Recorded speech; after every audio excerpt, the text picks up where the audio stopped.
That is why each day under our administration of American patriots, we will be working to meet every crisis with dignity and power and strength. We will move with purpose and speed to bring back hope, prosperity, safety, and peace for citizens of every race, religion, color, and creed. For American citizens, January 20th, 2025 is Liberation Day.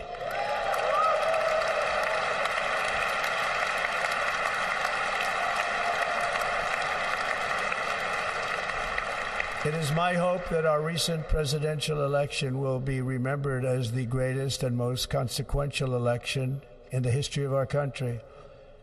As our victory showed, the entire nation is rapidly unifying behind our agenda with dramatic increases in support from virtually every element of our society, young and old, men and women, African Americans, Hispanic Americans, Asian Americans, urban, suburban, rural, and very importantly, we had a powerful win in all 7 swing states, and the popular vote, we won by millions of people.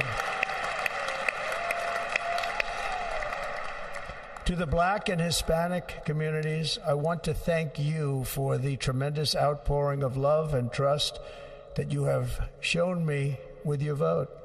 We set records, and I will not forget it. I've heard your voices in the campaign, and I look forward to working with you in the years to come. Today is Martin Luther King Day, and his honor, this will be a great honor, but in his honor we will strive together to make his dream a reality. We will make his dream come true.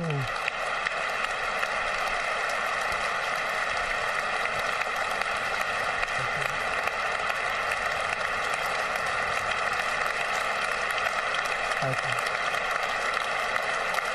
Thank you. National unity is now returning to America, and confidence and pride is soaring like never before. In everything we do, my administration will be inspired by a strong pursuit of excellence and unrelenting success. We will not forget our country. We will not forget our Constitution, and we will not forget our God. Can't do that.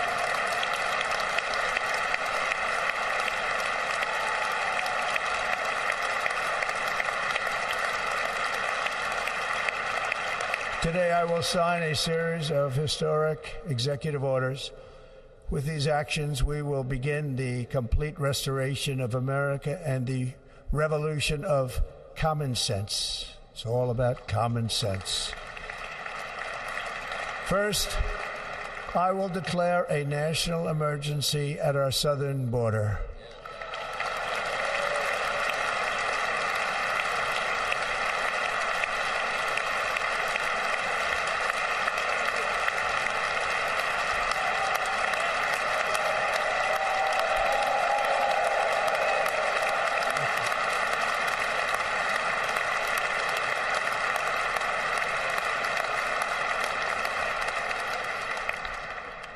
Illegal entry will immediately be halted, and we will begin the process of returning millions and millions of criminal aliens back to the places from which they came.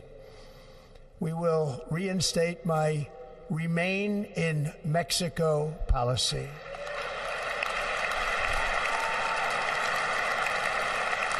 I will end the practice of catch and release. And I will send troops to the southern border to repel the disastrous invasion of our country.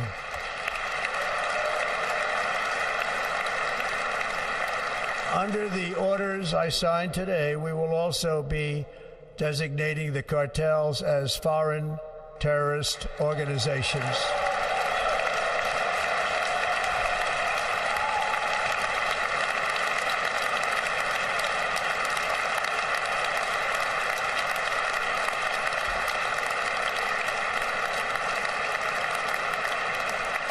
and by invoking the Alien Enemies Act of 1798, I will direct our government to use the full and immense power of federal and state law enforcement to eliminate the presence of all foreign gangs and criminal networks, bringing devastating crime to U.S. soil, including our cities and inner cities.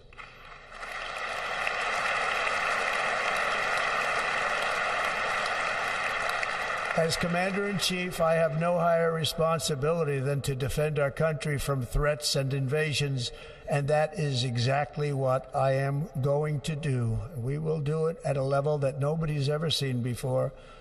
Next, I will direct all members of my cabinet to marshal the vast powers at their disposal to defeat what was record inflation and rapidly bring down costs and prices.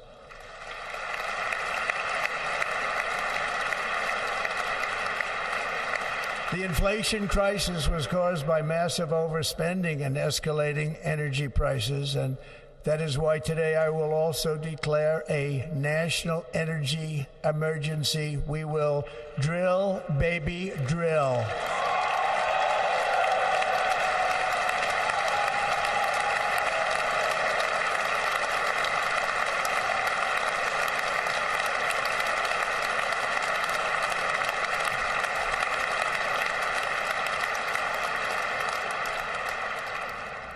America will be a manufacturing nation once again, and we have something that no other manufacturing nation will ever have, the largest amount of oil and gas of any country on earth, and we are going to use it.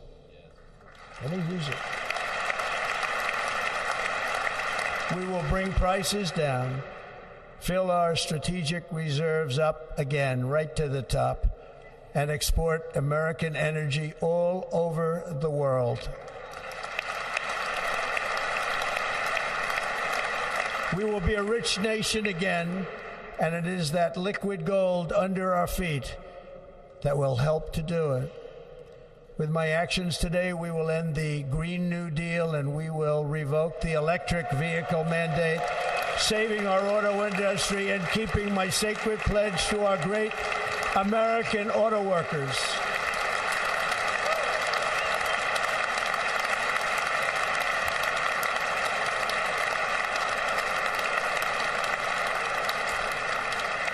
In other words, you'll be able to buy the car of your choice.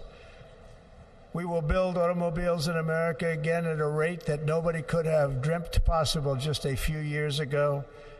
And thank you to the auto workers of our nation for your inspiring vote of confidence. We did tremendously with their vote. I will immediately begin the overhaul of our trade system to protect American workers and families. Instead of taxing our citizens to enrich other countries, we will tariff and tax foreign countries to enrich our citizens.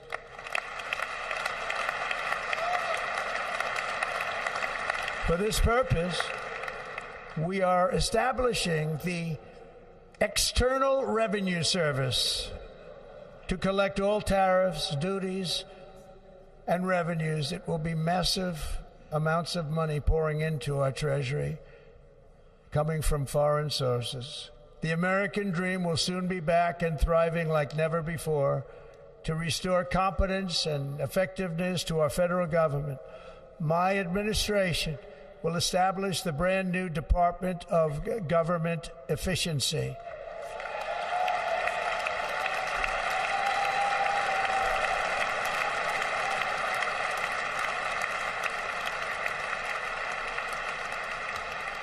After years and years of illegal and unconstitutional federal efforts to restrict free expression, I will also sign an executive order to immediately stop all government censorship and bring back free speech to America.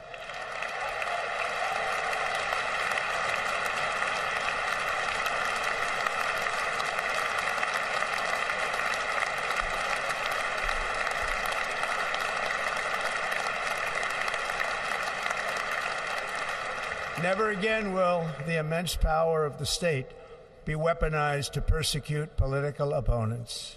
Something I know something about. We will not allow that to happen. It will not happen again. Under my leadership, we will restore fair, equal, and impartial justice under the constitutional rule of law.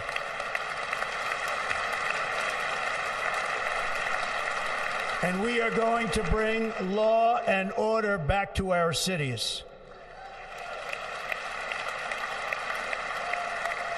This week, I will also end the government policy of trying to socially engineer race and gender into every aspect of public and private life.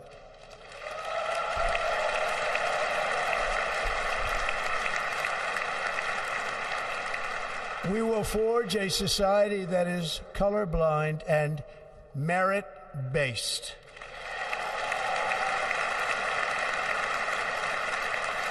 As of today, it will henceforth be the official policy of the United States government that there are only two genders, male and female.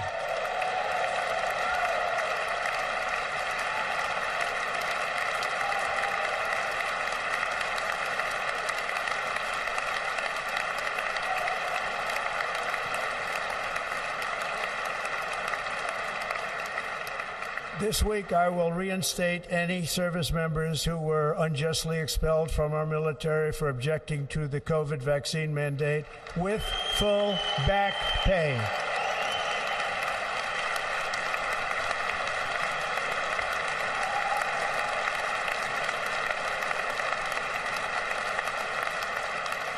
And I will sign an order to stop our warriors from being subjected to radical political theories and social experiments while on duty. It's going to end immediately. Our armed forces will be freed to focus on their sole mission, defeating America's enemies.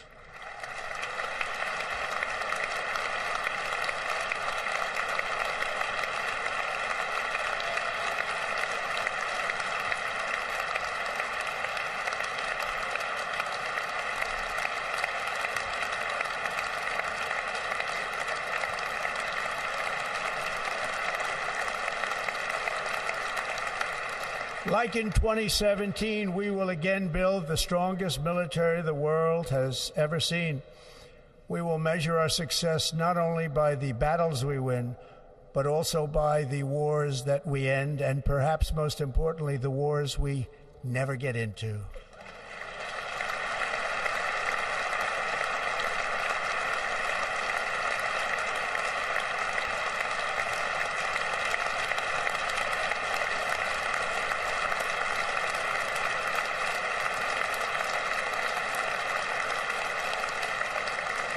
My proudest legacy will be that of a peacemaker and unifier. That's what I want to be, a peacemaker and a unifier.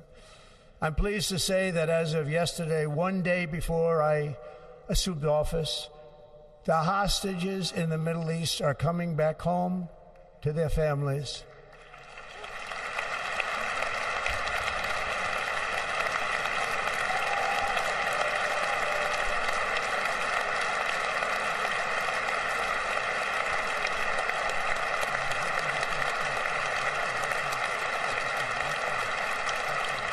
Thank you. America will reclaim its rightful place as the greatest, most powerful, most respected nation on earth, inspiring the awe and admiration of the entire world. A short time from now, we are going to be changing the name of the Gulf of Mexico to the Gulf of America, and we will restore the name of a great president, William McKinley, to Mount McKinley, where it should be and where it belongs.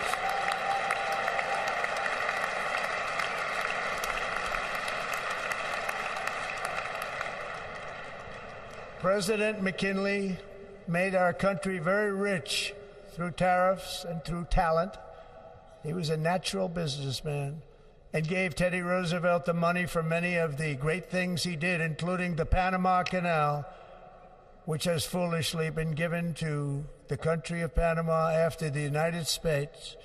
The United States, I mean, think of this, spent more money than ever spent on a project before and lost 38,000 lives in the building of the Panama Canal. We have been treated very badly from this foolish gift that should have never been made, and Panama's promise to us has been broken.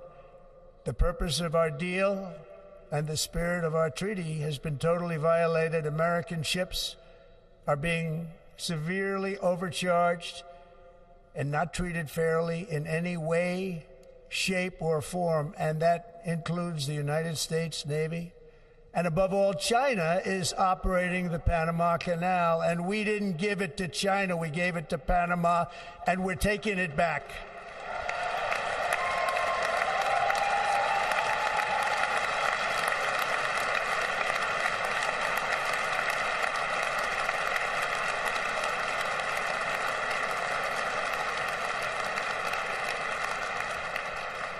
Above all, my message to Americans today is that it is time for us to once again act with courage, vigor, and the vitality of history's greatest civilization. So as we liberate our nation, we will lead it to new heights of victory and success. We will not be deterred. Together we will end the chronic disease epidemic and keep our children safe, healthy, and disease-free. The United States will once again consider itself a growing nation, one that increases our wealth, expands our territory, builds our cities, raises our expectations, and carries our flag into new and beautiful horizons. And we will pursue our manifest destiny into the stars, launching American astronauts to plant the stars and stripes on the planet Mars.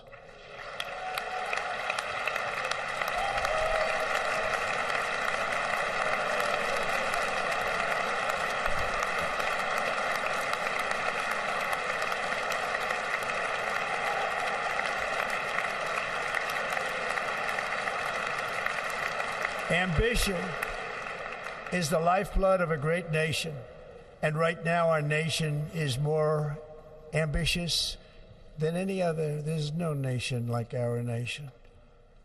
Americans are explorers, builders, innovators, entrepreneurs, and pioneers. The spirit of the frontier is written into our hearts. The call of the next great adventure resounds from within our souls.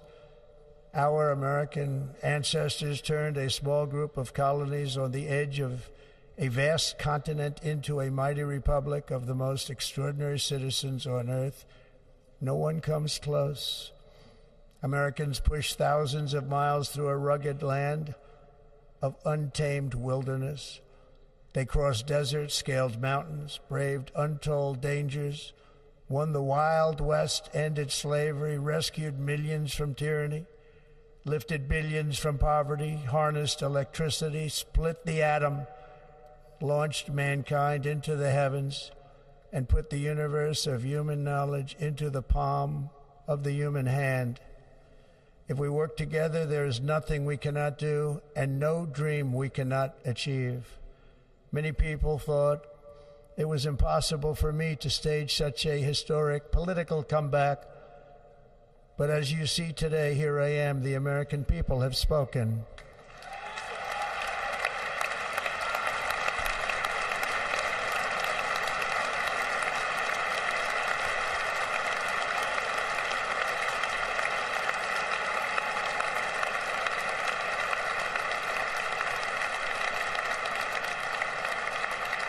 I stand before you now as proof that you should never believe that something is impossible to do.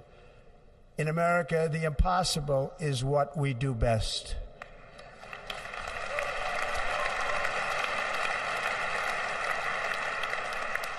From New York to Los Angeles, from Philadelphia to Phoenix, from Chicago to Miami, from Houston to right here in Washington, D.C., our country was forged and built by the generations of patriots who gave everything they had for our rights and for our freedom.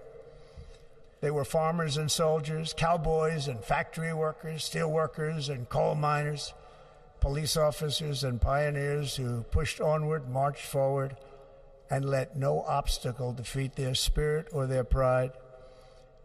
Together they laid down the railroads, raised up the skyscrapers, built great highways, won 2 world wars, defeated fascism and communism, and triumphed over every single challenge that they faced. After all we have been through together, we stand on the verge of the 4 greatest years in American history.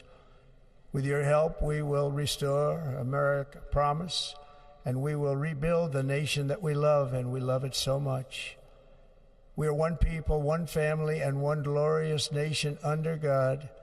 So to every parent who dreams for their child, and every child who dreams for their future, I am with you, I will fight for you, and I will win for you. We're going to win like never before.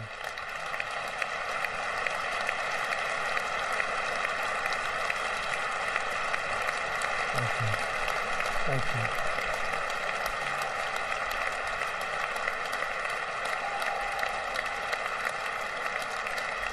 Thank you.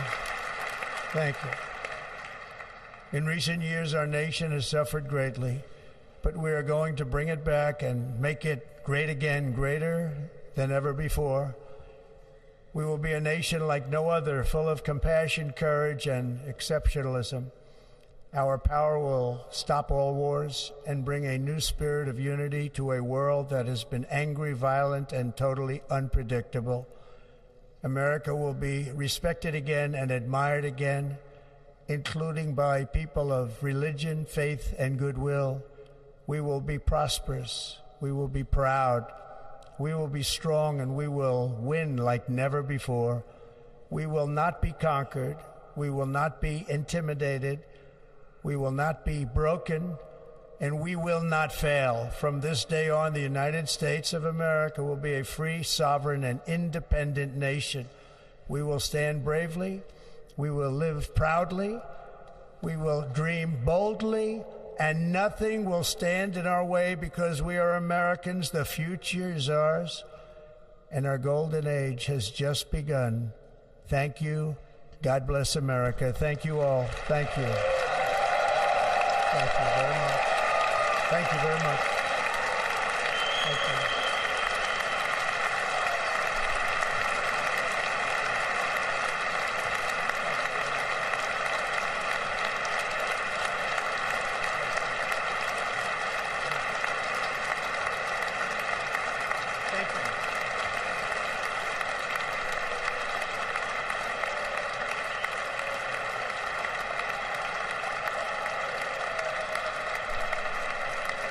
Ladies, performing America the Beautiful, please welcome the Armed Forces Chorus and Carrie Underwood.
If you know the words, help me out here. Oh, beautiful for spacious skies, for amber waves of grain, for purple mountain majesties above the fruited plain. America, America, God shed His grace on thee and crown thy good with brotherhood from sea to shining sea.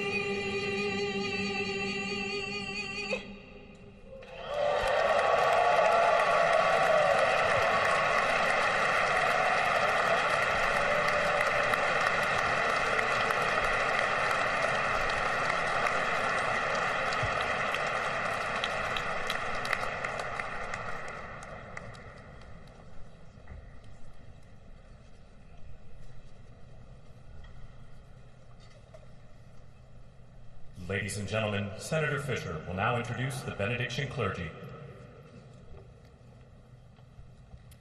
I now call on Rabbi Ari Berman, Pastor Lorenzo Sewell, and Reverend Frank Mund to provide prayers of benediction.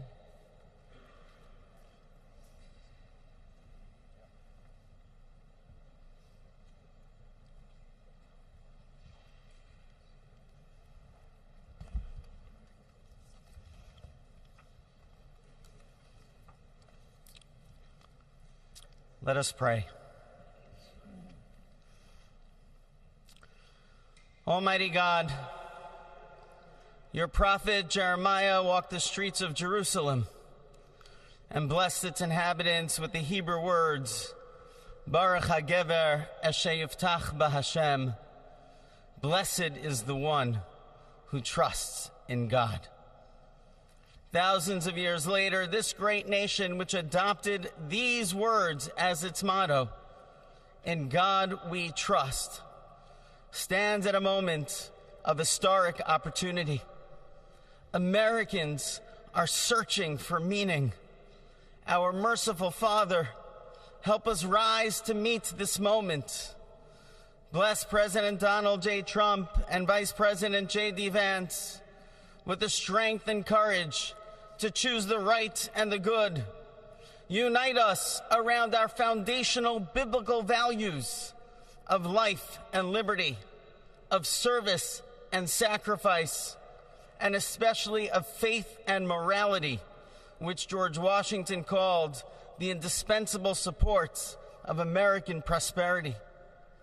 Guide our schools and college campuses, which have been experiencing such unrest, to inspire the next generation, to pair progress with purpose, knowledge with wisdom, and truth with virtue.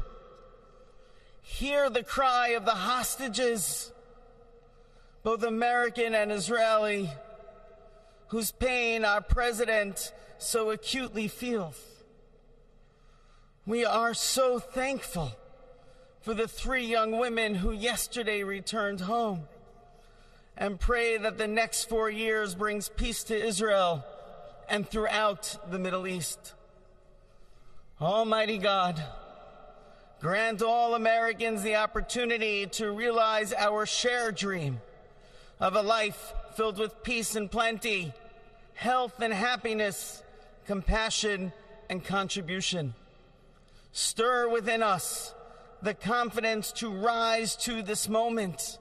For while we trust in God, God's trust is in us, the American people. America is called to greatness, to be a beacon of light and a mover of history.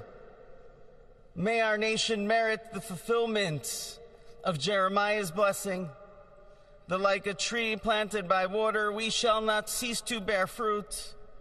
May all of humanity experience your love and your blessing. May it be thy will, and let us say, Amen. Let us pray for our 47th president. Heavenly Father, we're so grateful that you gave our 45th and now our 47th president a millimeter miracle. We are grateful that you are the one that have called him for such a time as this, that America would begin to dream again. We pray that we would fulfill the true meaning of our creed, that we hold these truths to be self-evident, that all men are created equal. We pray that you use our president, that we will live in a nation where we will not be judged by the color of our skin, but by the content of our character. Heavenly Father, in the name of Jesus, we are so grateful today that you will use our 47th president, so we would sing with new meaning, my country, 'tis of thee. Sweet land of liberty, of thee I sing. Land where my fathers died, land of the pilgrim's pride, from every mountainside. Let freedom ring, and because America is called to be a great nation, we believe that you will make this come true. So let freedom ring. From the prodigious hilltops of New Hampshire, let freedom ring. From the mighty mountains of New York, let freedom ring. From the heightening Alleghenies of Pennsylvania, let freedom ring. From the snow-capped Rockies of Colorado, let freedom ring. From the curvaceous hilltops of California, but God, we're asking you not only that, let freedom ring from Stone Mountain, Georgia. Let freedom ring from Lookout Mountain of Tennessee. Let freedom ring from every hill and every molehill in Mississippi, from every state, every city, every village, and every hamlet. And when we let freedom ring, we will be able to speed up that day where all of your children, black men and white men, Protestant and Catholic, Jew and Gentile, will be able to sing in the meaning of that old Negro spiritual, free at last, free at last. Thank you, God Almighty. We are free at last. If you believe where the Spirit of the Lord is, there is liberty. Come on, put your hands together and give your great God great glory.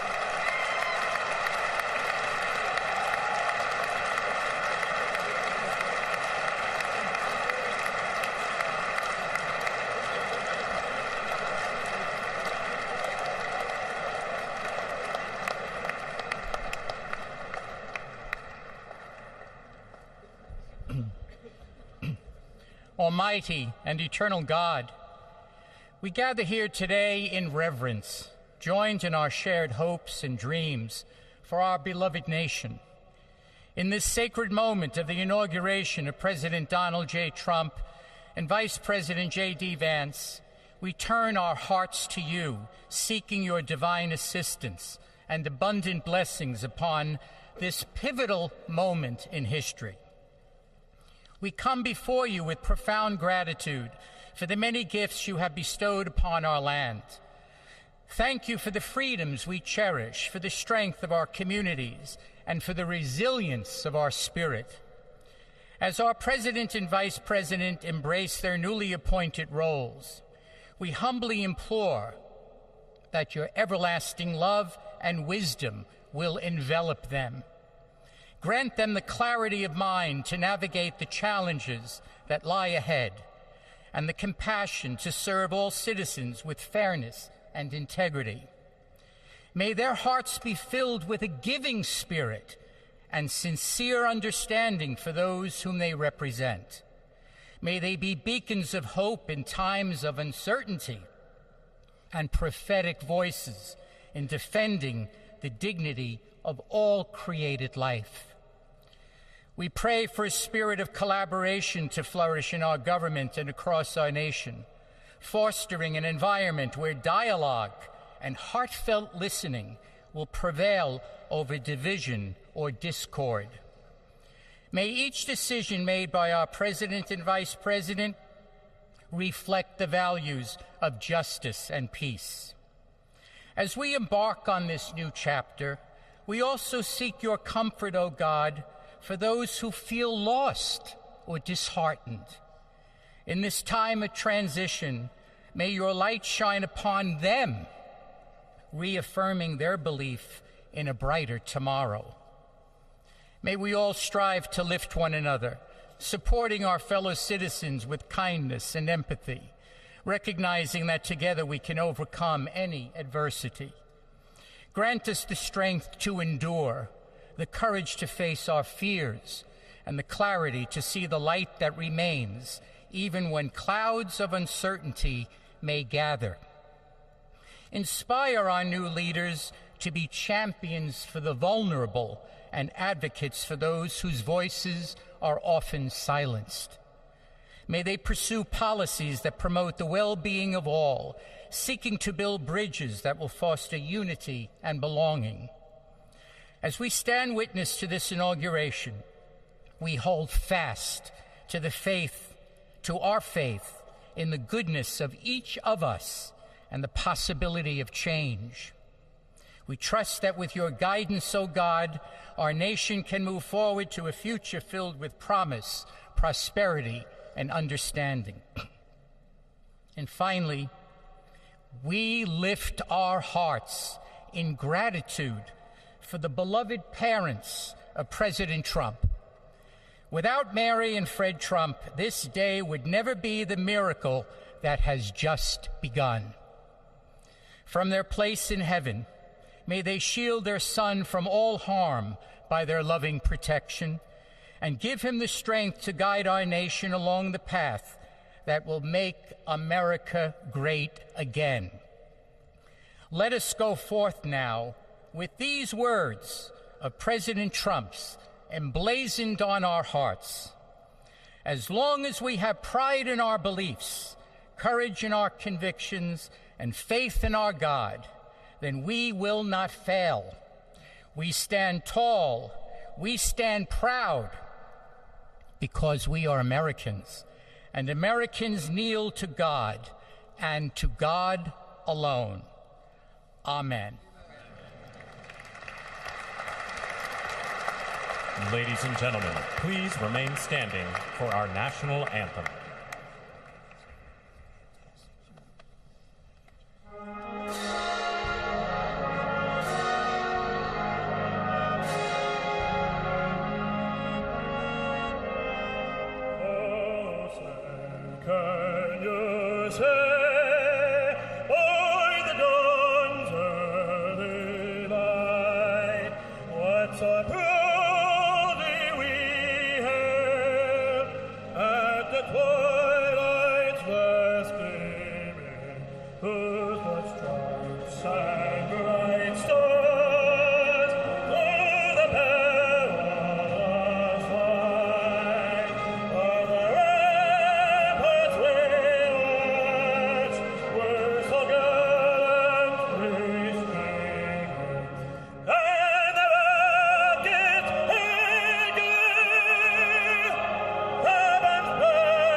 Ladies and gentlemen, please be seated.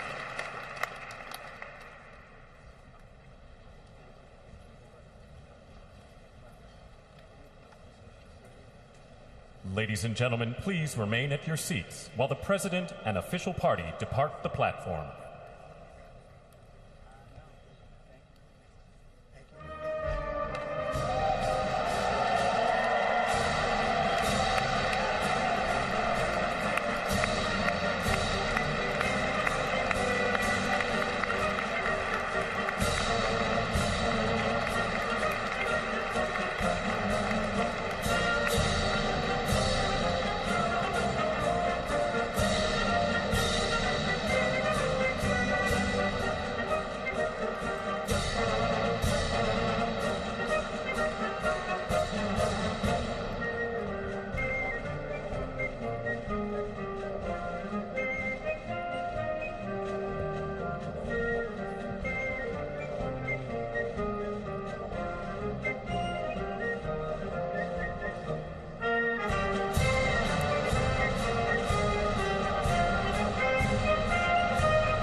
So you're watching pictures there on the left hand of your screen as members of Congress and other participants in the swearing-in ceremony leave the Capitol Rotunda. They're filing out.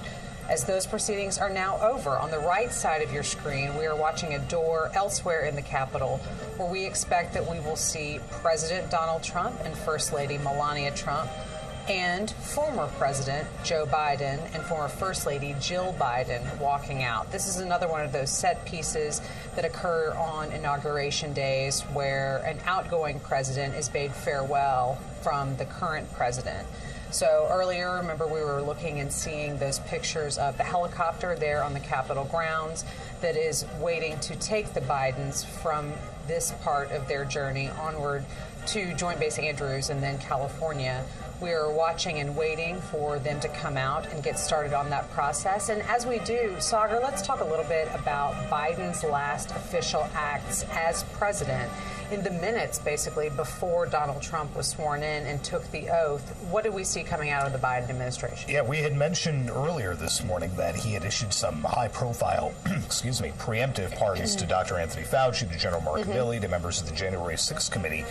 Literally in the waning moments before Donald Trump took the oath, he extended preemptive pardons to his two spouses, to Valerie Biden and to Robert Biden, and their spouses, to basically protect them from threats from Trump. The president, in a written statement, said that his family had been subjected to unrelenting attacks and threats, and that he had no reason to believe the attacks would end. So he has extended pardons to family members, also to Native American activist Leonard Peltier, who's been serving a prison sentence for killing 2 FBI agents back in the 70s. So a flurry of last-minute executive action like that from President Biden in the very minutes before he became former President Biden.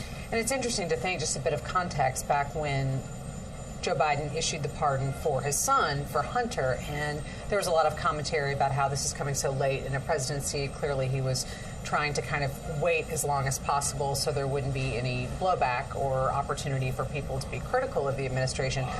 That was nothing in terms of last minute compared to what we just saw today from what you were just running through. Right, and an AP Newark Center for Public Affairs research poll at the time found that the Hunter Biden pardon was very unpopular, not something people were really pleased that the president was doing, essentially using the power of his office to make sure that his surviving son was immune from prosecution.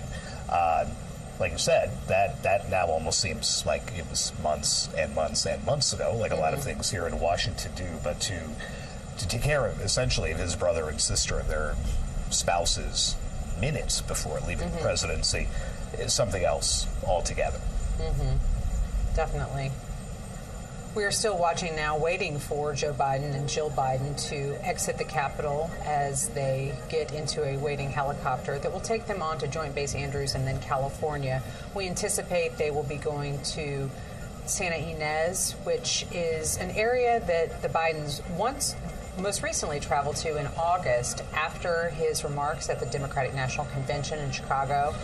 The president and First Lady spent some time of reflection and relaxation and just kind of away from politics at that portion, at that area of California. Now we do see the people that we were just talking about exiting the Capitol. We have the president and First Lady, followed by the former president and former First Lady, Vice President Vance and his wife, as well as former Vice President Harris and her husband.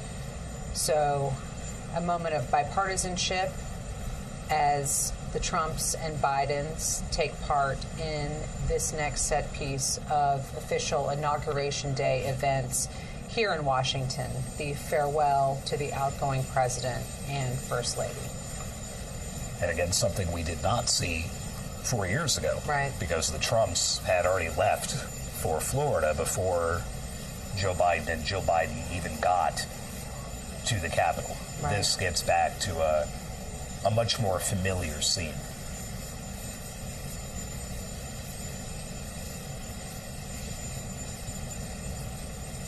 It's been striking how much engagement now former President Biden has had with Melania Trump, with Donald Trump.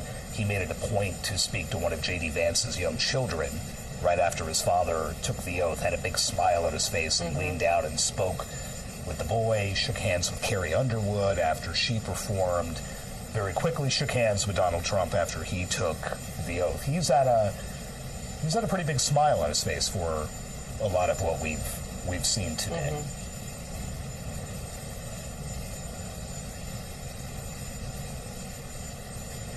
And I can't imagine the helicopter's rotors with the wind whipping up are going to feel very good coming up here.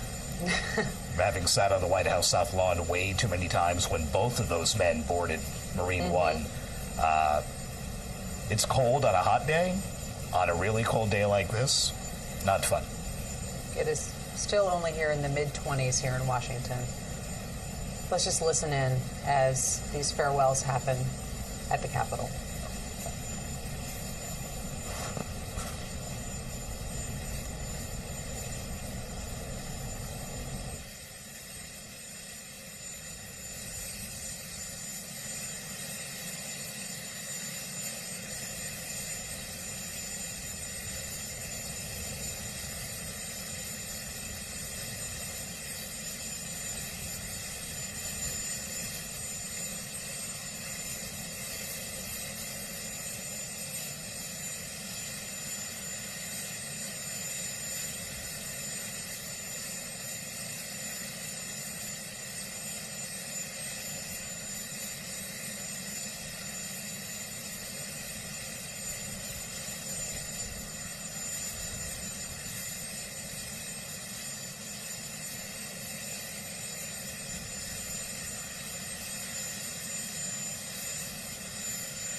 and the popular vote, the 45th and the 47th and the greatest president of our lifetimes, Donald J. Trump.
Well, thank you all so much for being here. And was that a hell of a speech or what? That was, man.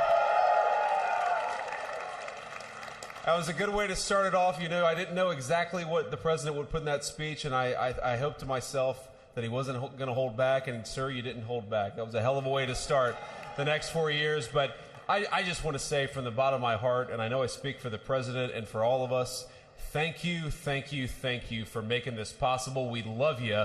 We wouldn't be here without you, and we're going to make America great again together for the next 4 years.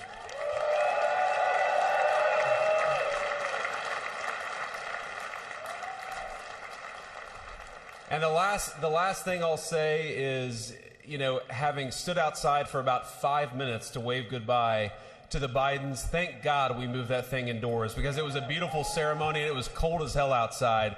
So, sir, the 45th and 47th President of the United States, Donald J. Trump.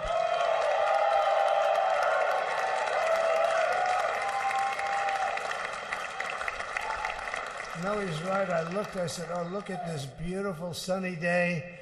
We blew it, and then I went outside and we were freezing. You would have been very unhappy. The sun was very deceptive, I will tell you. It is cold out. And I'm sort of saying, you know, that was so beautiful today. Maybe they should do it there every 4 years. Does that make sense? I don't know. Because, you know, the outdoor thing is really good, but it gets a little cold around this time of the year, as some people have noticed. And a lot of times they suffer through it. There was no suffering in that room. It was 72 degrees. It was perfect with the best acoustics I think I've ever heard in a room. This is not so bad either. But I just want to say, you're a younger, far more beautiful audience that I just spoke to. And I want to keep it off the record. I want to keep that off the record because I don't want to have all those big shots up there. I don't want to think you're more powerful than them. You look better than them, and I love you. Now, we just had a great time. We just had a great day. This was amazing. You know, when you think we took a journey, I mentioned in the speech, a lot of people said that was not a journey that was possible, and it was indeed possible. I didn't really know too much about what they were saying when they said that, but a lot of people felt it.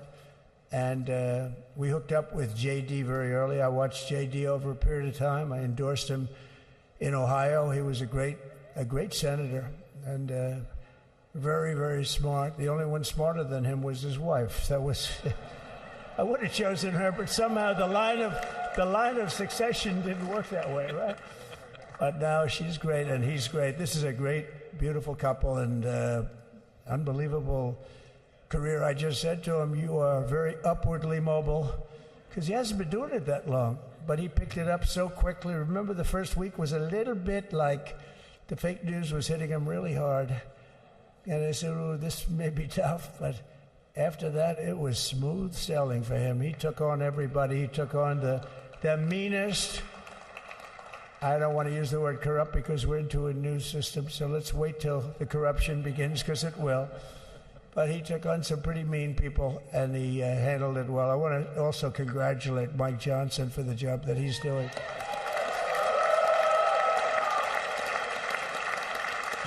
Steve, we gave him a majority of almost nothing, and then I said, to make it tougher on him, let me take 2 or 3 of the people, right? I said, he'll only have to suffer with that for about 3 months. How are they doing, by the way? Are they? Is that moving along? Totally unified. I said, do you mind if I take this one, that one, and a couple of others? He didn't mind. He can handle it. No, he's a man that's liked by everybody. I've never met a man like this. You've got how many is it, 219 or 220 or something? 220. And of the 220, 219 really like him. I noticed he got 1 negative vote once about 2 weeks ago. But I think even 220 like him, if you want to know the truth. And that's very unusual. I know a lot of nice guys in Congress, and they have 35 people that hate him. So if you have 35 people that hate you and you only have 1 or 2 or 3 votes, you'll have 5, I think. But that's going to be like, the good news is when we get to that 5 number, it's going to feel like a massive majority. You could be really nasty to a couple of them at least, So it's going to feel like hitting your head on the wall and stopping. It feels so good to stop, but he's done a fantastic job. And Steve Scalise is, he's our hero because, I was with him. You talk about being shot. I was with him. He got some bad ones, and his incredible wife, and she really loves him. You never know about that. I've been with other people. They were doing poorly, and the wife is like looking at her watch. She can't get out of the hospital fast enough. How's he doing? Oh, I don't know. He's all right. That woman was a mess. She was crying and crying. No, they're going to take him. They're going to take him. I told Steve when he finally woke up, it was a while, too. The doctor told me it was the most blood they've ever transfused in any patient. They've never done anything like it. And here he is, the picture of strength, right? And he's been a great friend of mine, right? With a family, because of a family. And what a job you did. It worked out pretty much better than we even thought, right? And I did have a couple of things, to say that were extremely controversial. And between J.D. and Melania and anybody else that heard, please, sir, it's such a beautiful, unifying speech. Please, sir, don't say these things. I said, I'm telling you, it's going to play great. They said, you're right. For this group of people, it's going to play great. You're the only ones I hurt by not, but we had some beauties, didn't we, Melania? She said, sir, calls me sir when she's angry. No, I'm only kidding. I better say I'm only kidding, or the press is going to pick that one up loud and clear. No, but she said, no, I think it would be terrible. It's such a nice speech. I think it's, it all depends on your delivery. How was the delivery? Was it good? But she said it's such a beautiful speech. You can't put things in there that you were going to put in. And I was going to talk about the J6 hostages, but you'll be happy because, it's action, not words that count. And you're going to see a lot of action on the J6 hostages. See a lot of action. And I was going to talk about the things that Joe did today with the pardons of people that were very, very guilty of very bad crimes, like the Unselect Committee of Political Thugs, where they literally, what they did is they destroyed and deleted all of the information, all of the hearings, practically not a thing left. They deleted all the information on Nancy Pelosi having turned down the offer of 10,000 soldiers. You wouldn't have needed 10,000. You could have had 500, and it would have stopped. Because we may have had 1 million people that day, the people that were there. You don't see any photographs, but we have a lot of great photos. But you don't see those photographs. They don't put them in. They show the people at the Capitol. But I was talking about that. I was going to talk about that. They said, please don't bring that up right now. You can bring it up tomorrow. I said, how about now in front of the I'll bring it up right now. You know, this little time delay is good because we're getting great reviews on the speech. Now watch. They'll take the speech and say, I didn't like it because he left there and he talked to people. But we're giving you a little more information than we gave upstairs. But no, they pardoned a lot of people. They pardoned, before we even get to today, they pardoned, 33 murderers, absolute murderers, the worst murderers. You know, when you get the death sentence in the United States, you have to be bad because they don't give it much. And he pardoned almost everybody having a death sentence. And if you went through the crimes that were committed, you wouldn't even believe them. The level of violence, the people that were killed, the innocence of people that were killed and children killed by these people. And he pardoned them for whatever reason. He spared them, but they didn't spare the people that they killed. And, you know, who knows what happens in the future. It's one of the worst because a lot of times they let them out early after that. You know, they say you're going to be in for life, but then all of a sudden they get let out for good behavior, and then they go on a rampage. You know, it's one of those little things, right? But I was going to talk about that. But I was really going to talk about the level of, you know, what's going on. Why are we doing this? Why are we trying to help a guy like Milley? Why are we doing Milley? He was pardoned. What he said, terrible what he said. Why are we helping some of the people? Why are we helping Liz Cheney? I mean, Liz Cheney is a disaster. She's a crying lunatic and crying Adam Kinzinger. He's a super crying. I never saw the guy not crying. He's always crying. I looked at him. I remember years ago he was actually on my side. And then one day, you know, when you don't want to kill people in wars, they turn against you. Liz Cheney hated the concept of not going to war with everybody. Let's kill everybody. Let's spend a lot of money on military equipment. You know, where her father works, right? And but what she did was incredible. Think of it. They destroyed and deleted all of that information that went on for almost 2 years against Trump. And the reason they did, because it was all false. Like the person that said, I tried to strangle a Secret Service agent. That's one of the toughest human beings I think I've ever seen. I actually had a friend saying, please don't change that, sir. You are the coolest sucker in history. Remember, she said, I put my hands around his neck because he wouldn't go to the Capitol. Made up fiction. And I was rebuffed. And the guy on the right is a massive weightlifter, probably stronger than me. Do you think he's stronger than me, honey? You know who I'm talking. Possibly stronger than me. Slightly younger than me, like, I won't say how many years because I don't want to talk about that, but a lot of years. But I had a friend that said, why are you disputing that story? That's the coolest story I've ever heard. That I would attack a karate champion, get slightly rebuffed, and then throw my arms around a guy with a neck about this big.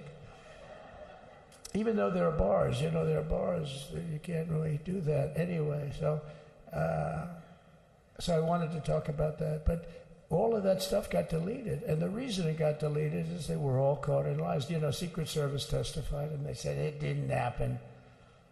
Actually, the two guys were very embarrassed. They're suffering because their friends are saying, did Trump really do that to you? But they gained a whole new respect for me. But it was just make-believe stuff, and there were a lot of make-believe stories made up. So rather than suffer the wrath, like the story with Nancy Pelosi, I offered her 10,000 soldiers. She knows it. She admitted it on tape that her daughter made. She's a videographer or whatever you call her, which I'm glad she is. Oh, she can't be in good stead with Nancy.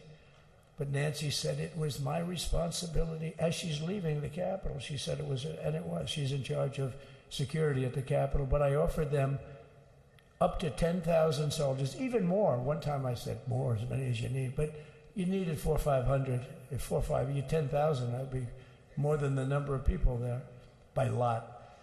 But we offered her 10,000. Think of it, 10,000 soldiers. In other words, J6 wouldn't be J6. There would have been no J6. But she rebuffed them. She didn't like it. No, she didn't like it. Maybe she wanted that to happen, but she's guilty as hell. And now we would have to go through the process because they destroyed all evidence. They deleted everything. There's virtually nothing left. The other fake story and so many other fake stories. And many people came out on our side, and those people now, we've got to find them. There's nothing left. So that's a criminal offense. If that were a civil case, it would be a criminal offense. If that happened civilly where you did that, it would be a criminal offense. So I decided I'm not going to make this speech complicated. I'm going to make it beautiful. I'm going to make it a unifying speech. And then when they said we have a group of people that are serious Trump fans, I said, this is the time to tell those stories.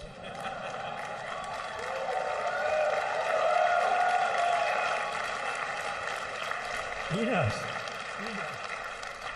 So anyway, but seriously, I'd like to, I think it was a tremendous success. I think we're very lucky we put it inside because it is really cold. We just went to the helicopter out of respect.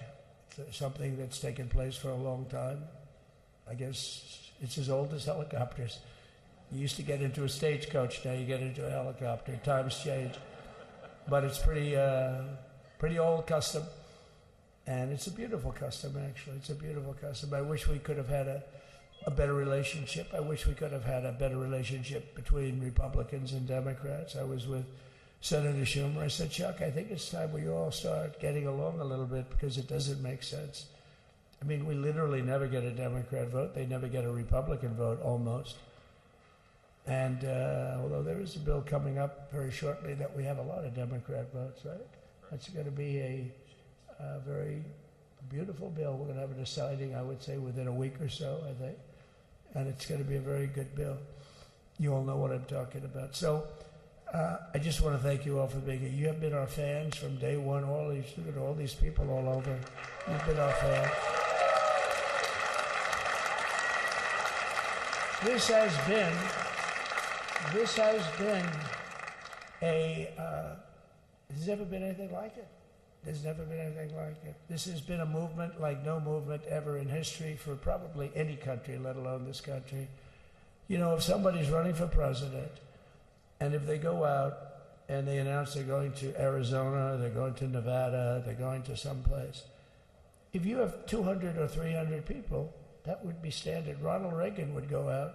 I mean, outside of the last couple of days where people get a little excited, but even then you have a couple of thousand people. But if you're going to go someplace, any place, any one of the swing states, any one of the other states, I mean, how about the non-swing states? We won Alabama by 48 points. We won Tennessee by massive numbers. Wyoming, we won by numbers that are, nobody's ever seen numbers like that. And, you know, places like California, we did great, but when they send out like 38 million ballots, and nobody knows where the hell they're sending them, and then they come pouring back, the whole thing. You know, they passed a law in California that if you work in an election bureau and if you so much as ask for a voter ID, if you say, sir, ma'am, could I please look at your voter ID? They have the right to put you in jail. You're a criminal. Can you believe that? There's only one reason that happens. They want to cheat. So they had it where voter ID wasn't accepted. But now if you even ask for it, this is seriously a bill that was just signed, passed in their legislature, and it was signed. And I think when we get things cleaned up and we get back to a little bit of normalcy, I'm going to ask the Speaker to really get involved, because I think we would have won the state of California, because, you know, if you look at my numbers with Hispanic, we're at 56%, and we won the Texas border that had never been won. As the governor said, he's doing a good job, the governor, by the way, of Texas, but as the governor said, it hasn't. Oh, did I get lucky? Did I get lucky? Supposing I said, you know, he's not here, but the governor of Texas has done a terrible job. Wow, look at you. You mean we couldn't get you up in the front row? I tell you. Supposing I said, JD, the governor of Texas, he's not doing his job. You heard what I said. See, I didn't know you were there. I said he's doing a great job. He's doing a phenomenal job. But now you're going to have a partner that's going to work with you. because you didn't have, not only didn't he have a partner, he had people selling the wall, right? We have a fence structure that we worked on, the governor worked on with me, and I didn't love it, to be honest with you. I wanted a nice precast concrete, 40, 50 feet high, like a beautiful, could have been a T-shape, Y-shape. I love construction. I wanted that sucker to go up maybe 50, 60 feet. It would have looked beautiful, a nice Y shape. And they said, the problem is, sir, they climbed that like a rabbit. I said, what do you mean? No way. And they brought some of these guys out. They climbed it like... And the other thing is you hit it with acid and the thing will disintegrate. They have things for concrete. So they needed very hardened steel, very special steel. And then they needed 7,000-pound concrete inside that steel, inside that steel. And then they have a rebar that's the toughest steel made. Very hard to cut. So this is why very little is cut. I mean, it's right. And then they put a anti-climb panel on top. I hated it. I said, it's so unattractive. And I said, why would that work? I don't believe it works. And I went to watch. The Border Patrol gave a display. We had actually 2 sets of climbers. The guys that climb up walls with drugs on their back, I mean, they got like 60, 70 pounds of drug, and they go as fast as you can walk. They go bip, bip, bip. Or we have Mount Everest-type climbers. And honestly, the drug guys were much better. I couldn't believe it. The drug guys blew them away, right? But it's true, the anti-climb panel, they couldn't get around it. They just couldn't. You didn't have it. So sometimes you sacrifice beauty for efficiency. And we did. So we built this wall, and we built over 500 miles of wall. That's why we had such good numbers. The famous chart that came down, very thankfully, the chart that came down on my right, Governor. Had I not looked over there, I'm not speaking right now. You might be speaking here. You want to know the truth? You, JD, have got a lot of great people in this party, but I got very lucky. But we had the best numbers we've ever had. But I bought, what happens is when you fill it up, it's like water. You fill it up. Now we have 571 miles of wall. And they would always say, when we renovated a wall, so there'd be like a piece of plywood sitting there for 60 years, or a 2x4 sitting for 60 years on the ground and rotting. Because, and they'll say, you didn't build a new wall. Here we're building 50 feet up in the air, and 30 feet sections, 50-foot sections, all steel, all concrete, all everything. And all, by the way, they don't even want me to say this, but what the hell, doesn't take that long time. They're all wired for all of the equipment. We put wires in everything so they can easily wire for all the different types of equipment. And if there's a doubt, we have a wire. Whenever we just look, you just find the wires all over the place up top, so we can just hook it up. We don't have to have wires on the outside, which wouldn't do too well, right? So anyway, we built an extra 200 miles of wall, and the governor wanted to buy it. He tried to buy it, and they wouldn't sell it to him. He wanted to put it up himself. Could have been done in 3 to 4 weeks, 200 more miles, because when you do it now, they just keep going further out, getting around. So we did an extra 200 miles, and it was all bought, and they announced that they're not going to put it up. And that's when I realized they wanted open borders, and that's when I realized that people are going to come pouring through the wall like nobody's ever seen before, but you've seen it. A lot of you are here because of that. I made it my number one issue. They all said inflation was the number one issue. I said I disagree. I think people coming into our country from prisons and from mental institutions is a bigger issue for the people that I know. And I made it my number one. I talked about inflation too, but how many times can you say that an apple has doubled in cost? I'd say it, and I'd hit it hard, but then I go back to the fact that we don't want criminals coming into our country. We don't want the jails of every country in the world virtually being deposited into the United States. And that man had to suffer with it. And he did an unbelievable job. I'll tell you, he was a very popular governor, but now he's like an unbeatable governor because of your border policies. He was fantastic. And he really was. So. Governor Abbott he's a great man, a great leader. And but it did make him did you do it? You didn't do that for politics. You did it because you wanted to do the right thing. But I'll tell you, it sure as hell worked for politics too. It's self-preservation, that's right. But no, because the people are demanding it. The people of Texas are demanding it. The people are demanding it all over. So anyway, we built it, and they wouldn't let us use it. They wouldn't let the governor use it, and other governors, they wouldn't let him use it. But he was the leader of the pack and did a great job. And then we heard about a month ago that not only wouldn't they let us use it, they were selling it, they were going to sell it for 5 cents on the dollar. Now, 5 cents on the dollar then, but today it would cost more than twice as much to build because we bought it like 6 years ago. And it was just sitting on the ground, and that does not do well for the whole thing. But it was just sitting on the ground, and I heard about it, and I called the governor, and I called a lot of people, your attorney general. And here's the story. They were going to buy it, and these are great business people. They were going to buy it for 5 cents on the dollar or less, and they were calling us up, we'll sell it to you for 200 cents on the dollar. In other words, it will cost you twice as much, so it's 200 cents on the dollar. I said, can somebody explain that to a judge? I mean, how corrupt is that? You'd think they'd say, maybe we'll sell it to you for 20 cents, 30 cents, but not 200 cents. So they were going to buy something for 5 cents, and they were going to sell it to us for a fortune. They were going to make it would be, they'd have it down that in Fortune magazine, they'd put it of the deal of the year, okay? You buy something like that. But it was so corrupt and so horrible. And when we told that to the administration, they didn't care. They just kept going forward. They couldn't care less. And they kept going forward. They knew that they were trying to sell it back to us. They would have sold it back to us. You would have ended up buying it. You would have paid probably 50, 60 cents. Who knows? But they were going to use it for scrap metal, but then they made a much better deal. They could just buy it and sell it to us for 15, 20 times what they paid. 20 times, think of it, like 20 times what they paid.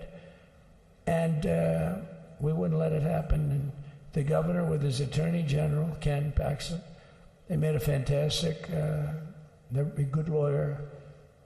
He's pushed around pretty good by people, right? I said, you got a great attorney general. They should leave him alone. He was with me. But Ken and the governor went to court, and a judge actually became incensed and actually called for an investigation. How could a thing like this happen? So he stopped it. So we're waiting to put that wall up. And now that you have a new president, that wall will go up so fast. The governor will complain, sir. This is Greg Abbott, sir. Please, the wall is going up too fast. Please don't do that. You know the story about winning. No, we're going to win too much. We're winning too much. Please, let's stop. People always love that one. We'll do this with the wall. Governor Abbott calls, sir, the wall is going up too fast. We can't take it. We just can't take it. No, I think you'll be very happy if the wall goes up too fast, right? But we'll get that dude and we'll work with you on that. But it was a great decision by a great Texas judge, right? And it was beautiful to watch. He stopped them right in their track. I mean, they were literally loading the stuff onto trucks. It was terrible. Honestly, it was terrible. And he wouldn't take it. So I'm so glad I mentioned that they have a really good governor in Texas. And I swear, I didn't know he was here. I swear to you, it sounds like a setup. I didn't know you would end. Did I get lucky? I said the right thing. Because there have been moments when I wasn't so happy with him, you know? But not too many, I can tell you that. So anyway, it's good to see you too, Governor. Great. But I just want to thank everybody. You've been incredible. I recognize so many of you. It's so crazy. But this has been a long journey. This was a journey that started in 2015, probably started 20 years before that. People used to say, you're going to run for president? You're going to run? And I always said, no, I don't want. And then one day I said, let's give it a shot. And what I talked about then was the border, too. I think it probably was the number one issue for me. Back in 2015, 2016, I talked about the border. And now I talked about the border, but this border is much worse. We fixed the border. It was totally fixed. There was nothing to talk about. 2020, by the way, that election was totally rigged, but that's okay. It was a rigged election. You know the only thing good about it? It showed how bad they are, showed how incompetent, and frankly, historically, this is a much bigger event. If that would have gone like it should have, the bad thing about it is some bad things happened, like a lot of people in our country that wouldn't be in our country right now. So that's the bad part. But I will say that it started in 2015, and right from the beginning, we went to the top. Day one, they announced Trump, and Trump went to number one and stayed there for the whole primary. And then we took on Hillary. She didn't look too happy today. We took on Hillary, a very nice person, but we took on Hillary and we defeated Hillary. And then we did much better the second time in 2020. You know, we got millions more votes. We got millions, like 10, 12 million more votes than we did the first time. No president has ever gotten that many more votes. I got like 9 million more than anybody else had ever gotten. And they said we lost. And because of that, I said to Melania, what do you think? And she said, you want to do this again? And had we lost, and had I thought we lost, I wouldn't do it again, because that's like the ultimate poll, right? But I knew how well we did, and this time we made it too big to rig. It was so big. They tried like hell. But they tried to do it, and around 9:02 they gave up. Last time they did bad things, but this time they just said, you know, I don't know if you saw Mr. Speaker in Washington. They had placards. They were all set to march. They thought it'd be closer. A gentleman asked me, a very respected gentleman asked me yesterday, how come the polls were so wrong? They showed you winning, but not in a landslide. I said, because people that are true Trumpers are so angry at the whole polling system and at the writers, the fake news, that they don't want to talk to anybody. So when you call somebody from Trump, who are you voting for? They say, it's none of your business. I'm not telling you. And that was probably 40% of the people they called. So they would discard that one, and they didn't show that.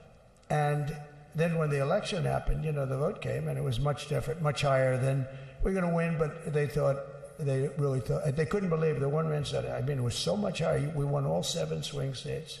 We won the popular vote by millions of votes, which is hard for a Republican. I'll tell you who came through. The unions came through. The auto workers were great. The Teamsters were great. The firemen were great. I think almost every union was great. The only one that weren't great, although Sean was great, and the Teamsters, Sean O'Brien, the head of the Teamsters, was fantastic.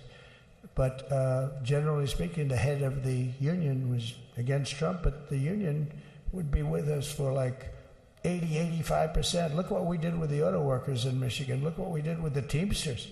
The Teamsters were unbelievable. They were a solid Democrat vote, and they voted for Trump.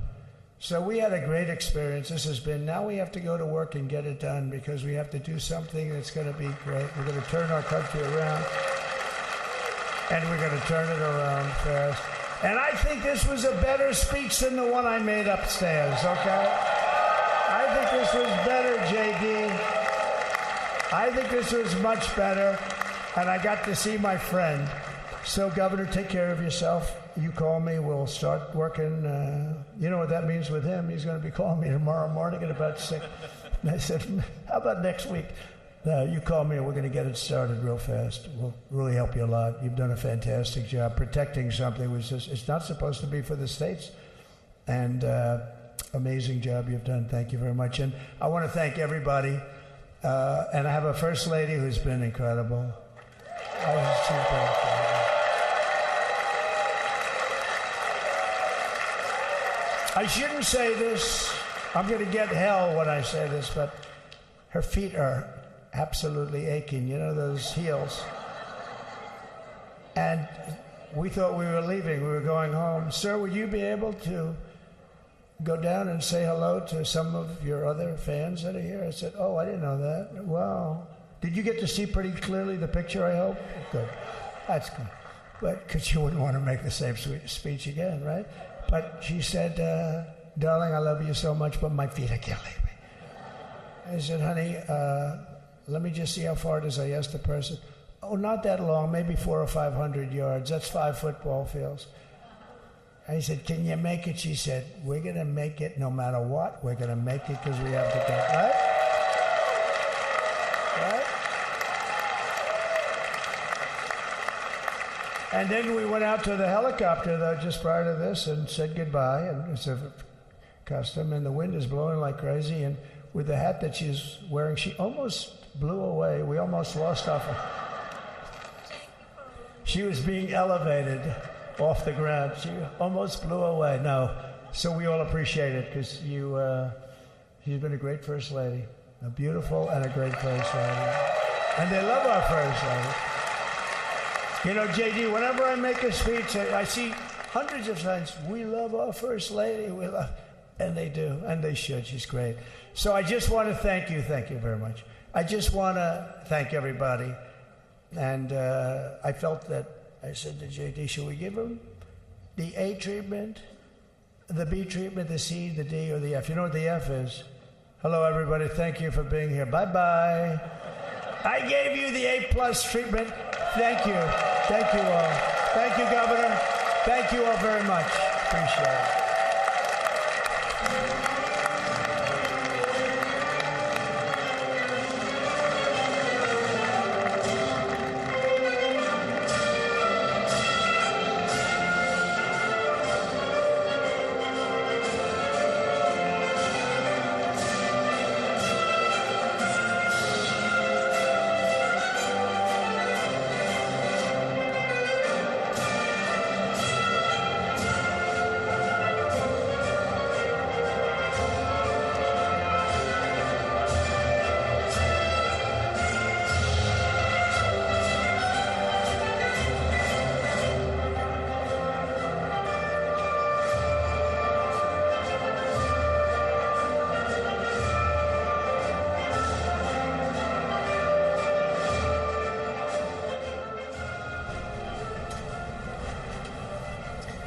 All right, so you were looking at pictures here from another portion of the Capitol where President Donald Trump has been speaking to supporters after his inaugural speech, actually in a speech that went just about as long or maybe even a little bit longer than his actual inaugural address. And this was kind of what we hear and expect as more of the campaign type rally speeches that we've heard, not as long or perhaps as animated, but more comfortable and familiar, and also flicking at some of the actions that we do anticipate President Trump will be working on as soon as he sits down at a desk and has those executive orders in front of him. All of those dozens, if not 100 or more executive orders that we expect the president to be signing today. But he spent a large portion of these remarks talking about security along the U.S.-Mexico border. Again, his signature campaign issue, one that we have heard about a lot in all of his presidential campaigns, and certainly something that he has signaled will be a hallmark of this second administration. So these events have wrapped up here. There are still several other things on the official docket for the rest of this inauguration day. Another thing that has happened while we were listening to the president's remarks is former President Joe Biden and former First Lady Jill Biden have departed from Joint Base Andrews.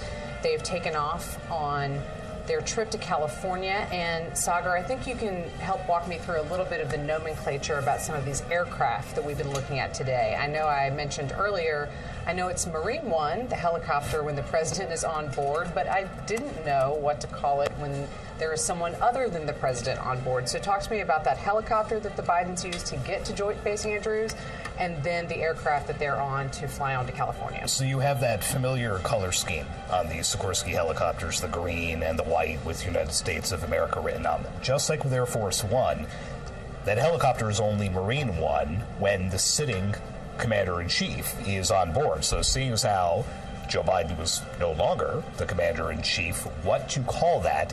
Those helicopters are flown by the Marine Helicopter Squadron 1 out of Joint Base Andrews. They are called the Nighthawks. So this became Nighthawk 46, was its call sign for the 46th president. Got off the helicopter, walked to what would have been called Air Force One just a few hours before that. That instead was Special Air Mission 46, SAM 46. The military likes nothing better than the acronyms and the names and playing up things like that. So, the joke there on Capitol Hill was that Joe Biden got to Joint Base Andrews, gave a speech, got on what used to be Air Force One, and was wheels up and flying at the time that Donald Trump was still giving what amounted to a second inaugural address to a second group of supporters. Good. Thank you I learned a lot. I learned a lot here. That's what we're here for. Not just military aircraft nomenclature, but in general, kind of what we're walking through on this Inauguration Day. As you're looking at your screen, again, just a reminder of what we're looking at. Of course, that's the U.S. Capitol in your upper left quadrant. Below that is the Capitol Visitor Center. That's where President Donald Trump has been giving this address. As Sagar was just noting, that went on just about as long, if not longer, than his inaugural address.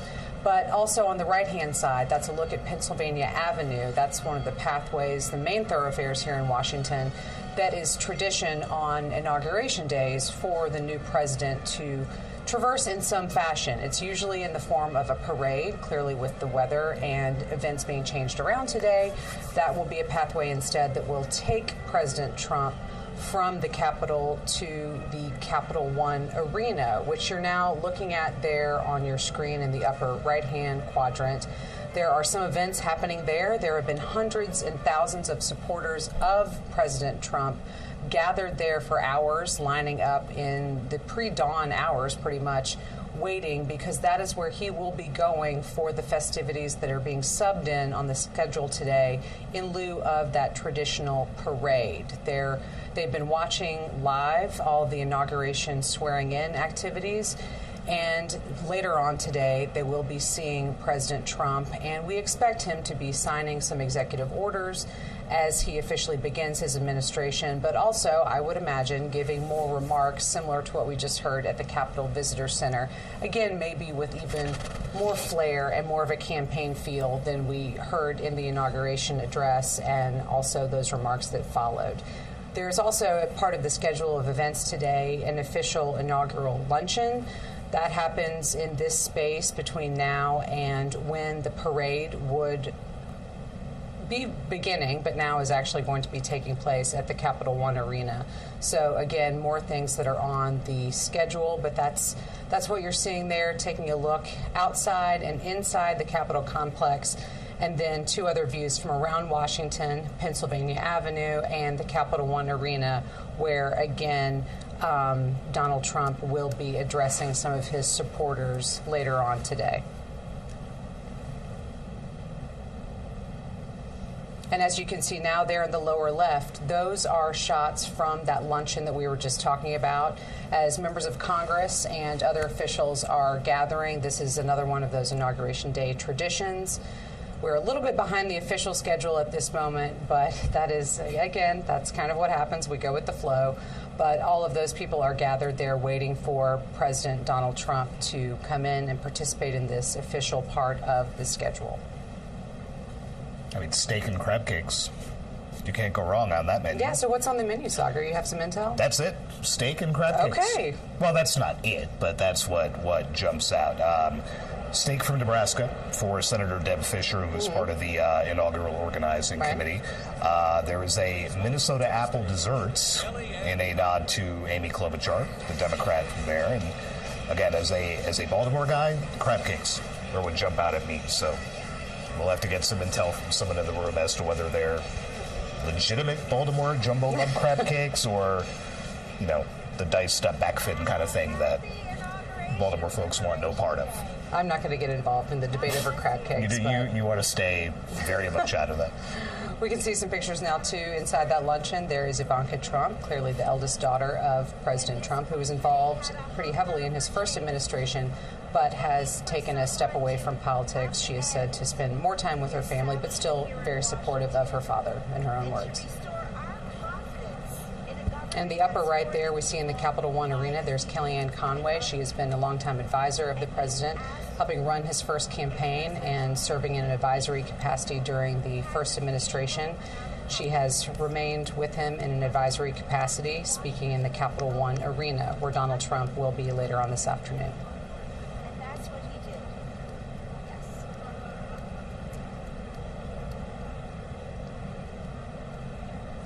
Yes. The list of speakers for that event in the Capital One Arena is a Trump who's who as well. Elon Musk, of course, influencer Charlie Kirk. We saw former trade advisor Peter Navarro a few minutes earlier. Arkansas Governor Sarah Huckabee Sanders was supposed to speak. She, of course, was Trump's second press secretary. Texas Congressman Ronnie Jackson, who was the president's doctor. Tom Homan, who's going to be the guy ostensibly carrying out all these immigration operations and all the talk about deportation that the president-elect had been making. Steve Witkoff, who's been in the news because of the hostages release in Gaza. He's the president's Mideast envoy. Kash Patel, the FBI director designate, who has not received a confirmation hearing yet and may have the steepest climb of all the Trump appointees so far. And then Dan Scavino, who's one of the architects of Trump's media and digital outreach during his first campaign and his first term. So that's all pretty much a fitting lead-up to what will be the third speech we have heard the now president make today. He's gotten longer in the last two. This one, before a decidedly home crowd, could be another vintage Trump performance.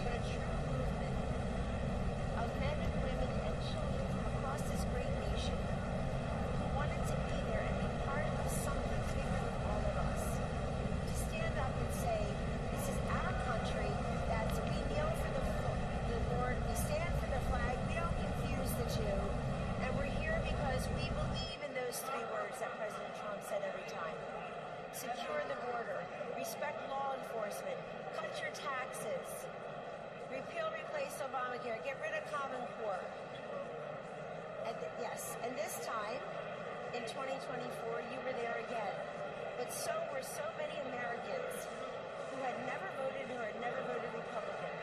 That's the magic of Donald Trump. President Trump, thank you.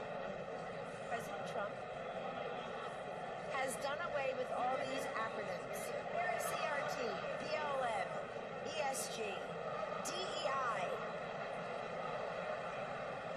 Ladies and gentlemen, the acronym of the day of the term is USA. USA! You got it?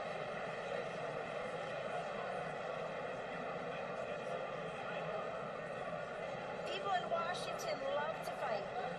They love to fight. He's not fighting with Washington. He's fighting for you. And that's why you fight. So continue to stand up and speak up and show up and put up. And ladies and gentlemen, whether you were for him on day one or you or people you know did it on November 5th, 2024 for the first time, keep saying, look, let's bring more people into this movement. This is an optimistic, positive, forward-looking time for our nation, for our children, for our grandchildren, for our veterans, for the forgotten man, the forgotten woman, the forgotten child. President Trump, never forget, did not need to do this. He did not need to do this.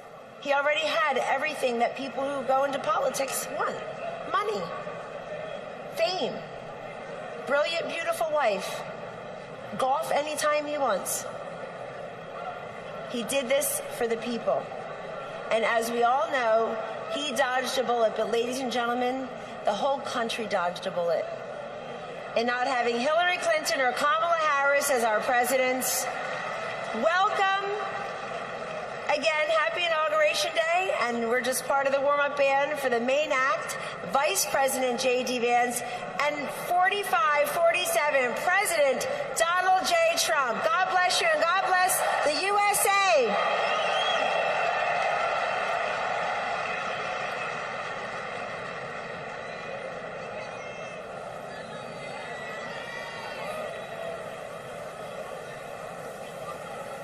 Ladies and gentlemen, please welcome to the stage Congressman Dr. Ronnie Jackson.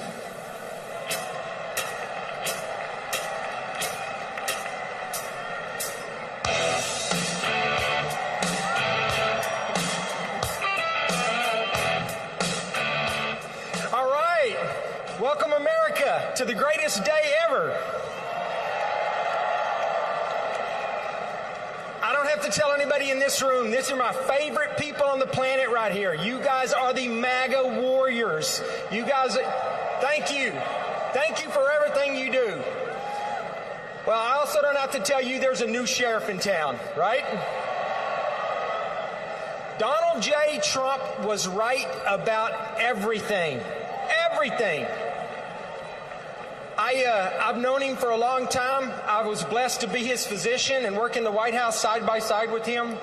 I was blessed enough to be with him on January 20, 2017, 8 years ago. I spent the day with him. I watched him give his inaugural address.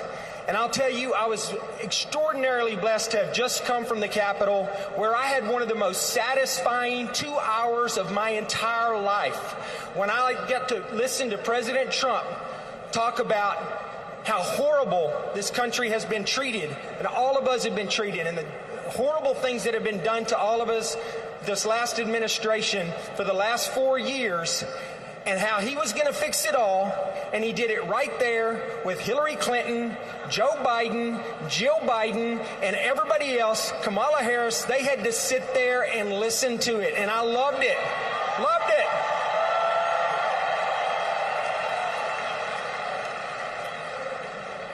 I'll tell you what, I thought for sure, I've always said that the 45th President of the United States is the absolute best president that this country has ever had. But you know what? I think the 47th President's going to be even better.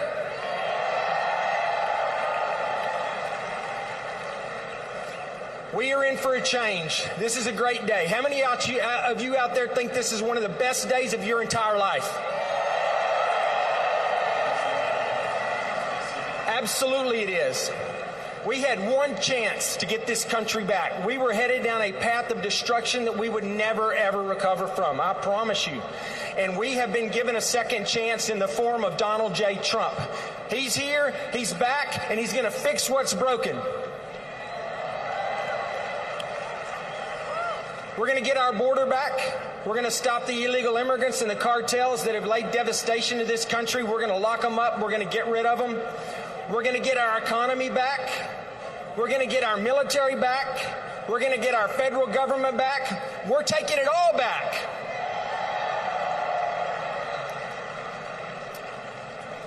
This is a great time to be an American. This is a great day to be an American. And I just wanted to come here, and I can't wait till he gets here to talk to all of you guys. I want to thank you for what you've done, because he got elected because people like you got out and you voted, and you took neighbors who've never voted to the polls, and we all voted, and there was an overwhelming mandate in this country for Donald Trump to come in here and to take this country back. And so I know we're all excited to be here today. It's going to be super exciting when he gets here in a minute. I just wanted to come up here and tell you how much I love you, how much I appreciate you. I want to say God bless you. God bless the United States of America, and God bless Donald J. Trump. Thank you, guys.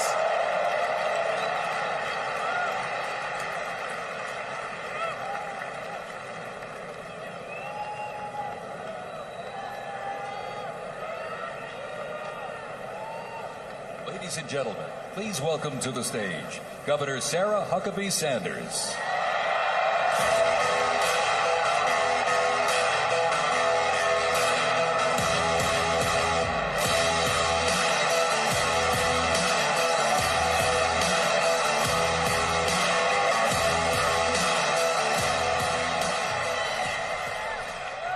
What a great day to be an American. I have to admit, it's a little surreal to be back in Washington, D.C. right now. 8 years ago, I was one of the very first... We went to the helicopter. It was freezing. The sun is a little deceptive. Yes, it is. So what would you like us to do? Sign your orders. Official documents. Okay, I assume they're going to be happy with these documents? Yeah, they're Trump tribe. We might not be here. It's the next step. It's a tradition. Sir, the first is 22 cabinet and cabinet level appointments for your signature. Okay.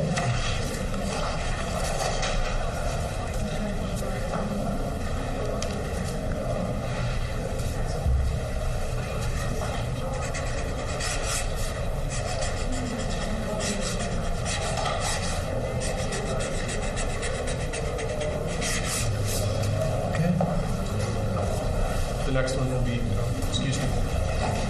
next one will be 47 sub-cabinet level appointments, sir. But you don't have to sign 47 times.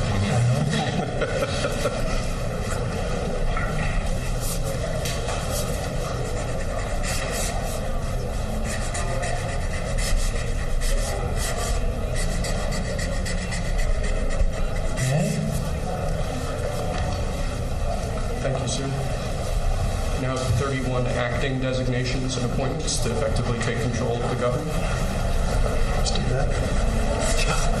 That's important. That's important, isn't it?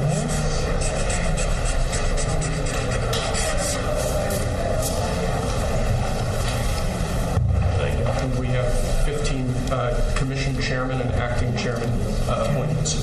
Same here. Commission chairman and acting chairman.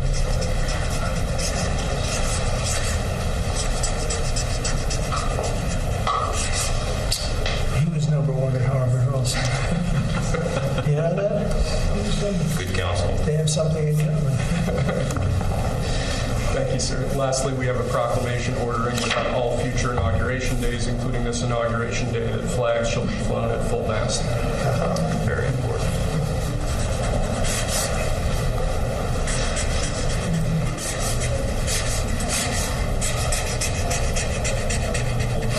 That was a beautiful place to have an inauguration tonight.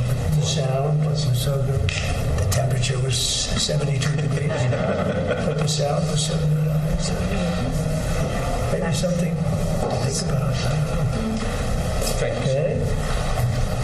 Okay. Good acoustics. Yes. All right.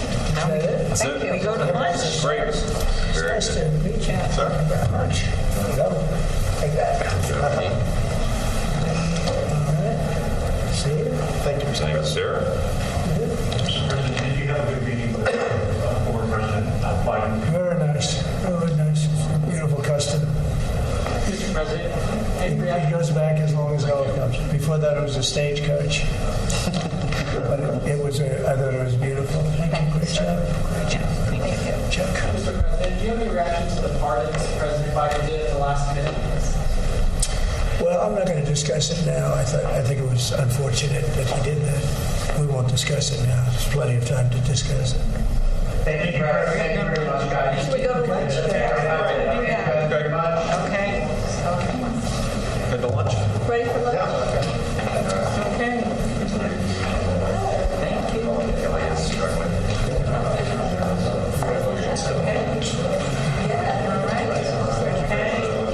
That was 3 times the number of appointments you did in 2017, sir. I did one. Plenty of time. Just getting started. A lot of good work to do our own closure. So very stuck. Council. Trying to work with you.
Ladies and gentlemen, please be seated.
Ladies and gentlemen, at this time, please rise for the introduction of the official party.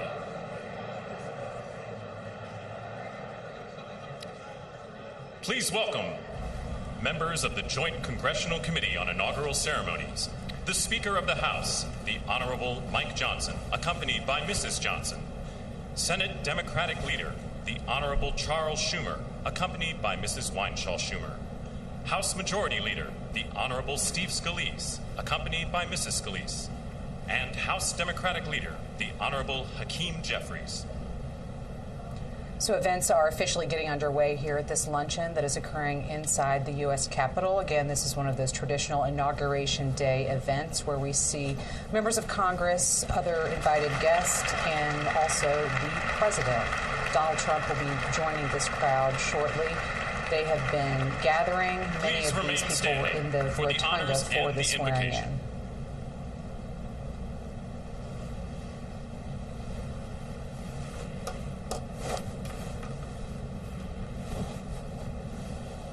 Ladies and gentlemen, escorting the Vice President of the United States, ranking member of the Joint Congressional Committee on Inaugural Ceremonies, the Honorable Deb Fischer and Mr. Fischer.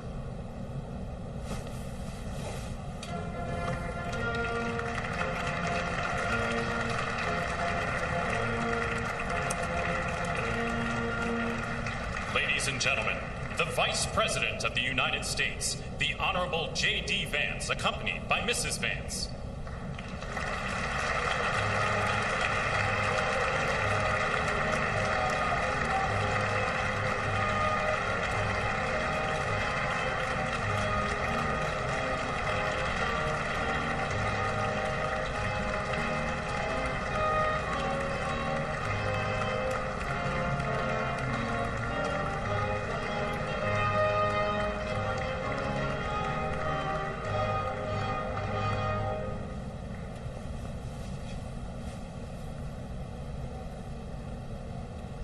Ladies and gentlemen, escorting the President of the United States, the Chairwoman of the Joint Congressional Committee on Inaugural Ceremonies, the Honorable Amy Klobuchar and Mr. Bessler.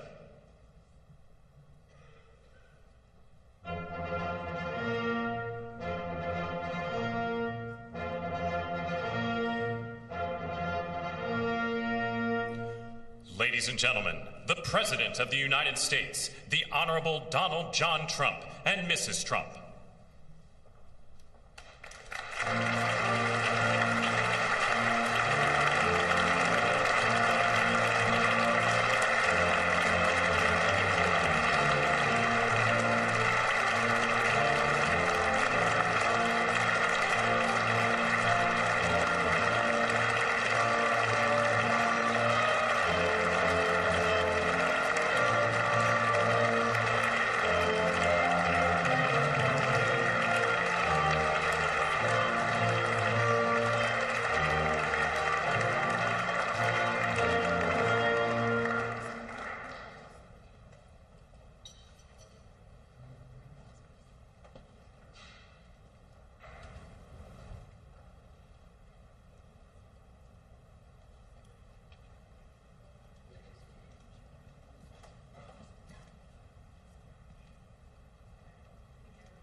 I have a feeling people are very hungry, so I'm going to get this started. Mr. President and Madam First Lady, Mr. Vice President and Madam Second Lady, my colleague Senator Fisher, distinguished guests including the Speaker, Leader Jeffries, and Senate Leaders Thune and Schumer, on behalf of the United States Congress, welcome to the 60th Inaugural Lunch. Big surprise, we are featuring Nebraska beef and Minnesota apples for dessert. We are here in Statuary Hall, where these luncheons have taken place since President Reagan's first inauguration in 1981, and where the House of Representatives once met over 150 years ago. That would be before you were born, Mr. Speaker. In 1864, after the new House wing of the Capitol was built, and in the midst of the Civil War, Congress dedicated this chamber to host statues chosen by every state. Walking into the hall, we all passed under the arch, holding the marble Car of History clock. The statue shows Clio, the Greek muse of history, holding a book to record events as they happen. And as you can see, she's heard a lot of stuff. And as she rides her chariot forward into the future, she looks behind her to remember the past. She remains here as she has for hundreds of years, a reminder that history will remember the events of the present, and it is on us to write that history right now. Speaking of art, the painting right here before you, I chose this painting for this lunch this summer, and it's titled American Horizon. It's by Jane Wilson, who grew up on her family farm in Seymour, Iowa. Coming from the middle of our country, Senator Fisher and I both liked the painting because the artist is from America's heartland, but the horizon could easily be Florida, Mr. President. I will also note that this is the first time in history we are featuring the work of a woman artist at this lunch, and we thank the Art Institute of Chicago for their assistance. Looking at the vast open landscape of this painting, we're drawn to the bottom of the frame where the land or the water, depending on where you're from, meets the sky, and the horizon endures. The enduring horizon is especially meaningful for us today as we mark our enduring democracy as we approach its 250th anniversary. It's a reminder that what's over the horizon is our next chapter, and it is my prayer that the people in this room can write that chapter together. I'd now like to ask U.S. Senate Chaplain Dr. Barry Black, and we thank God he is back with us and in good health, to deliver the invocation, after which lunch will be served. Thank you.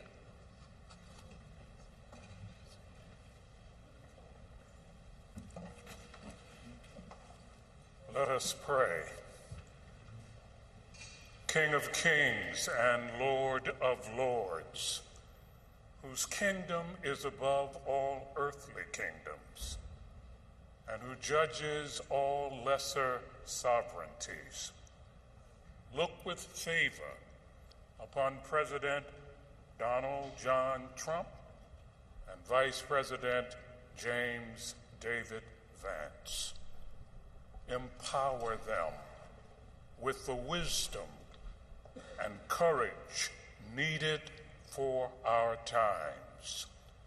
Protect them from the vicissitudes and challenges that obstruct the making of a world of justice, peace, and righteousness.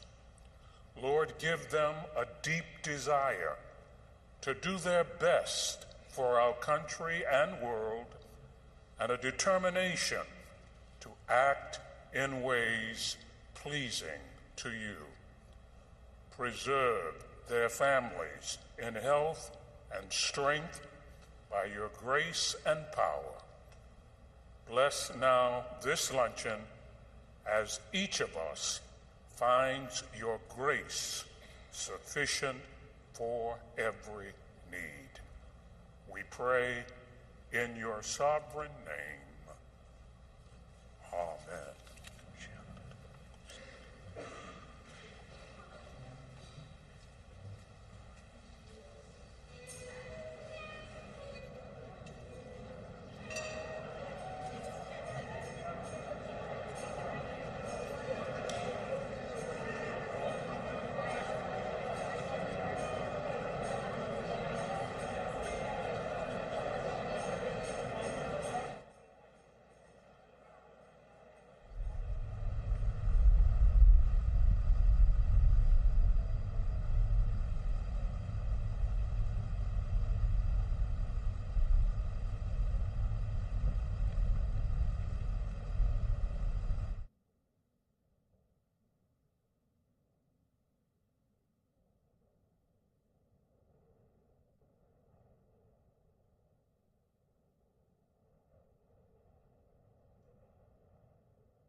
America to believe in conservative principles. And I went to campus after campus, and you know, it was not easy work. It was very difficult.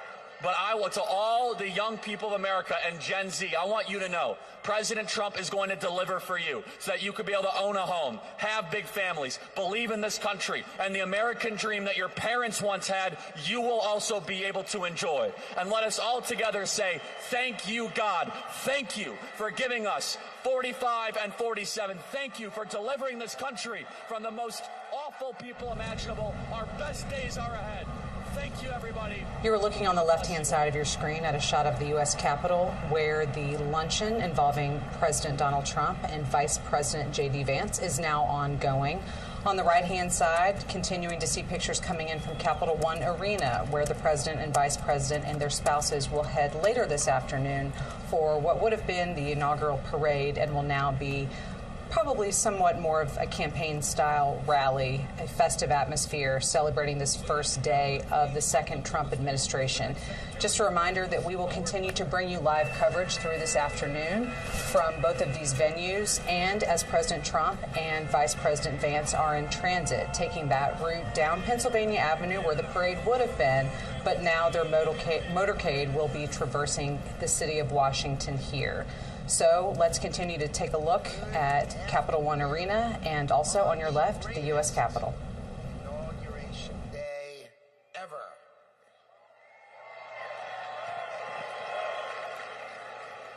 Today is one of the most important days in American history because Donald J. Trump is right now heading back to the White House.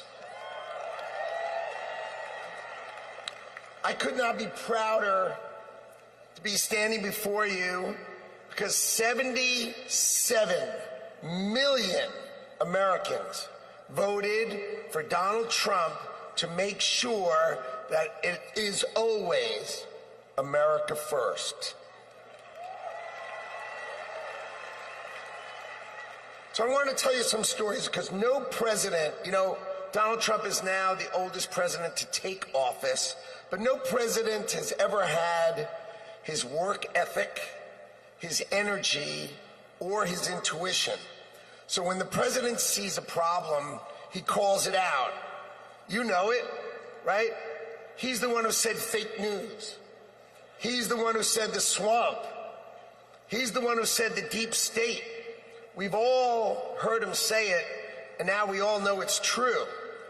And his intuition is always right, so he starts talking about bad trade deals.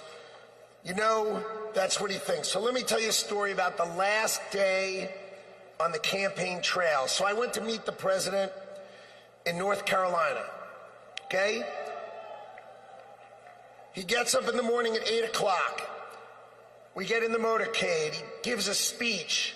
He goes to 3 states, 4 rallies, an hour and a half each rally, finishes midnight. We start 8 a.m. He finishes midnight, gets on the stage midnight in Grand Rapids, Michigan, speaks for 2 hours. 2 hours, never takes a nap. And when he's on the stage, he's never taken a sip of water. The man is power. He is power.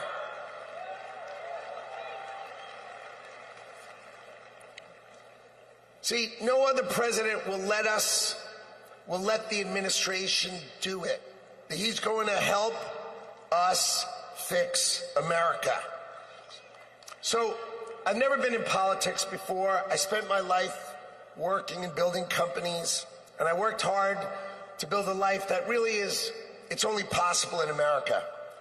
But on September 11th, when we saw our darkest day, it changed my life forever. See, my company was located on the 101st to the 105th floors of the World Trade Center. We lost 658 of our 960 New York-based employees. My younger brother Gary got killed. He was 36. My best friend Doug, 39. 658 of my friends and colleagues got killed. So 9/11 could have broken us, but we Americans, we're strong. We don't break. So we all, my employees and I, we dedicated ourselves to rebuilding the company so we could take care of the 658 families that we lost.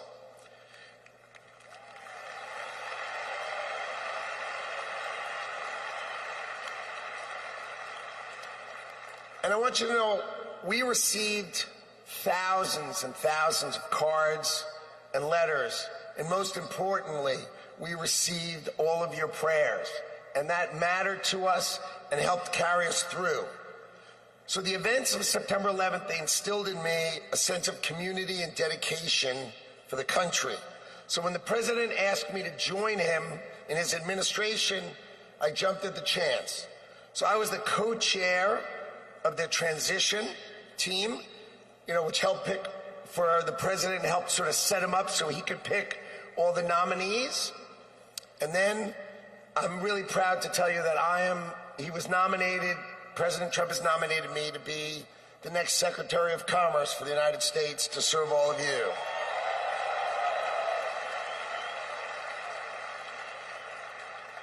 So let's talk about commerce.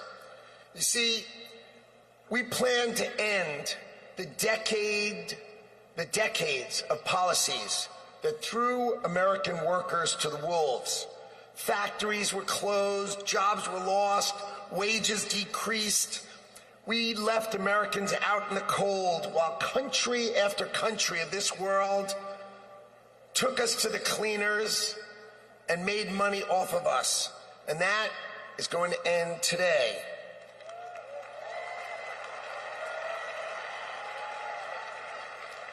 At the start of the 20th century, America was the richest country on earth, and we defended our workers from unfair trade policies with tariffs.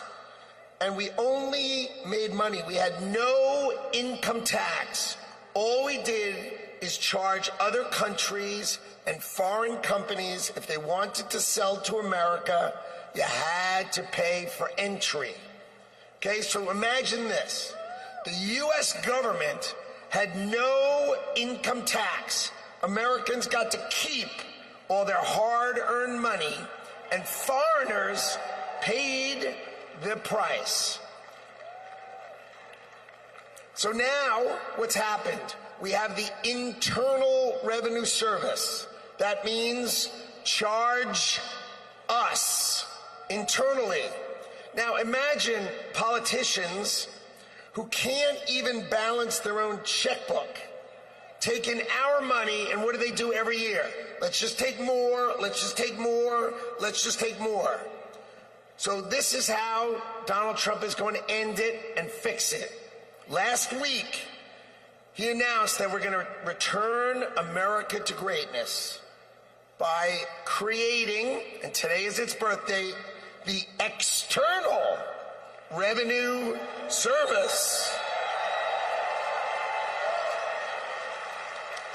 So if you're always wondering, is some bureaucrat going to cut your benefits? Not under Donald Trump. Not under Donald Trump. It means foreign companies are going to pay if they want to come and sell products to the wealthiest country on earth. And if they want to compete with American workers, then let's just not tax our American workers. It means creating level playing fields, and it means that America will be great by reducing the taxes that we pay and driving the ones that they pay.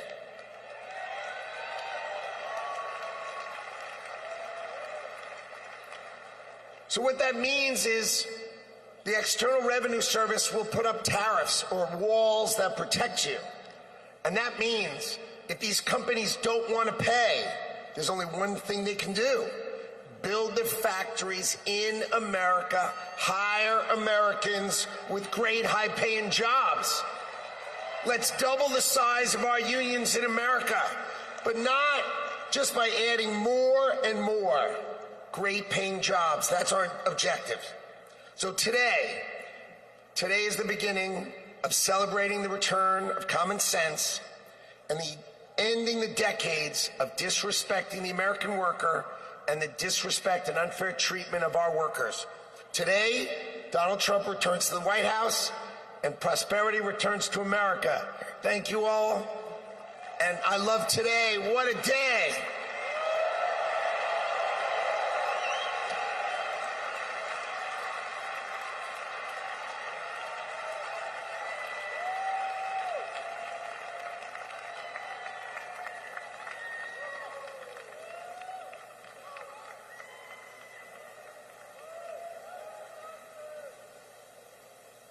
Ladies and gentlemen, please welcome to the stage Governor Glenn Youngkin.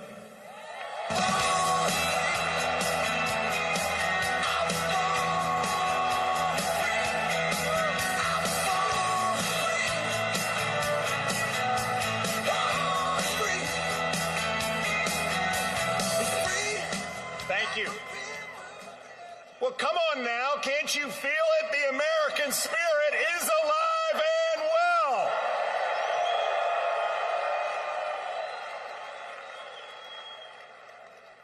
This is the dawn of the golden age of America because we inaugurated the 47th President of the United States of America, Donald J.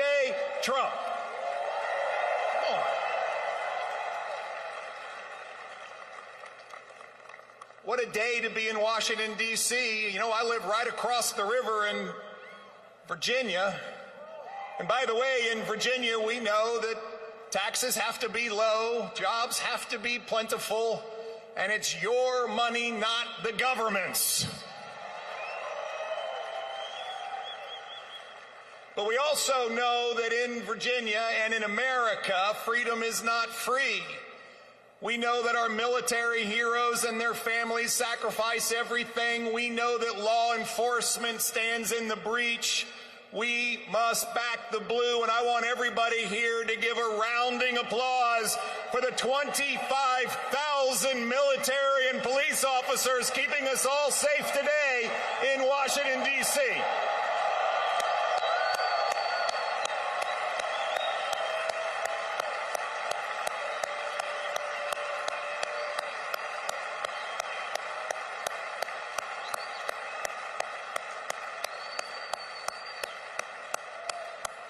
God bless America.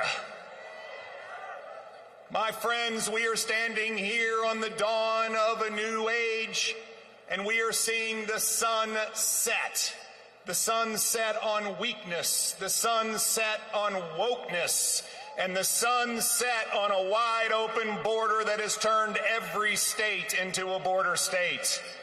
We are seeing the dawn of a prosperous America, the dawn of a secure and safe America, and the dawn of a world that sees peace because we have a strong America.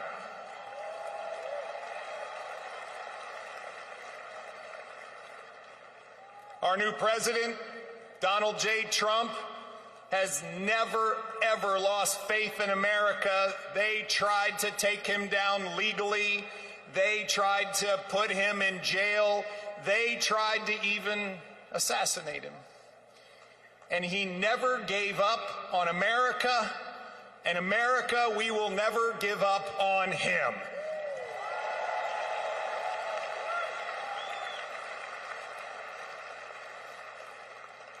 And as we stand here on this dawn of the next golden age in America, we all have a responsibility. It is our responsibility to stand every day in support of this administration, to do everything that we possibly can do for America's success. President Trump deeply believes this, and both he and J.D. Vance have already gone to work. He is signing executive orders. He is closing the border. He is bringing down inflation. He is stepping into the breach. Ladies and gentlemen, it is time for America to be prosperous again. It is time for America to be safe again. It is time for America to be strong again. And it is time for America to be great again.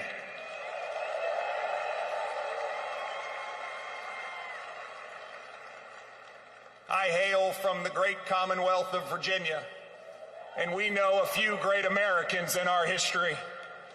From George Washington to Thomas Jefferson to James Madison to Patrick Henry, who echoed, "Give me liberty or give me death."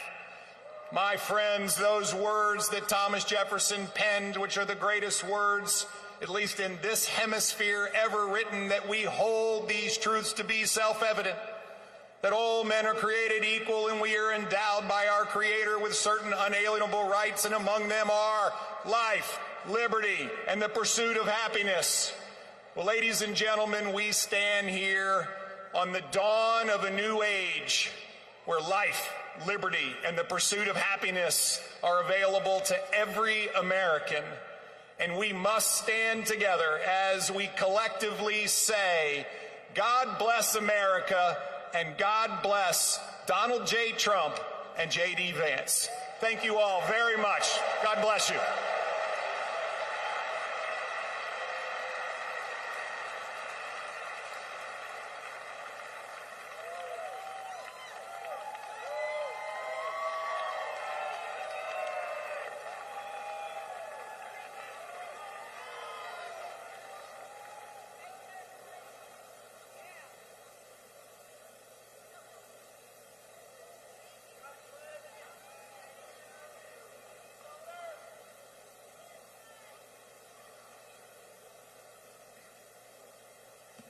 Ladies and gentlemen, please welcome to the stage, Mr. Elon Musk.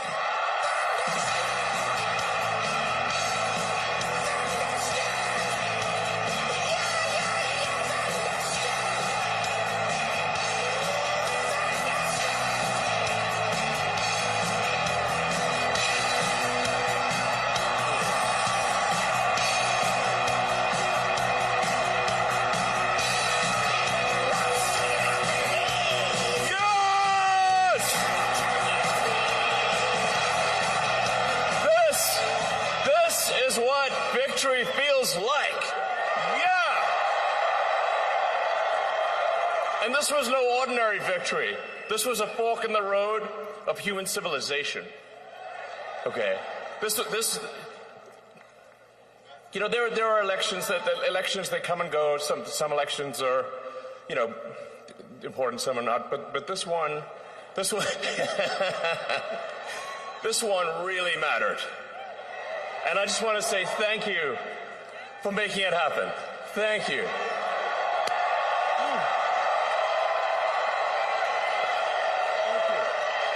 My heart goes out to you. It is thanks to you that the future of civilization is assured. Thanks to you. We're going to have safe cities, finally, safe cities. Secure borders, sensible spending, basic stuff. And we're going to take Doge to Mars.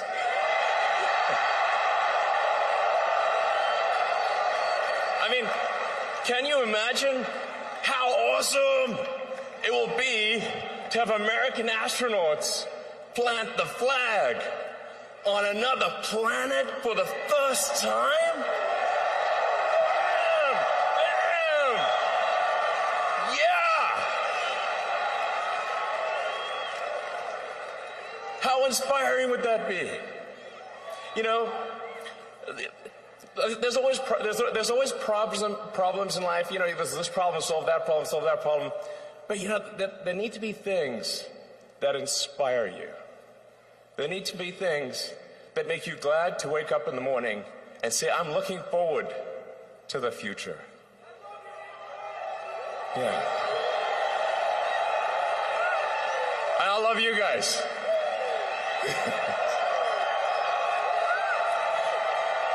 So,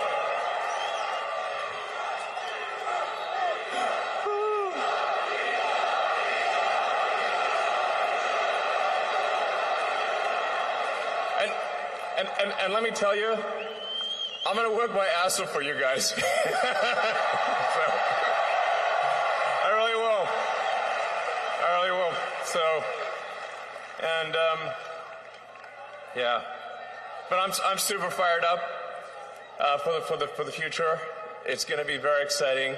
As the president said, we're going to have a golden age. It's going to be fantastic. And one of the fundamental things, one of the most American values that I love is optimism. And this feeling like we're gonna make the future good. We're gonna make it good. So, man, I can't wait. This is gonna be fantastic. So thank you again. And yeah. I'm just so excited about the future. Thank you, guys. Thank you.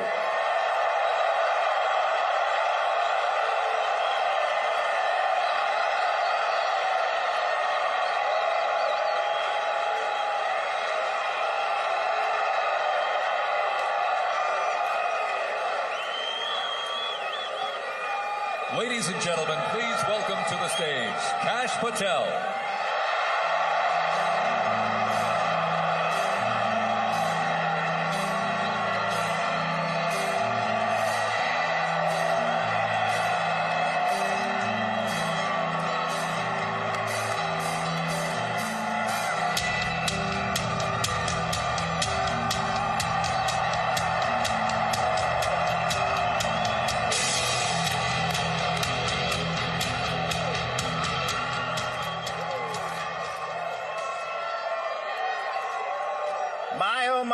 Follow Elon Musk when he tells you you're going to take you to Mars.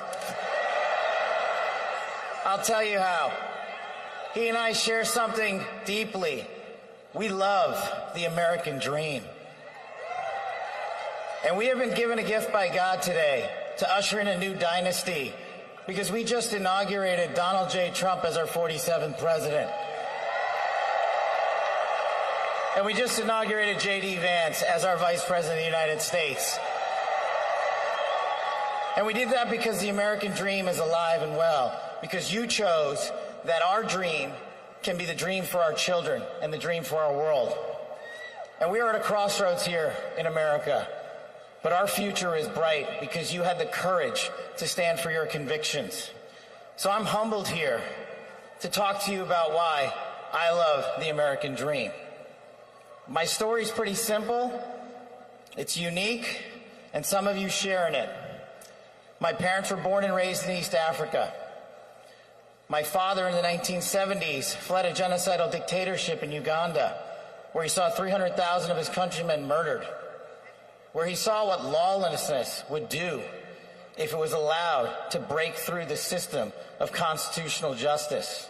He fled, like so many others. He married my mother.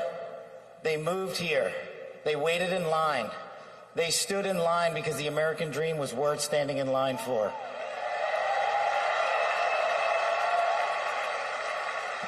That dream is woven into the fabric of this nation, and our immigration policy is the greatest policy in the world. And now that we have Donald J. Trump and J.D. Vance, it will become the greatest policy in the world again.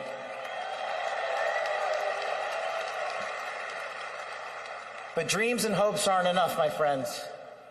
We got to get to work. And we got to accept the realities that too many of you know from your communities. President Trump launched in his first term priorities of national security, law enforcement, economy, and global diplomacy. But now we have to retread some of that. And I'd just like to go over a few of the things that our community has been living under these last few years. In the last calendar year alone, we had 100,000 drug overdoses. In the last calendar year alone, we had over 100,000 rapes. In the last calendar year alone, we had 17,000 homicides. That is unacceptable in 2025 in the United States of America. That is why we need constitutional law and order. When I read the statistic that for the age group of 18 to 45, the #1 cause of death is CCP fentanyl. We are not prioritized to go after the threats that face this country, and most of all, that face our future generations. But thank God we will be, starting right now.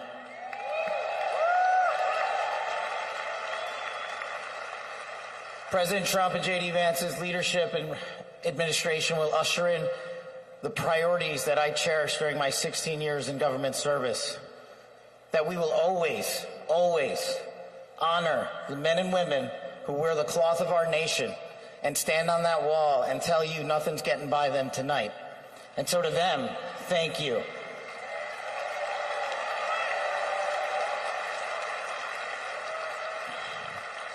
To our teachers and our frontline workers and our first responders, y'all choose to show up every single day for our children, for our communities, and we will now show up for you. Thank you for keeping us safe.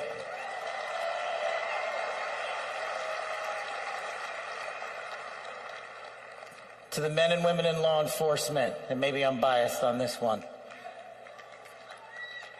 our police officers, our sheriffs, our federal agents are some of the greatest warriors that God has ever created. And we will put them first because they have our backs, and now we will have your backs.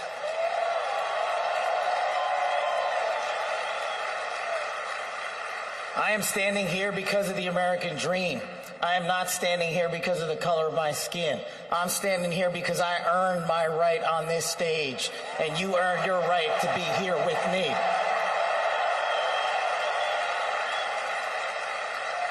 And I promise you this, with every fiber of my being, that our law enforcement, that our teachers, that our first responders, that our veterans, that our men and women in uniform who dare to serve this country and put themselves below the rest of our needs will be reprioritized to the top of the heap because they are standing on that wall, and we will not let that light go dark on them.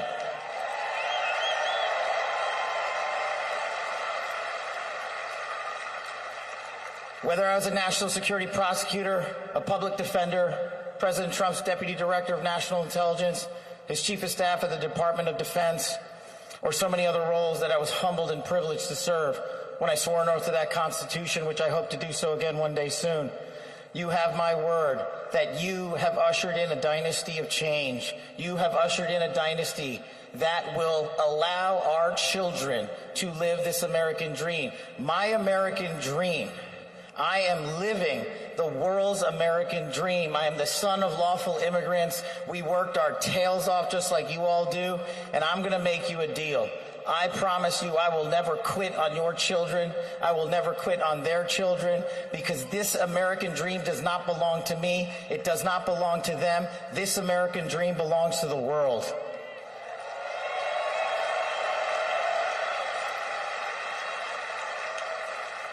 So in closing, I just want to tell you this. It's pretty cool to be speaking in Capital One Arena right before the boss.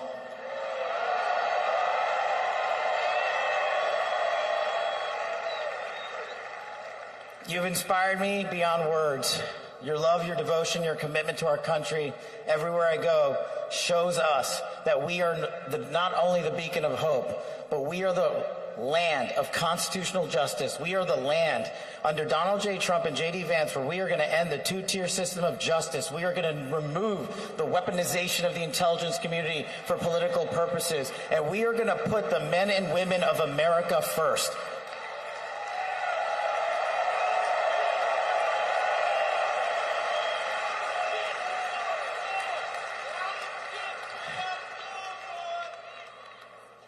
So listen, there's just one thing left to do. We all got work to do. We've got the greatest president and the greatest vice president in the history of the world. And so I just need y'all to do a little bit more. Every time you see a law enforcement officer, every time you see a veteran, every time you see a teacher, shake their hand. Give them a little bit of your time, because they're giving us all of our time. And don't forget to enjoy the ride, ladies and gentlemen. God bless America. God bless these United States of America. God bless every one of you. I'm living the American dream. My name is Kash Patel, and I ain't going anywhere. Let's go to work.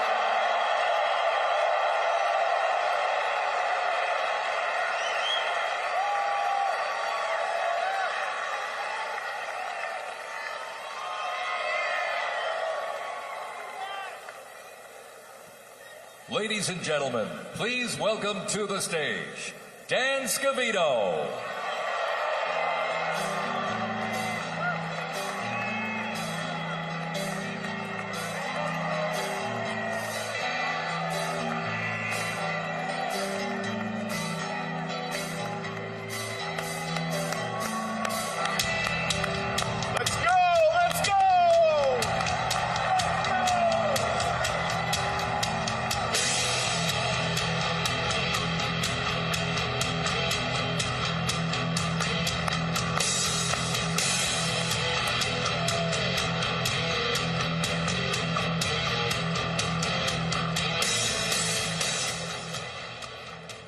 Hello, Patriots. How's everybody doing this evening?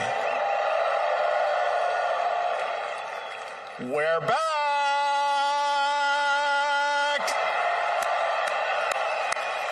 USA! USA! USA! USA! USA! USA! USA!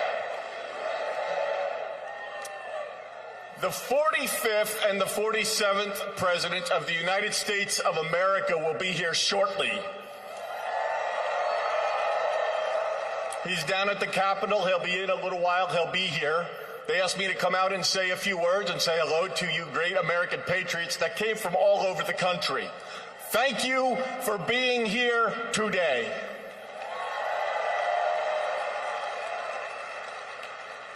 One thing I just noticed when we were leaving the Capitol after the swearing in that really hit me hard after the journey we have been on over the last 9 years, especially over the last 4 years.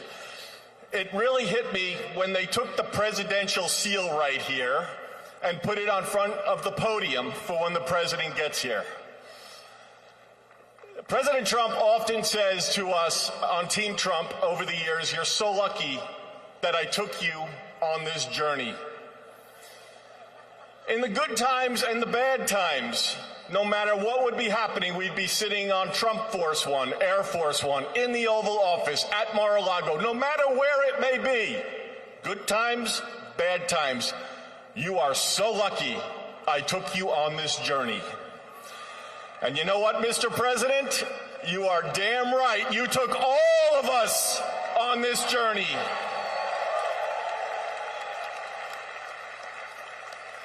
There's been a lot of stops along the way from 2016 when we started back in 2015 with a small campaign team flying around the country, doing rallies, small team, 6, 7, maybe 8 people.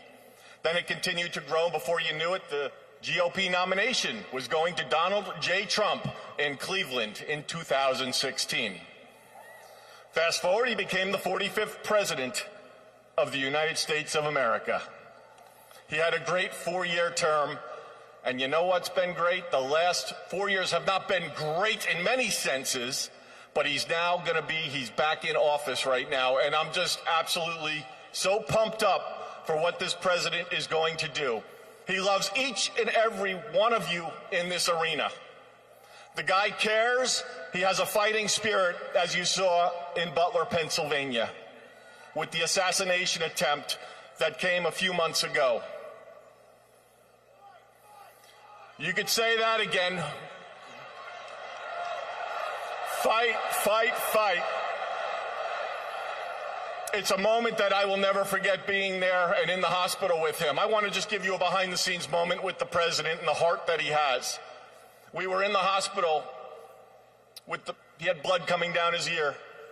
He wanted to know how his staff was. Myself and Susie were with him, and Stephen Chung and Walt, and even the Secret Service. How are you guys doing? The guy just got shot in the damn head, and he's worried about us. Are you guys okay? He's on the phone with his family. Showed him a picture, the iconic photo of his fist raised in the air.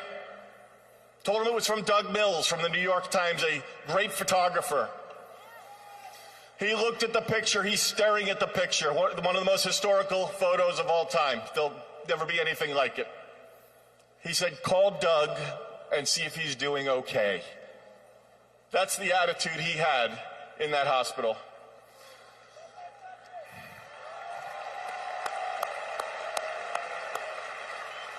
Our president has been resilient through a lot, and I don't need to get into all of it because you're all familiar with it, and I'm convinced much of it that went on over the last 4 years is why he won the election in an electoral landslide.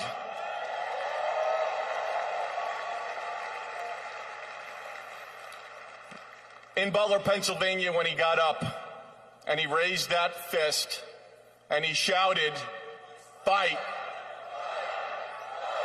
He will do that for every one of you, for the United States of America. He will always put America first, without question. He loves what he does. He's got a great administration and a great team behind him. What a journey. McDonald's, drive-through window, garbage trucks showing up at a rally, and him on the plane putting on his orange vest. Sir, are you going to take that off? I'm going to the rally in my orange vest. The guy is 1 in a trillion. There will never be anybody like this man again. Enjoy this moment. Enjoy this movement. And together, we will continue to fight, fight, fight, put America first, and make America great again. God bless everybody here. We love you. Thank you.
Nothing's gonna cut it, that's the hard truth.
sip it till the pain wears off.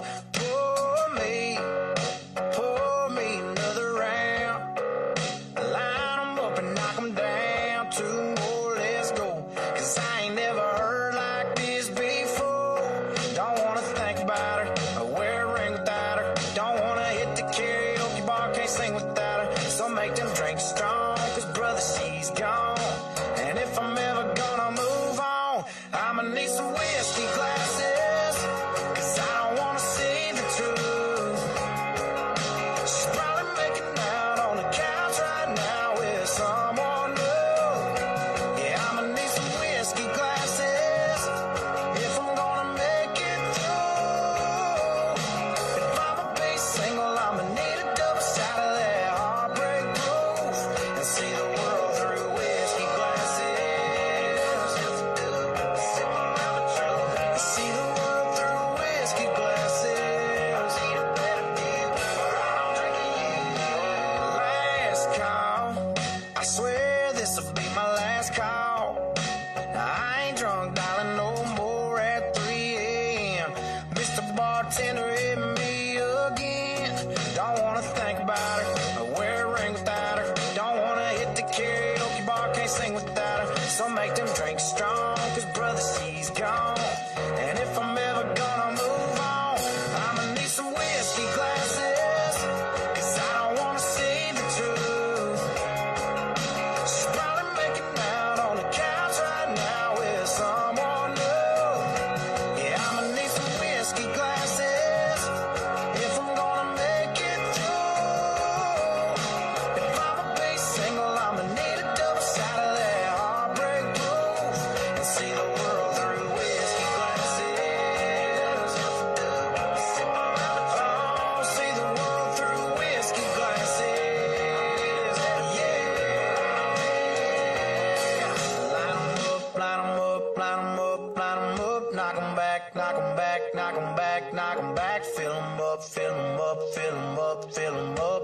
'Cause if she ain't ever coming back, line 'em up, line 'em up, line 'em up, line 'em up. Knock 'em back, knock 'em back, knock 'em back, knock 'em back. Fill 'em up, fill 'em up, fill 'em up, fill 'em up. 'Cause if she ain't ever coming back, I'ma need some whiskey glasses, 'cause I don't wanna see the truth. She's probably making out on the couch right now with someone new. Yeah, I'ma need some whiskey glasses if I'm gonna make it through. If I'ma be single, I'ma need a double shot of that heartbreak proof and see the world through whiskey glasses. Oh, see the world through whiskey glasses. Yeah.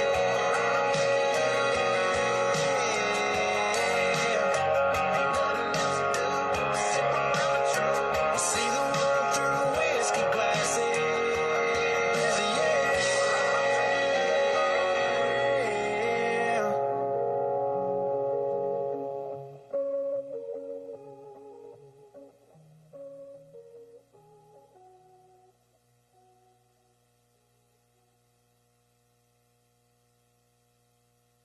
Sunday morning, man, she woke up fighting mad. Bitching and moaning on and on about the time I had. And by Tuesday, you could say that girl was good as gone. And then when Thursday came around, I was all alone. So I went for a drive to clear my mind. Ended up at a Shell on I-65.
gonna be the death of me was my saving grace. It's got me thinking that her leaving is the only logical reason that I got the last spot in the Hooters parking lot, and the waitress left her number on my check with a heart. She picked up on the first ring when I gave her a call. And I spent $5 at the Moose Club raffle, won a used four-wheeler and 3 free passes for me and 2 of my buddies to play around a golf. And I ain't gotta see my ex-future mother-in-law anymore. Oh Lord, when it rains, it pours. When it rains, it pours. I've been on one hell of a redneck road for 3 weeks now, and it all started on the day that she walked out. Then I won $100 on a scratch-off ticket, bought 2 12-packs and a tank of gas with it. She swore they were a waste of time, all, but she was wrong. And I was calling number 5 on the radio station, won a 4-day, 3-night beach vacation. Deep sea senorita fishing down in Panama. And I ain't gotta see my ex-future mother-in-law anymore. Oh Lord, when it rains, it pours.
time tonight, girl. Above us, all the stars are watching. There's no place I'd rather be in this world. Your eyes are where I'm lost in. Underneath the chandelier, we're dancing all alone. There's no reason to hide what we're feeling inside right now. So baby, let's just turn down the lights and close the door. Ooh, I love that dress, but you won't need it anymore. No, you won't need it no more. Let's just kiss till we're naked, baby. Versace on the floor. Ooh, take it off for me now, girl. Versace on the floor. Ooh, take it off for me now, girl. I'll unzip the bag and watch it fall while I kiss your neck and shoulders. No, don't be afraid to show it all. I'll be right here ready to hold you. Girl, you know you're perfect from your head down to your heels. Don't be confused by my smile, 'cause I ain't never been more for real, for real.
Respectfully, I say to thee, I'm aware that you're cheating when no one makes me feel like you do.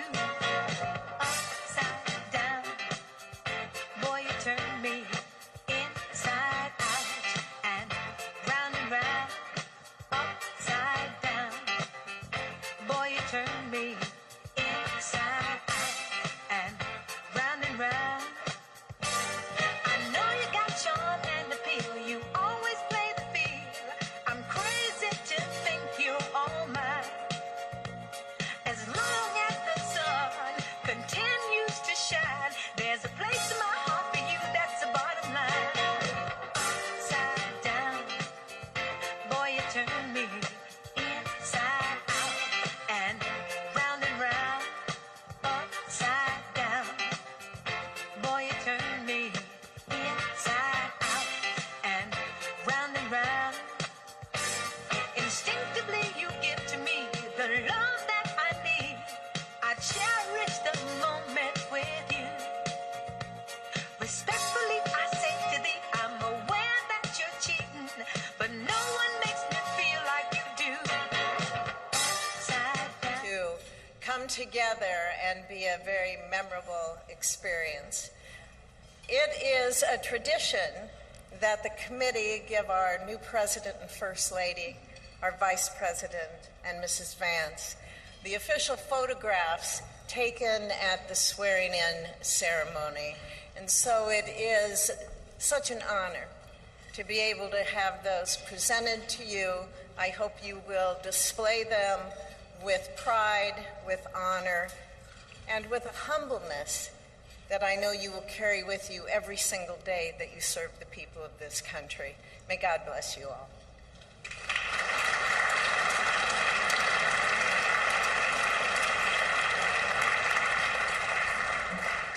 Thank you, Senator Fisher. Now, on behalf of the Joint Congressional Committee on Inaugural Ceremonies, I'd like to present the President and Mrs. Trump and the Vice President and Mrs. Vance with these crystal Lennox vases. See them over here? For the 10th consecutive inauguration, Lennox has provided the official inaugural gift.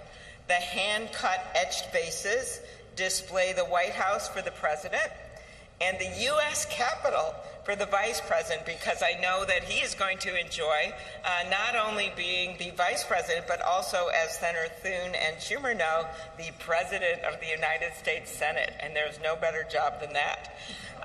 These gifts symbolize our equal branches of government as well as our enduring democracy. There they are.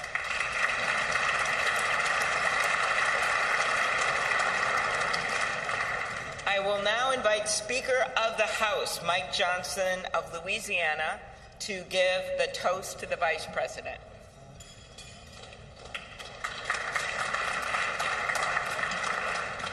Thank you so much. It is my great honor to offer a toast to our new Vice President, Mr. J.D. Vance. J.D., you wrote something very poignant in your memoir. Actually, many things very poignant, but let me quote you here. What separates the successful from the unsuccessful are the expectations they had for their own lives. That's really meaningful. That expectation is a powerful thing. We remember the people in our lives who provided that to us. We all need that. Everybody needs hope and encouragement. They need a greater expectation. We need people in our lives who will make us look farther and reach higher. JD's written a lot about the people in his life that have done that. He's written about, we know the great story of your grandparents and what they did in your life. He's written about his professors and mentors that he met in law school. He writes speaks a lot about his gracious, beautiful wife, our new second lady, Usha. Is a great inspiration as well. And JD, you yourself have been inspiring people.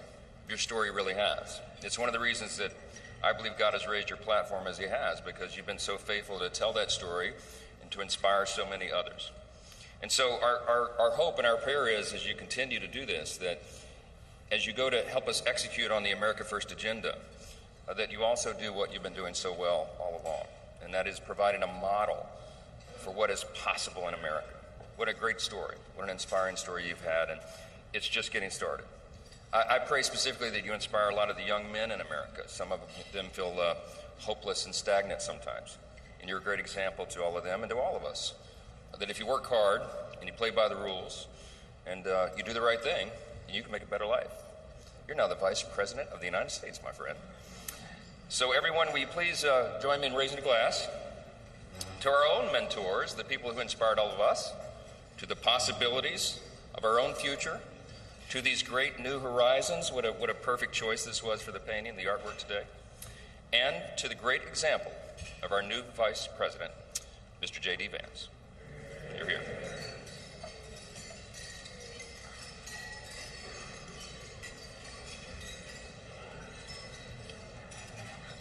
Thank you, Speaker Johnson and Vice President Vance. I will now invite my senator next door in the state of South Dakota, Senate Majority Leader John Thune, to give the toast for the President.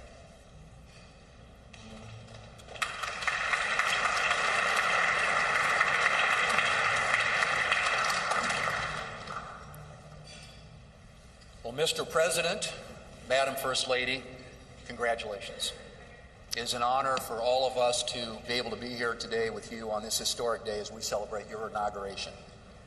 Mr. President, one of the most important influences in my life when I was getting started in politics was Ronald Reagan.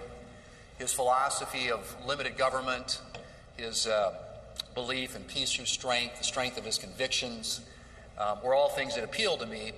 But I was also drawn by his optimism and by his belief in America. And Mr. President, those are qualities that I see in you. One of the things that resonated throughout your campaign was the unshakable belief in our country and in her citizens. You remind us of everything that's possible in America. I'm looking forward to working with you over the next 4 years to build up our great country. It says in the scriptures that if you ask for wisdom, it will be given to you and given to you generously. And so I pray, and our prayer is, that God will richly bless you in the years ahead and grant you not only strength, but wisdom. And ladies and gentlemen, I ask you to join me in raising a glass to the President of the United States, President Donald Trump. You're here.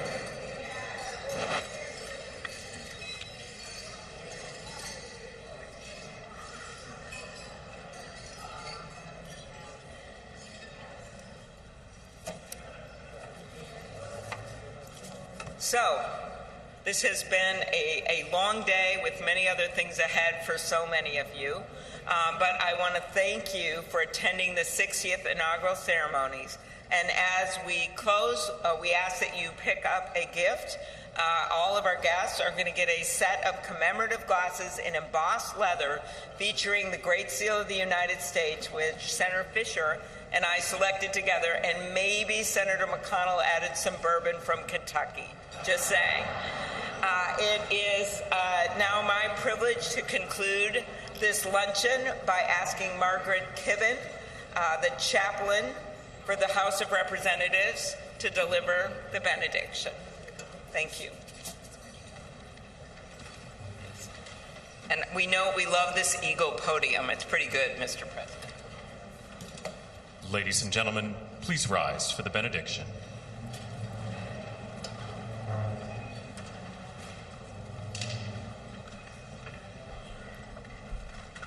Would you pray with me?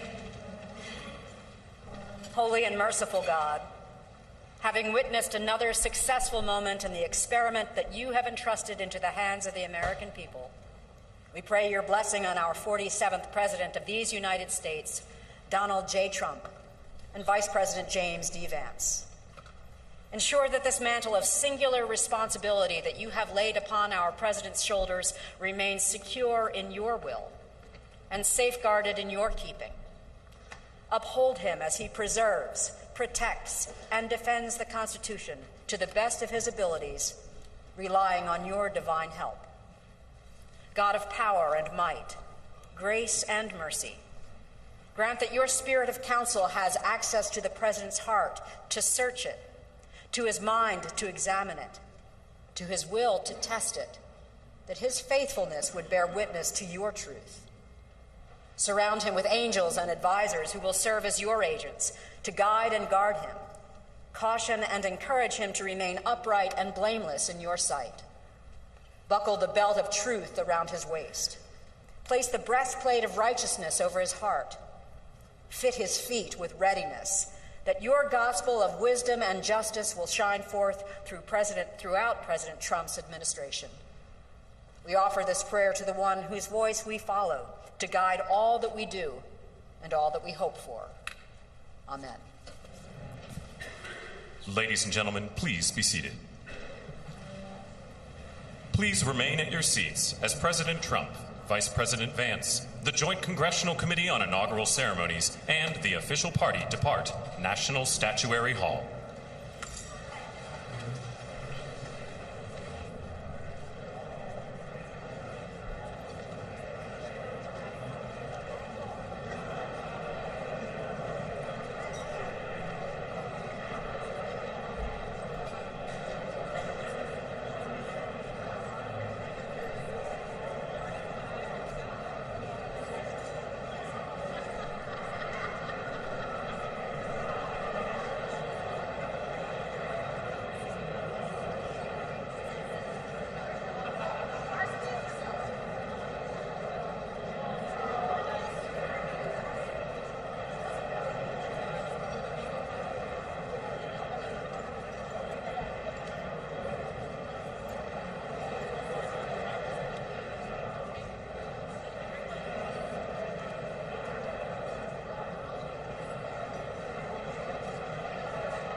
Summertime is finally here. That old ballpark man is back in gear out on 49. Man, I can see the lights. School's out and the night's rolling, man. Just like a long lost friend you ain't seen in a while. You can't help but smile. And it's 2 bare feet on the dashboard. Your love and an old Ford, cheap shades and a tattoo and a yoo-hoo bottle on the floorboard. Perfect song on the radio. Sing along, cause it's one we know. It's a smile, it's a kiss, it's a sip of wine, it's summertime. Sweet summertime.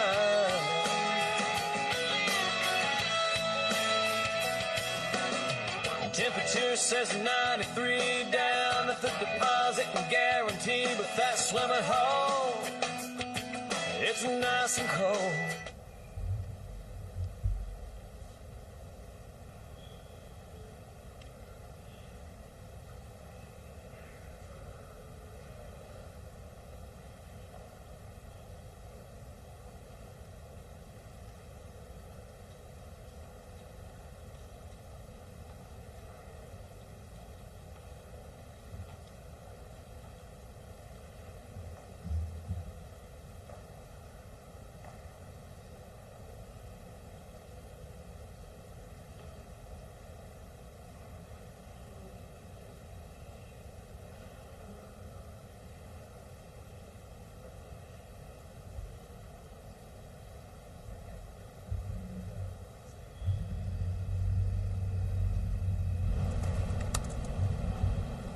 We are back with you, looking now at pictures from inside the Capitol Visitor Center. This is what traditionally would be outside on the east front of the Capitol, but with a lot of today's inauguration-related activities brought inside, this is what's known as pass and review. This is where an incoming president makes a symbolic review of the troops of the U.S. military. Traditionally, this would be something we would see kick off the parade, leaving the Capitol headed down toward the White House. So instead, this will be occurring at this point. President Donald Trump will come in and perform this ceremonial duty and then head on to the Capital One Arena, where, again, there will be other events taking place this afternoon in lieu of that traditional parade. So this pass and review, this is something that we traditionally see as part of our inauguration activities. It is consistent on the schedule. It's not a really intensive inspection of the military, but again, it is considered to be something symbolic and is a traditional sort of duty for the commander-in-chief or the official in charge of the military to give them a look over, since as president, that also comes with that the commander-in-chief duties and the person who is atop the United States military forces. So we are seeing all of that taking place here in the Congressional Visitor Center. And shortly, we do expect that we will see President Donald Trump coming into this space to participate in pass and review before he and Vice President J.D. Vance head on to the Capital One Arena. For the past more than an hour, they have been taking part in the traditional Inauguration Day luncheon, also on the Capitol complex. And you were looking at some images of that earlier. That event recently wrapped up, and so this is what's next here on our schedule. Let's listen in as it gets going.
We see President Donald Trump and First Lady Melania Trump entering the area where the passenger view is taking place.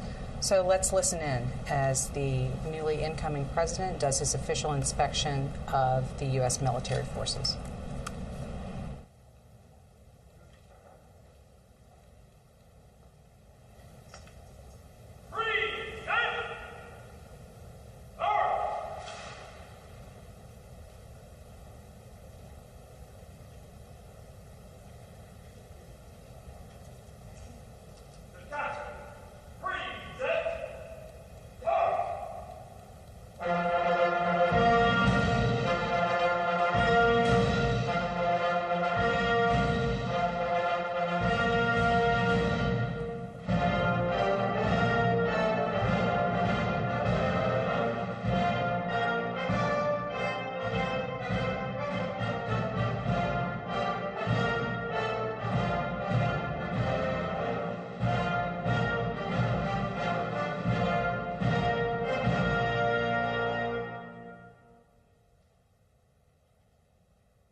The next.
Taking a look here at the Capitol, now that the passing review ceremonial inspection of the military has concluded, we see President Donald Trump and First Lady Melania Trump exiting the Capitol. Their motorcade has been awaiting them. This will be their initial trip as President and First Lady officially getting into these vehicles that will be their official modes of transportation, at least when they're on the ground in Washington and throughout the world. Really, these same sorts of vehicles will be transporting them. But now they are headed to what is standing in for the inaugural parade. There you see the Capital One Arena. That is elsewhere here across Washington. And that is where supporters of the president have been waiting for hours at this point to see him in person. They watched live from that Jumbotron screen you see there in the middle of the arena. They watched live as he took the oath in the rotunda of the U.S. Capitol about 4.5 hours ago. And they have been watching other images coming in from the events on this inauguration day. That luncheon that just concluded elsewhere in the Capitol, the passing review, inspection of the troops. And now they are watching President Trump and the First Lady get into their waiting vehicles that will take them to that arena. So, Sagar, as we're looking at these images, this is a different kind of inauguration, obviously, because everything is kind of inside and on a different schedule. But what do you think we're going to be seeing once Donald Trump gets to Capital One Arena from this crowd? They've been waiting for a while, but if they've been to some of his political rallies in the past, they're probably kind of used to some of that time frame. And I think it's going to look a lot like, to those of us who've been to Trump rallies, like a Trump campaign rally. Not necessarily a, hi, I'm the new president now. Based on the speech that we saw the newly minted president give to backers after his formal inaugural address, that was a somewhat short version of the greatest hits speech that you've especially have heard so many times. Lots of familiar points, though. Yes. Immigration, the election was stolen, people are crazy, et cetera, et cetera. That was before governors and lawmakers and dignitaries inside a very dignified place inside the United States Capitol. Here you're going into a basketball and hockey arena with 20,000 supporters, many of whom have spent quite a bit of money to get to Washington and wanted to be outside to take part in the regular festivities. As you said, some of them 8, 9 hours. It's really cold in D.C. People waited in line outside to then get in the arena, where we're told a lot of the concession stands aren't open, so now they may be hungry as well. And Maybe hangry by this point. Exactly. So I think what you can expect, based on past experience, pretty raucous welcome, and then a pretty raucous speech from the president. I don't think this is going to be the softer tones, middle ground inaugural address. Let's push for unity in America. This is going to be, you are my people. 20,000 of you have waited hours to see me, and I'm going to give you. You got lights? Take one on your feet. It's not just motorcycles. The other one was part of CNN. Everybody get excited. In the vehicle. Finally. I love it. Everybody knows me now here in Washington, D.C. I know you're not cold because you're from the Alaskan Patriot. Loves law enforcement. How many times have you been up and down this line? 4 or 5. I'm just enjoying it. I know.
currently, by my count, 21 degrees outside in D.C., and the wind gusts have made it feel much colder than that. So we see now the motorcade making its way. I mean, you see more security and reporters and video cameras than you do just people outside watching. And it's odd because we're so used to this route being 7, 8, 9, 10 deep with people who had long ago rented hotels along this route, paid thousands of dollars to be able to watch from there. And, you know, here there's a smattering of people just to watch the limousine go by, and not the slow version of the motorcade like during a parade. This is, you know, the regular, again, motorcade getting a president from point A to point B as quickly and as safely as they can do it. And that typical part of the parade that we see for that last stretch in inaugurations past, where the president will get out and make it on foot.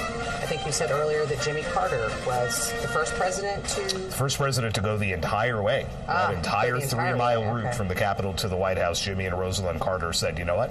We want people to see us. We want them to think that this office belongs to them, because it does, and we want them to watch us the entire way from the seat of power to the executive mansion.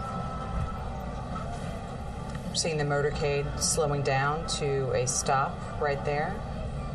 I mean, maybe somebody was in the crosswalk. I could have been wrong. That van you see, the modified truck there, that is the Secret Service counter-assault team. These are the very heavily armed and armored operators whose job it is to repel an attack on the motorcade.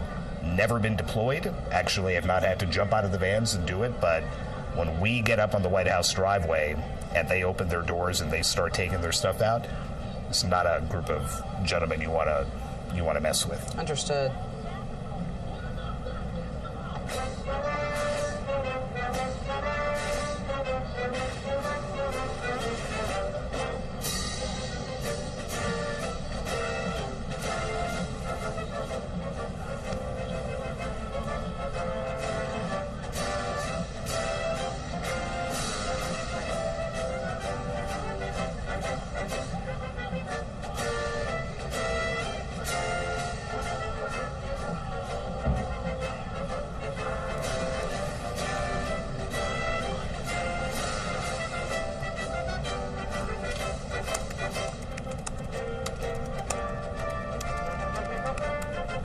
Continuing to take a look there at the Capital One Arena, where the crowd is now awaiting, maybe not the next speaker to take the stage, but certainly the one they've been waiting for all day, and that will be President Donald Trump, who's continuing to make his way to this sports arena in Washington in his motorcade for the next of these official events as part of the inauguration. I would imagine that a lot of the folks in that arena who've been waiting there today have probably been to some, if maybe one or maybe several of Donald Trump's campaign rallies or other events along the way. And Sagar, you know, those of us who've covered a lot of these events, those people are accustomed to waiting quite a long time to get through security, but also to just waiting on Donald Trump himself. Sometimes the schedule takes some twists and turns. The schedule gets a little bit out of whack. I mean, as it does with a lot of presidents and a lot of candidates. We've all lived through very long delays at the White House and various events. And something like today, even as choreographed as it is, can go off the rails very quickly. You know, what we anticipated would be a few minutes of remarks from Donald Trump after his main speech became longer than the actual speech. That as a way of knocking you off schedule, and all the handshakes and the posing with the thumbs up and all that kind of thing. So yeah, this is not out of the ordinary. That doesn't make it easier when you're not allowed to bring a whole lot of stuff in and you might be really hungry or thirsty. But the anticipation of seeing the new president may be enough to offset a lot of that. And especially, I guess, coupled with the fact that there are a lot of events that folks who've come here to Washington to experience this haven't really been able to get that same feel. You know, we're all these set pieces of being on the west front of the Capitol and the parade and those moments where his supporters would get to see in person Donald Trump at this point not really having that because of all of the weather-related changes, but that is very understandable because it's for safety, and it is extremely, extremely cold. I mean, there have been a lot of the usual parties, Friday night, Saturday night, Sunday night receptions, but that might not be something the average Trump supporter might attend. I mean, we're talking balls where people are, black tie, paying thousands of dollars to get in. High-level donors and supporters. Right, exactly. Folks who are willing to put out that kind of money, whereas a lot of times in Washington for inaugurations, you have people who bring their kids and their families just to be able to say, we watched this peaceful transfer of power, a hallmark of American democracy. We wanted our kids outside to watch the outgoing president and the new president roll by. They didn't get that today. Did some of those folks get into the arena? Maybe. Capacity 20,000. That's less than a tenth of the number of people that were expected to be on the West Front and on the Capitol grounds. Forget all the general admission areas on the National Mall, along the parade route, wherever else. You're looking at, maybe in the neighborhood of 300,000 people, and now you're down to 20,000. I'm not great with the math, but that math doesn't seem great. A lot of people who wanted to see something are not going to get to see it. Just a fraction of what would have been possible, but still. Fraction, that's probably a better way than to try to actually do the math in my head. But this arena that's been hosting NBA and NHL games and concerts, and I mean, I've taken my nephews and niece to the circus and to see the Harlem Globetrotters in this building. I mean, it's hosted everything. This is a new one. This is not something that what used to be called the MCI Center, then became the Verizon Center, is now Capital One Arena. This is not something that it's ever hosted. This is not something that's really happened on this scale. The old Capitol Center in the D.C. suburbs in Maryland hosted a very truncated celebration for Ronald Reagan's 1985 inauguration. That was the last time something was moved indoors, but there was no parade. How, again, they're going to pull off an actual parade in this building? Again, I've seen a lot of different kinds of events in there over the years, but this will be something different. I've been to many college basketball games in that arena back when it was the MCI Center, kind of dating myself a bit, but I still refer to it as simply Verizon with my wife, and that it hasn't been called that for a couple of years now. I'm not violating any naming deals or anything, but to me, it was MCI, like for you, for a long time, and then Verizon. And people in D.C. who remember the old Capitol Center, long since demolished, have been conflating the two names. So you have Capital One Arena, the new one. The Capitol Center no longer exists. The Capitol. So there have been all kinds of, well, wait, which building is what? What time's the Cap Center thing? Like, well, it's not, because they blew up the building 20 some odd years ago. A lot of concerts and games there as well.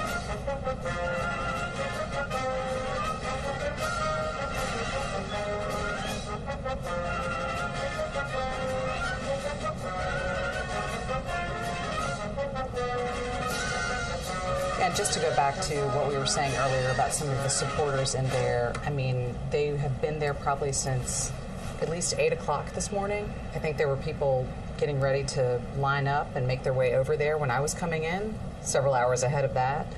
So this has literally been an all-day affair for the people there in the Capital One Arena. And they're obviously going to wait a little while longer. We have not quite seen, nor are we expecting necessarily to see President Trump or Vice President Vance make their way into the arena itself. But the crowd will be sure to let you know once it gets its first look at the now 47th President of the United States. And appearing regularly on major television and streaming. And what we're seeing now is, if this had been a parade, we would see a lot of marching bands and different musical acts kind of participating, as we often see. But I think we're getting somewhat of a sense of that now from what we have just heard and from what you're seeing on your screen. some of those same groups who travel here from all over the country to take part in inauguration parades at invitation of the committee and sometimes to represent a certain institution or geographic area. But we are still seeing some of those entities making their way in there for performances. It just looks a little different, but still has a festive feeling to it. And I'm sure that the folks who have been there since very early this morning, who have been listening to a lot, watching a lot, but at least they are seeing now some level of performance as part of the festivities on this inauguration day. I wonder if that trade-off, sitting inside the arena for 8-9 hours, whatever it might be, the trade-off with not being outside in single-digit wind chill for a good chunk of that. I wonder who'd fall into which side of that. Would you rather have been outside and waiting, I don't know, 5 hours, 6 hours, or inside? I'm going to vote for inside.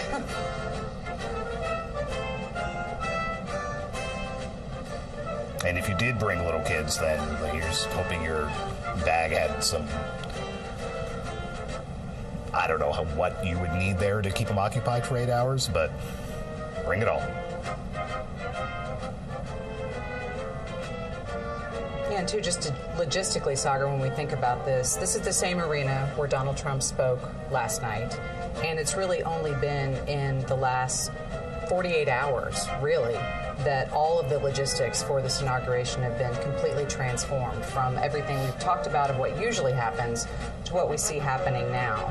So using this space for multiple different things, trying to figure out how to accommodate not only the supporters that have been there since early this morning, but also these musical groups and other participants taking place in what would have been the parade. I can't imagine all the work that it takes to get into that, but for whatever level of frustration anybody has been feeling about this is what we're seeing. They were able to figure out how to make it all come together. It's just kind of important to note all of the planning that usually takes years for an inauguration and for all of the events that come together had to be changed at the very, very last minute to accommodate this Arctic blast that we're feeling here in Washington. And the Capitol Rotunda is always the fallback, the bad weather fallback, since it was for Ronald Reagan 40 years ago. It hasn't had to be used, but there exists that possibility. At least they've done it before. There is a way to obviously secure that building and secure that space. To transfer a pro sports arena into this, I mean, you imagine what the logistics involved in this have been over the last 48, 72 hours. You know, we all first got word Friday afternoon, like, hey, they might move it inside, to, oh, wow, they moved it inside. Oh, wow, that must be a terrible, I mean, I have a headache thinking about that for them. To be able to pull it off, you know, the rotunda, everything there seemed to go well, at least, you know, outside looking in, everything went off without a hitch. Is this easier to secure if you look at it perhaps from the Secret Service standpoint? Absolutely. An actual building, it's always going to be easier to secure than an outdoor event, as we saw twice this summer. Speaking of which, that first assassination attempt against Donald Trump in Butler County, Pennsylvania, there will be first responders from Butler County among the folks who are taking part in this parade, so that will be a nice touch. Yeah, the place looks pretty full, and they've got, you know, a whole lot of red, white, and blue going on. It helps that that's, you know, been part of the Washington Capitals and Washington Wizards color scheme as well. So maybe they already had that on. They may have already had some of those filters in place with the lights. Who knows? I wonder what they did with the banners, the retired numbers and things there. The camera's not tilted up that high, but you've got Capitals players' numbers retired up there, the old Washington Bullets World Championship banner flying, but those are pretty high up. And I've had such nosebleed seats that we've been looking down on the banners. That's how high we've sat for some games and concerts there. It's important to note those security measures that you point out from all of those outdoor rallies that we covered before Butler and then after Butler, when the campaign did hold some outdoor events, and there was a question of whether Secret Service would allow the Trump campaign to really do that. And once they had decided that they wanted to return to those outdoor events. And there we see Sagar there. You Now, that's all I had to do was mention it, and There now we they see their Eastern Conference champions banner, the President's Trophy, the Washington Mystics. Still represented there in the Capital One Arena. Home to many different kinds of events, including the 60th Presidential Inaugural Parade. We've not gotten a sense from the pool traveling with and now President Trump about when exactly we will see him. And again, we are expecting him. If you look very closely at that stage, you have the lectern where he will make his remarks, but off to the left of that, it almost looks like a toy from a distance. Something my daughters have right now in their playroom. There's a little desk with a presidential seal on it. President Trump is expected to sign some executive orders there. He's been previewing it for days. He told the crowd in this very building yesterday that they would be very happy with some of the actions that he's going to take, and sure enough, he will be signing them from that stage.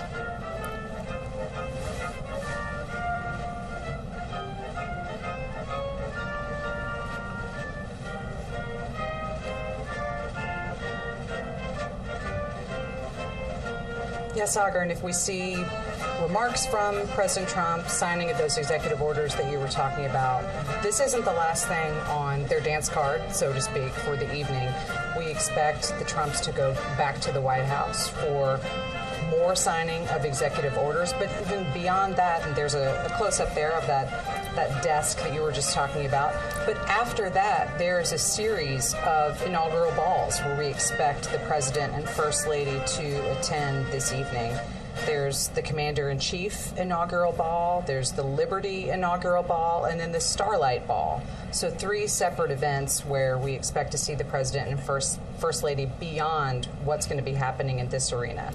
So they're extreme close-up there of that desk with a stack of what we presume are executive orders and other proclamations that President Trump will be signing once he gets there to the Capital One Arena. But after that, then the parties, those first dances between the President and First Lady that we think we'll be seeing later on tonight. It's not like it used to be. Ronald Reagan, I believe, had 9 inaugural balls once a year, and he 1 year, and he joked about if we just go and spend 10 minutes at each, maybe we'll fall asleep by the end of them. That's a lot of transit. That's a lot of in and out of the vehicles and dancing, and 3 seems a little bit more manageable. There we can see some of the pool photographers who have been traveling around with President Trump today. So anticipate that when we see them, that means that we will be seeing him at least relatively shortly, so they can be out front to get those shots as he and First Lady Melania Trump, we believe, will be coming into this arena. The note almost smack in the middle of the screen is Evan Vucci, who's the AP's chief Washington photographer, who's covered more inaugurations than I can think of. So. Well, don't date him too much. Well, don't make him feel too old. Let me rephrase that. More big Washington events than I can think of. Yeah, I don't think he would like any kind of age reference there. But if we see Evan Vucci there and he's right in front, then you know that we know there's a president pretty close whomever by. the dignitary is recovering here, he's getting close. You saw on that little table, which I'm not sure why I think that's funny, but it just looks like this tiny little table in this giant arena. The box with the pens. It would look to be that the Trump Sharpies are back. If you recall, we don't just use a ballpoint pen or a little fine tip marker. These are full-on Sharpies that make noise when signing. You can certainly hear them. Yes, and President Trump used to revel in handing out boxes of those. I was in the Oval Office one time when he had a group of kids, and he summoned an aide to bring 3 more boxes of them, and was just handing each kid 3 and 4, just kind of flinging them out of his kitchen, grabbing Sharpies and jamming them into their pockets. Hey, it's a souvenir. I would take a presidential Sharpie. but it just makes such a distinct sound. I was about to say, we saw earlier as the president was signing some other proclamations dealing with a lot of staff and some other things, aside from the executive orders that we believe will be coming later. But we could hear on the audio from that those sharpings were in action. So and he always reveled in signing things in the Oval Office or whatever event he was speaking at, and turning around that folio and holding it up in the air, and that thick signature with that Sharpie was almost as big as some of the actual news in that document. So I trust with these EOs to cheers, he will be showing that off today as well. And then my guess would be that some of those Sharpies get flung into a crowd, and some of these folks are going to walk away with a souvenir.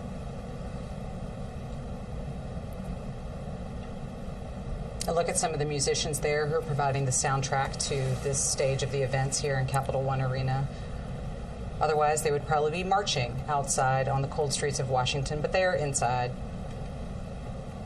as are all of our parade-related events this afternoon.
arms and bayonets back to the top.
My name is Dan Taylor, and I'm very honored to be requested by our president to be your parade announcer. And it's great to be here with you. I have to say it is a bit of a different format for a parade, but of course our president wanted to keep us safe, wanted to keep us warm.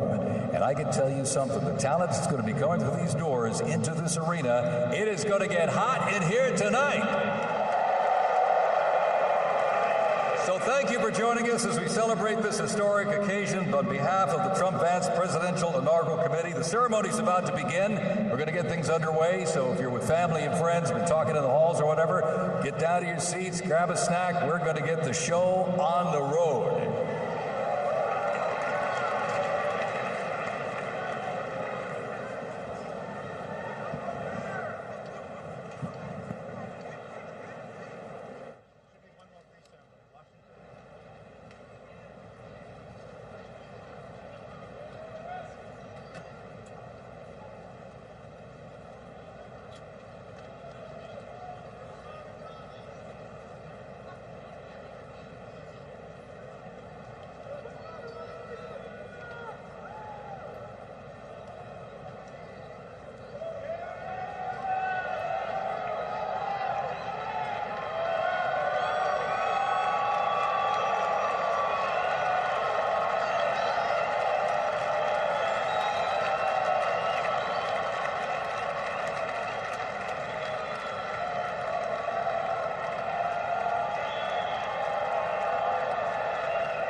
going to play Americans Be Our National Spirit.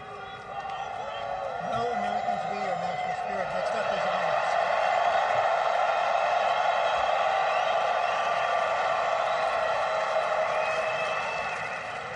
Next up, the Herald will play honors.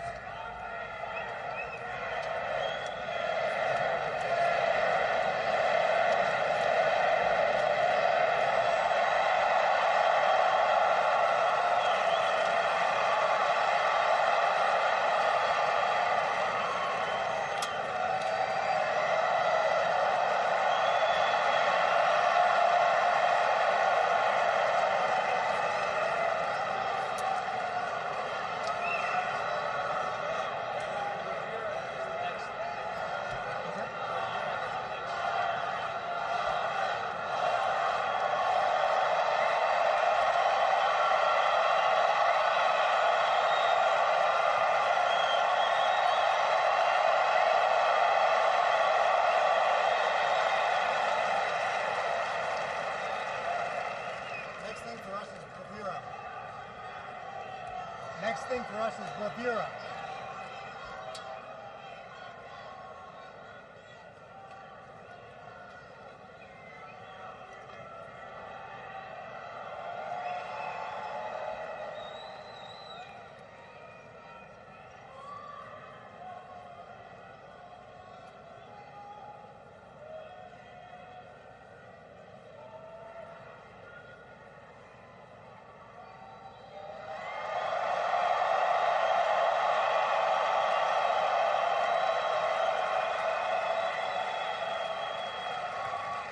Ladies and gentlemen, we'd like to welcome the official fanfare music group of the President of the United States. Under the direction of Major Aaron Morris, the U.S. Army Band Herald Trumpets performing their fanfare that's actually written for the 47th President of the United States. Listen to this, it's amazing. This is Brass and Glory.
Ladies and gentlemen, please welcome the 50th Vice President of the United States of America, Vice President J.D. Vance, accompanied by the Second Lady, Mrs. Usha Vance.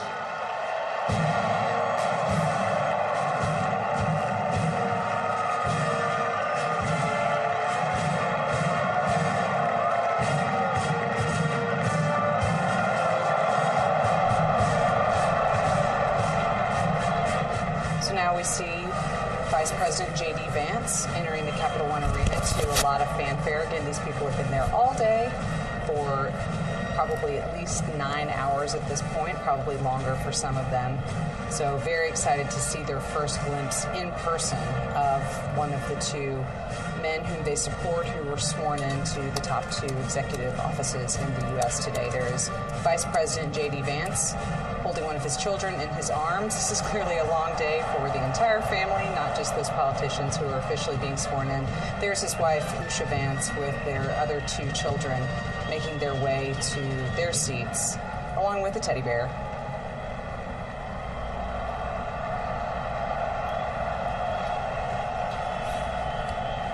Mirabelle was sucking the thumb during her dad taking the oath, and I don't know if that thumb's come out of her mouth since then, but, at age 3, why not when you're on stage in front of 20,000 people?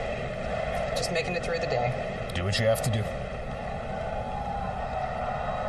She's not crying, so that's a win for Mom and Dad Vance right there. Indeed. Over the past couple of minutes leading up to this, we've seen Donald Trump's children filing into this arena. They're on the other end of that aisle where you see the Vances taking their seats.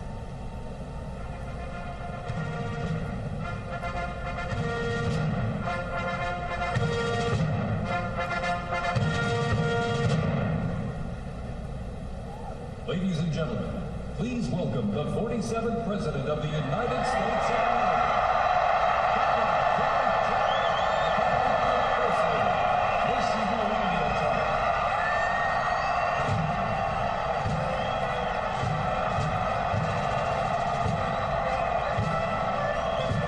Now this is the moment they've been waiting for, with President Donald Trump making his way into the Capital One arena. On their feet with cell phones, capturing this moment, the first time that many of these people who've been waiting all day will be getting their first glimpse in person of their newly sworn president. Again, this is not the last stop of the day for the President and First Lady. They will be taking part in these parade festivities. There's President stopping for a selfie or maybe a video with a supporter. But after this, they will head to the White House, which will be their residence once again. The president's expected to sign a number of executive orders. He will do some of that here in Capital One Arena. There's a desk that we were looking at earlier that is set up on one side of the stage with what looks like a stack of executive orders that we anticipate him to take his traditional black Sharpie marker and put his signature on them, taking those executive actions, which he can do as president, and we often see presidents do in their first hours in office. After the events here in Capital One, again, they will head back to the White House, and then later this evening, there will be several inaugural balls where the President and First Lady will greet their supporters, will take part in a traditional first dance at each one. And it's a long evening, but it caps off a long inauguration day full of celebrations, pageantry, and tradition, albeit a little bit different here with many of these events being moved inside. So we will let you listen and watch to the events of what we expect will be somewhat of a campaign rally, but we will continue to bring you live pictures coming in from across Washington from the other events that will take place throughout the rest of this inauguration day and evening. But for now, I'm Meg Kinnard in Washington along with Sagar Meghani. Thank you for being along with us as we have walked through many of the events on this inauguration day in Washington of Donald Trump as the 47th President of the United States. Thanks for being with us.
Ladies and gentlemen, we now present a selection of participants for the 2025 Presidential Inaugural Parade.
Ladies and gentlemen, the heroes of Butler County are here.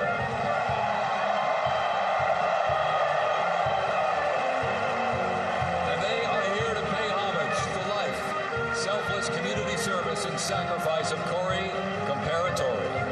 Mr. Comparatori, a 10-year U.S. Army Reserve veteran and past fire chief to the Buffalo Township Volunteer Fire Company, who died during the assassination attempt on the life of President Trump in Butler, Pennsylvania, July 13th, 2024. Their formation consists of Pennsylvania State Police, local police, county sheriffs, emergency services unit, EMS, 911 radio dispatch, and hospital personnel, who all heroically stepped into action during the horrific attack.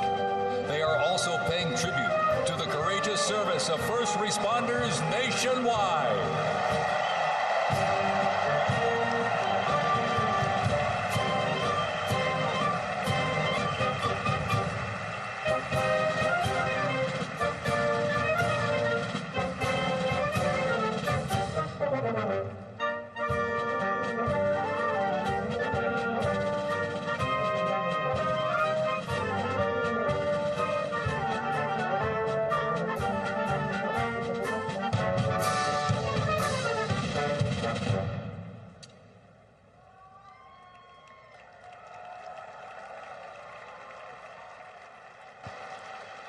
Ladies and gentlemen, at this very special event, let us now take a moment of silence in honor of Corey Comparatori.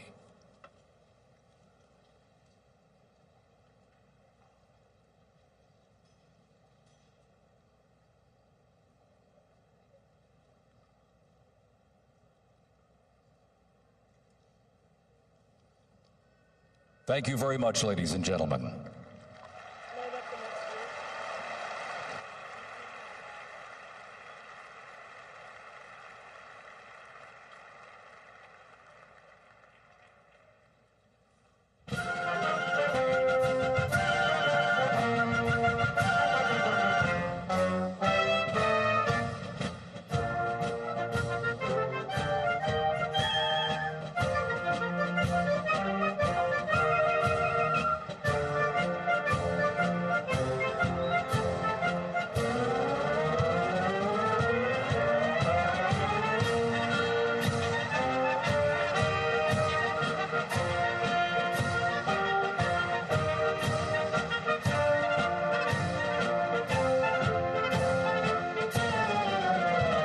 Present to you the New York Military Academy from Cornwall-on-Hudson, New York. New York Military Academy stands out due to its unique connection to the president himself. President Trump is a 1964 graduate and has been enshrined as one of our alumni of distinction. This historic academy has been named a Junior Reserve Officer Training Corps, that's JROTC, and are marching with their cadet dress uniforms. Look at these, all modeled after post-World War I General Blackjack Pershing's gray uniform.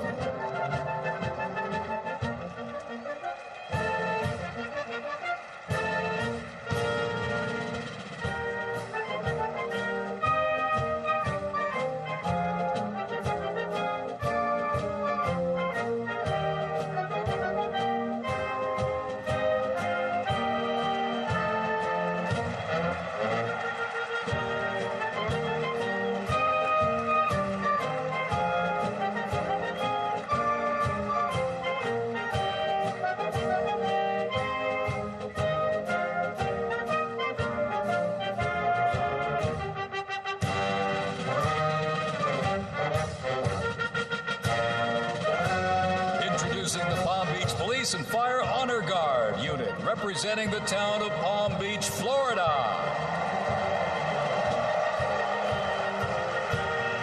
This group consists of police officers and firefighters from the town of Palm Beach, home to some of the most prestigious people in the world, including President Donald J. Trump.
December. The band has had the distinct honor to perform at the 75th commemoration of the attack on Pearl Harbor in Oahu, Hawaii. The band has also played for hospitalized children, military veterans, as well as the 1980 and 2005 presidential inaugural parades, and His Holiness Pope John Paul II. The NYPD Emerald Society Pipes and Drums formed way back in 1960. And you know, they are the oldest, largest police pipe band in the United States, comprised of all active and retired police officers of various ranks and assignments. Listen to those bagpipes. Let's hear it for them, folks.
hits close to home for our Vice President. We now welcome the Middletown High School Marching Band and cheerleaders.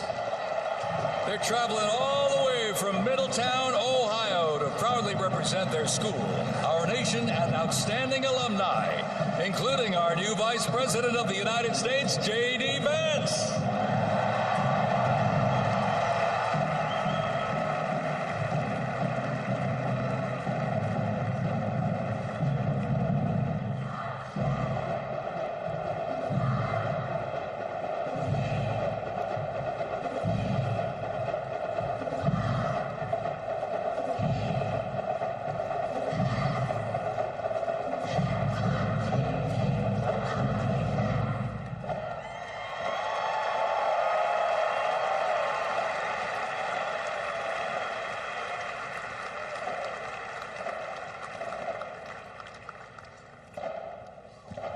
The band has performed in countless parades, community and sporting events, as well as competitions. They have also always qualified for the Ohio Music Educators Association state finals for 23 years straight. How about that?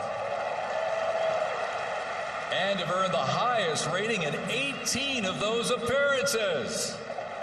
Woo! And today they performed America's Sweet Land of Liberty.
While they cheer here in the arena, let's cheer for him again, folks, from our VP hometown, Middletown High School Marching Band.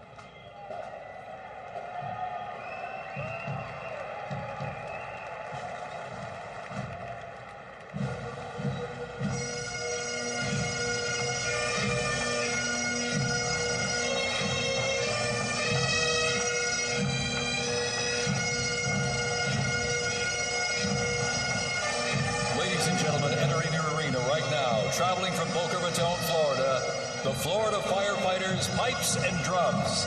And they are well seasoned when it comes to civic events. They've played and participated in parades, memorials, and other ceremonial events across both the United States and Europe. Today, they are wearing their most notable uniforms. What a great photo opportunity. Consisting of the Glengarry headgear and kilts. And they are proud to honor their fallen brothers and sisters each and every day.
As the Florida Fighter Fighters Pipes and Drums leave the arena, we keep the rhythm and the drums going.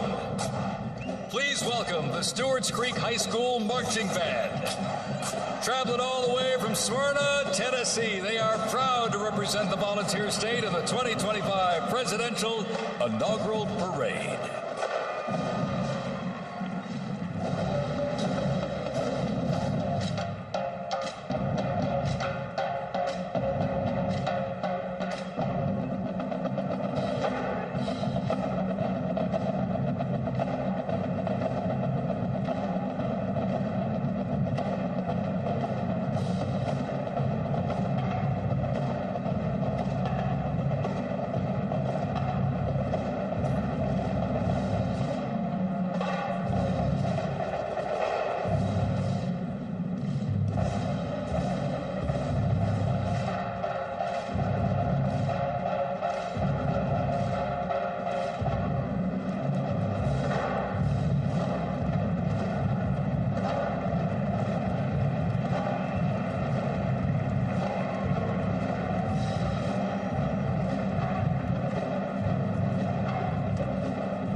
And as the beat of the drums continues, established in 2013, that band has rapidly become one of Tennessee's premier high school music programs.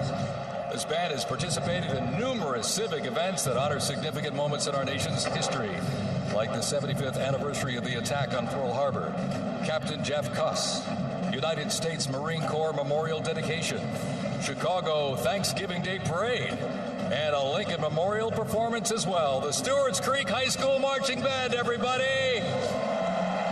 Make them feel welcome here in D.C.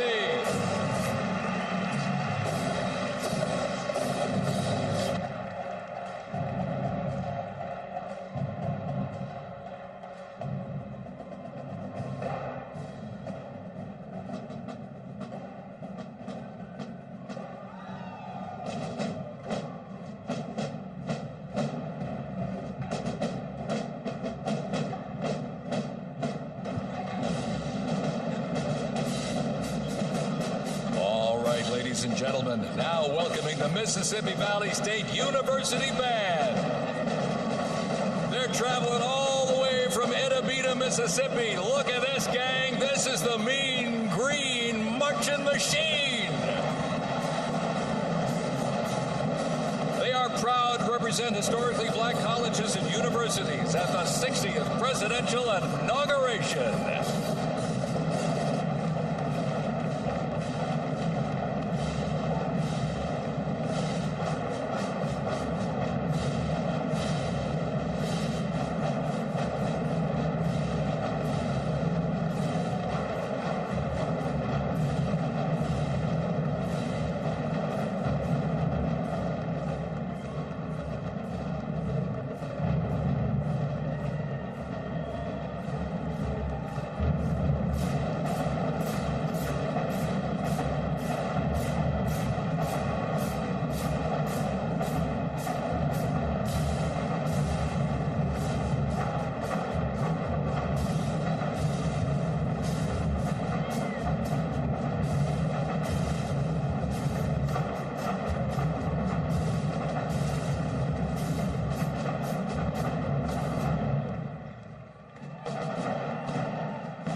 close to 300 from the Mississippi Valley State University Band.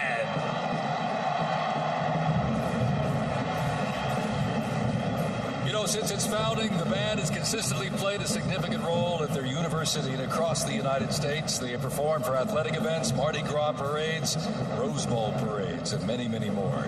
The Mississippi Valley State University Band takes great pride in presenting culturally diverse presentations for students, faculty, and the surrounding Mississippi communities. Take a look at that brass out there. Woo! That's just part of the big green marching machine. The Mean Green Marching Machine from Intermission, Mississippi, ladies and gentlemen.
Ladies and gentlemen, please welcome our new special envoy to the Middle East, Steve Witkoff.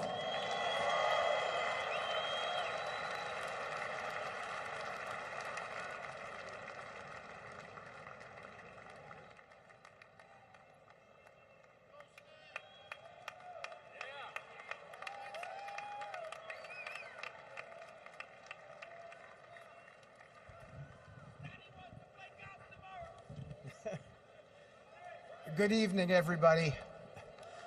I was appointed by President Trump to be the special envoy for peace in the Middle East.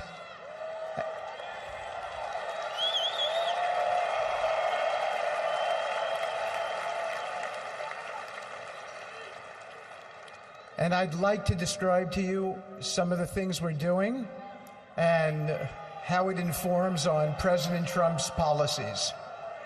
First of all, it is an honor to stand before you today as I reflect on the enormity of the role that President Trump has tasked me with. I am constantly reminded of the privilege it is to serve under the leadership of my boss, President Donald J. Trump.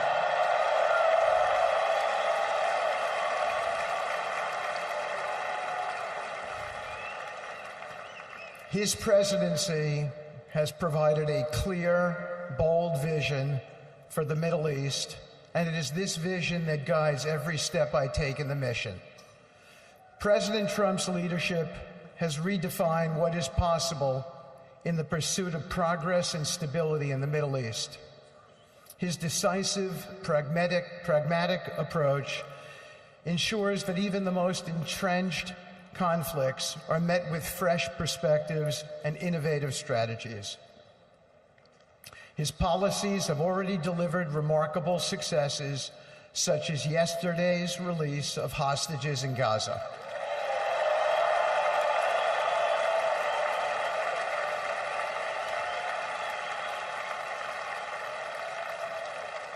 Thank you. This achievement demonstrates the strength of President Trump's leadership and the respect he commands on the global stage. It is yet another example of his ability to deliver results in the most complex and challenging situations. The Abraham Accords, a testament to his vision and determination, have also brought historic progress to the region, transforming old rivalries into new alliances. These agreements are not merely symbolic. They represent a practical roadmap for peace, economic cooperation, and mutual respect across nations. My role, as President Trump has tasked me, is straightforward yet profoundly challenging: to turn his vision into actionable outcomes. He sets the agenda, he lays the framework, and he inspires people like me into bold action. My responsibility is to implement his vision, engaging with leaders across the region to find pathways towards sustainable peace and stability. And let me tell you, having Donald Trump as a boss makes this task not only possible, but far more effective.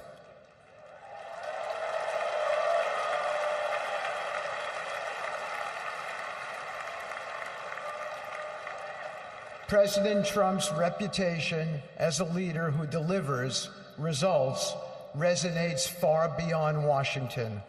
Leaders in the Middle East know he means what he says. His ability to cut through bureaucratic gridlock and focus on tangible results is the game changer. It allows me to approach delicate negotiations with the confidence that the full weight of the United States is behind me. The principles President Trump has laid out for our approach to the Middle East and foreign policy in general are fourfold, and they are clear. 1, respect for sovereignty. Every nation deserves the right to determine its own destiny, free from the interference of external powers. 2, economic prosperity as a bridge to stability. Through economic partnerships and investment, we can build a foundation for cooperation that transcends historical grievances. 3, courageous diplomacy. Real progress requires difficult conversations and bold decisions, and it is through these that trust is built and maintained. And finally, 4, reciprocity and accountability. The United States requires reciprocal actions from our partners. We are done carrying the financial burden for nations that are unwilling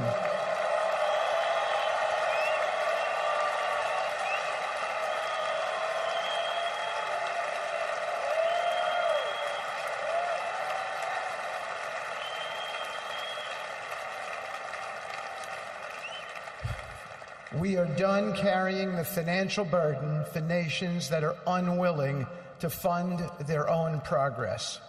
The days of blank checks are over.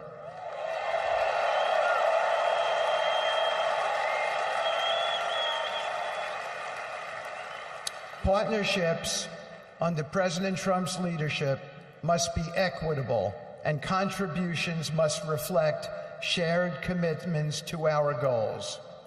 In my work, I've seen firsthand how these principles resonate. They provide a foundation that transcends politics and speaks to the shared humanity of all people in a region. Leaders across the Middle East recognized that this Trump administration is serious about results, not symbolic gestures, but real, meaningful progress that improves lives. Thank you.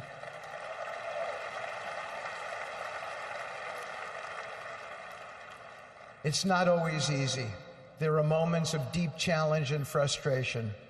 Decades of mistrust cannot be undone overnight. Yet I take comfort in knowing that I am not in this alone. President Trump's clarity of vision ensures that I never have to question what success looks like. His leadership provides the confidence and direction necessary to navigate these complexities. As we move forward, my commitment is to continue the work of advancing President Trump's vision for the Middle East. Whether through expanding the Abraham Peace Accords, fostering economic development, or facilitating dialogue between long-standing adversaries, my focus remains on actionable results. Let me close by saying this: a stable and prosperous Middle East is not an unattainable dream. It is a goal within our reach, made possible by strong leadership and unwavering commitment. Under President Trump's guidance, we are proving that the impossible can become reality. Thank you, but I have one more thing to say. We have some special people for me to introduce you to tonight. President Trump has been talking to them as well. They are the families of hostages from Israel who have been in Gaza for the last year and a half. There are many of them here today. Several of the families have lost children and loved ones, and they're here because they're part of an effort to retrieve their bodies so they can be buried in a proper way. Several have children who are still in captivity. There is an American family here whose loved one is scheduled to come out in 14 days, and they're going to be meeting the president tonight. So let's give them all some love and a big hand. Come on up.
And now, I get to introduce my dear friend and the President of the United States, Donald J. Trump.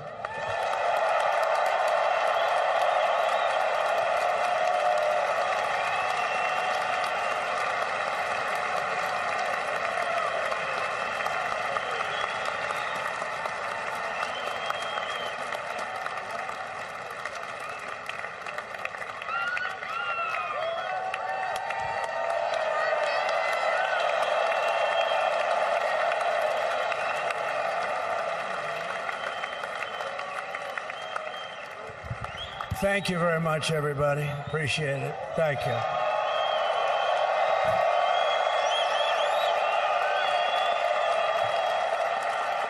So now the work begins. We won, but now the work begins. We have to bring them home.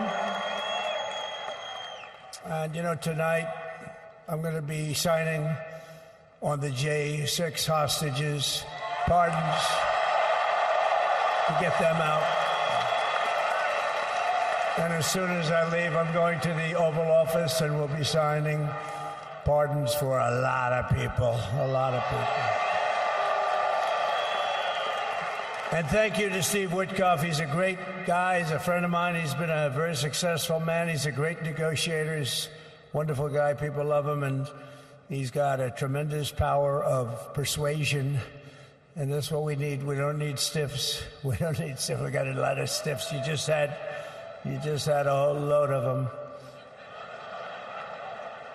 And to the former hostages with us today, welcome, and welcome home. Some of the folks are former hostages, not a good situation. The three young ladies that came home yesterday, you saw that, and more coming home every day now. They're coming home. But they were hurt. They were hurt. One had her head blown off, fingers on her hand, and her hand indeed was blown off. She was trying to defend herself from a bullet being fired. You believe this? A bullet knocked off her hand. I don't know. You look at it, it's a disgrace. We never stopped praying for you, and we're so glad that you're reunited with your friends and families, and God bless you all. And some of them are just saying, no, my son is gone, but please just bring home his body. Right, Steve? Many of you have told me that your son is gone, but bring home his body. It should have never happened. 3 years, it's ridiculous. Should have never happened. Wouldn't have happened. I also want to express my tremendous gratitude to the hundreds of thousands of proud American patriots who came from all across the country to join us in this celebration. It's a celebration of a big win.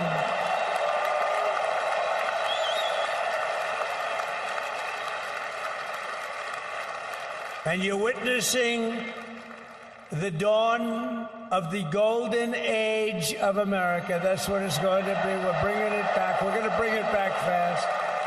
We're going to bring it back fast.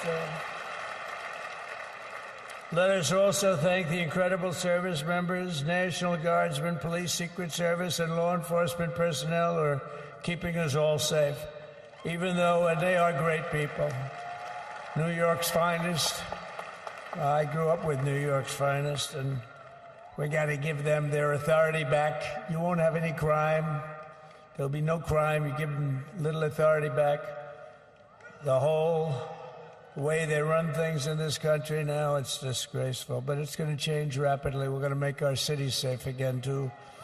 Even though we're indoors, we've had a magnificent inaugural parade. And let's give a big round of applause. They were great. To all of the incredible performers and hardworking men and women who made it possible. Those people, really talented, amazing people. I also want to thank my wonderful family for being here, especially my beautiful wife, our First Lady, Melania.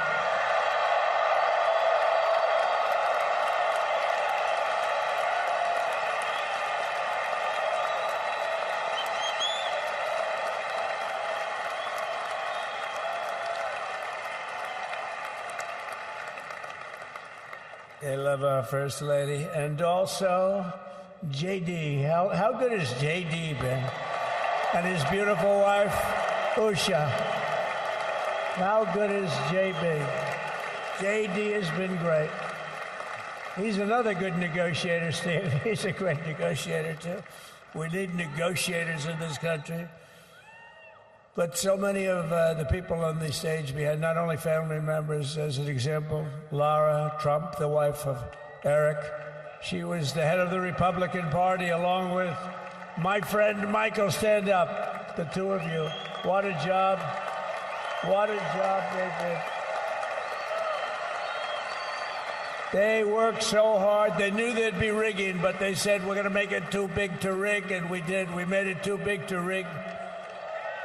We won every swing state by a lot.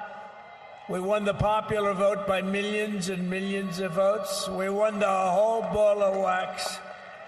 And now we're going to go and drill, baby, drill, and do all the things that we've wanted to do and bring your costs down, your prices down, and make our country safe.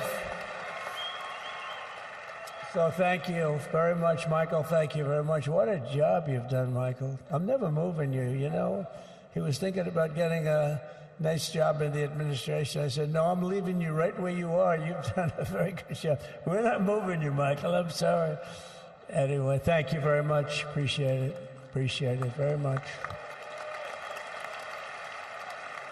Right here with us also in the arena, I'm about to sign some very important executive orders of our new administration. Hey, Don, will you stand up, please? Don is another one. How about Don? This guy.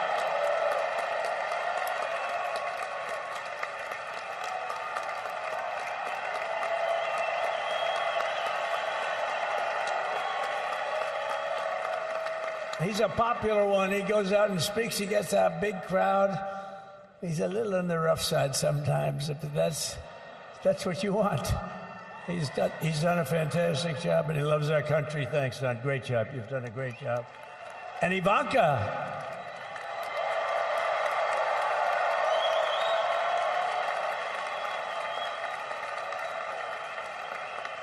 And, you know, Jared negotiated the Abraham Accords, which are the biggest deal made in the Middle East in many, many years, and it's really something. Jared, stand up, Jared.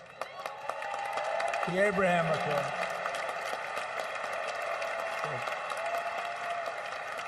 And Tiffany's going to have a little baby. And Michael.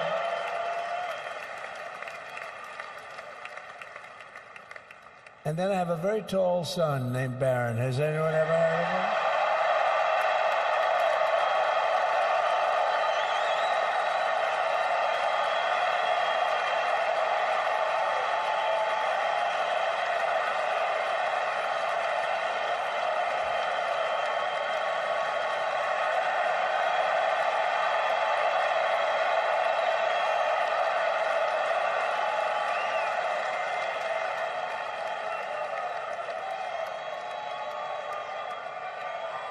Thank you.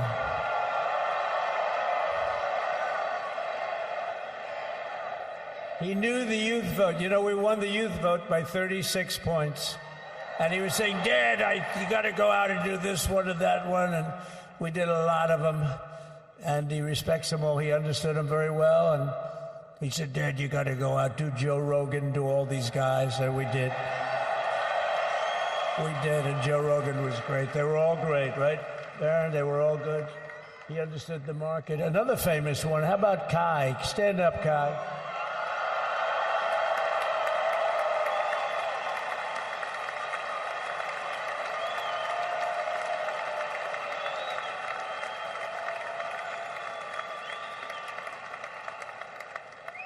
Is that Byron Donalds back there? Stand up, Byron. Stand up. What a future this one has. What a future. That's great, Byron. Thank you very much. And how about Lutnick, Secretary of Commerce? He's going to take in more money than any country has ever even thought about. He's going to take in some money. And we have many others. Look, I'm not going to go through it, but we're going to sign some orders right now, and that's really what I want to do. So we're going to sign executive orders. First, I'll revoke nearly 80 destructive and radical executive actions of the previous administration, one of the worst administrations in history. Maybe not one of them, the worst. Anybody that would allow millions of people to pour through our borders from jails, prisons, mental institutions, insane asylums, gang members to be taken off the streets of Venezuela and deposited in our country, and many, not just Venezuela. You know, crime in Venezuela is down 74% because they took their criminals and gave them to us through an open border policy of the previous administration. All over the world, they're emptying their prisons into our country. They're emptying their mental institutions into our country. It stops as of 1 o'clock this afternoon, okay? It stops.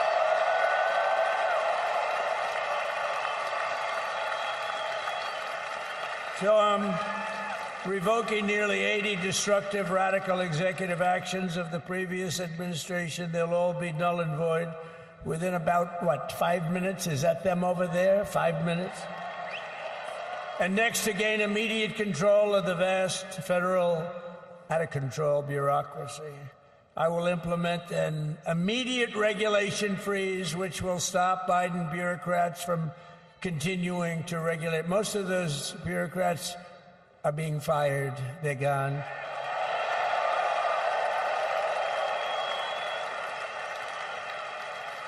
Should be all of them, but some sneak through, but we have to live with a couple, I guess. I'll also issue a temporary hiring freeze to ensure that we're only hiring competent people who are faithful to the American public, and we will pause the hiring of any new IRS agents. We will also require that federal workers must return to the office in person.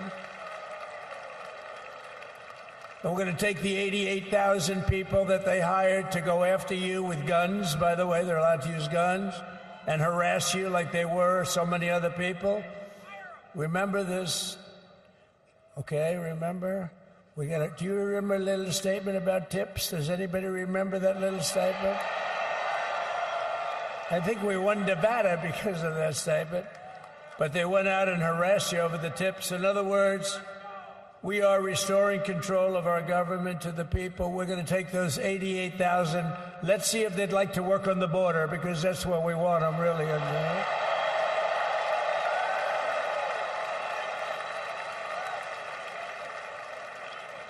So we're going to have no tax on tips, right? No tax on tips.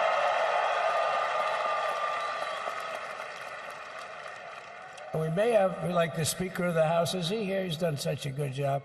Is Mike here? Is he around here someplace? I saw him just a little while ago. Hello, fellas. Look at you guys. Yeah, I know it. He's great. He's doing great. They're all doing good. The Republican Party has never been unified like it is right now. They want to save our country. And we're going to more than save it. We're going to make it greater than it's ever been before by a lot. Next, I'm going to sign a presidential memorandum directing every member of my cabinet to marshal every power at their disposal to defeat inflation and rapidly bring down the cost of daily life, because your costs have gone through the roof in the last 4 years. Perhaps you didn't notice. Does anyone notice their costs are like double, triple, quadruple? You can't buy bacon. Apples have doubled in price. You want an apple, anybody? Pay twice what you did 2 years ago. We'll put more money in your pocket, and we'll bring back the American dream and to reduce energy costs and liberate our economy. So we have more oil and gas than any country in the world, and we're going to use it. We're not going to do the wind thing. Big, ugly windmills, they ruin your neighborhood. They ruin you. If you have a house that's near a windmill, guess what? Your house is worth less than half. And did you see up in New England with the whales? You see what's happening? So they had 2 whales killed in about 14 years. Last year and the year before, total, they had 28. So if you're into whales, you don't want windmills either. and they're the most expensive form of energy that you can have by far. And they're all made in China, by the way, practically all of them. And they kill your birds and they ruin your beautiful landscapes. But other than that, I think they're quite good, right? Now, remember when we used to joke and kid when we were kidding, but we don't kid anymore? They want to watch the debates on television. They want to watch your favorite president on television. But the wind isn't blowing, so we can't watch television that night, Gladys. Remember? Gladys, I'm sorry, the wind is just not blowing. We're not watching Trump tonight. But I'm immediately withdrawing from the unfair, one-sided Paris Climate Accord ripoff. The United States will not sabotage our own industries while China pollutes with impunity. You know, China, look, they use a lot of dirty energy, but they produce a lot of energy. And when that stuff goes up in the air, you know, it doesn't stay there. It's not like you got a wall. We love walls, don't we? Not like you have a wall around and it doesn't. It floats into the United States of America after 3.5 to 5.5 days. It floats across the oceans and it comes right over your neighborhood and it falls into your neighborhood. So they all say, we have to fight for cleaner air, but the other dirty air is dropping all over us. So what the hell are they talking about? Unless everybody does it, it just doesn't work. You know, we had the cleanest air and the cleanest water that this country's ever had under the Trump administration, and we didn't do anything to stop jobs and stop production. Believe me, you're going to see a lot of companies come pouring back because tariffs. I always say tariffs is the most beautiful word to me in the dictionary. Then I was reprimanded by the fake news. They said, what about love, religion, and God? I said, I agree. Let's put God number one. Let's put religion number two. Love, I don't know. We got to put that number 3, I guess, right? And then it's tariff. Because tariffs are going to make us rich as hell. It's going to bring our country's businesses back that left us. And I'll also sign an executive order to immediately end federal government censorship of the American people. In America, we believe in free speech, and we're bringing it back starting today to stop the weaponization. Oh, do I know about that, these creeps? Deranged Jack Smith. You ever hear of him? Deranged. He's a deranged prosecutor. He's sick. They suck him on me. He's now been reduced to getting on an airplane, going back to The Hague or wherever the hell he came from. We got to get rid of that guy. Hey, was he one of the many people that got a pardon today? Did they pardon Jack Smith? You know, did you know that Biden, while I was making my speech, pardoned his whole family?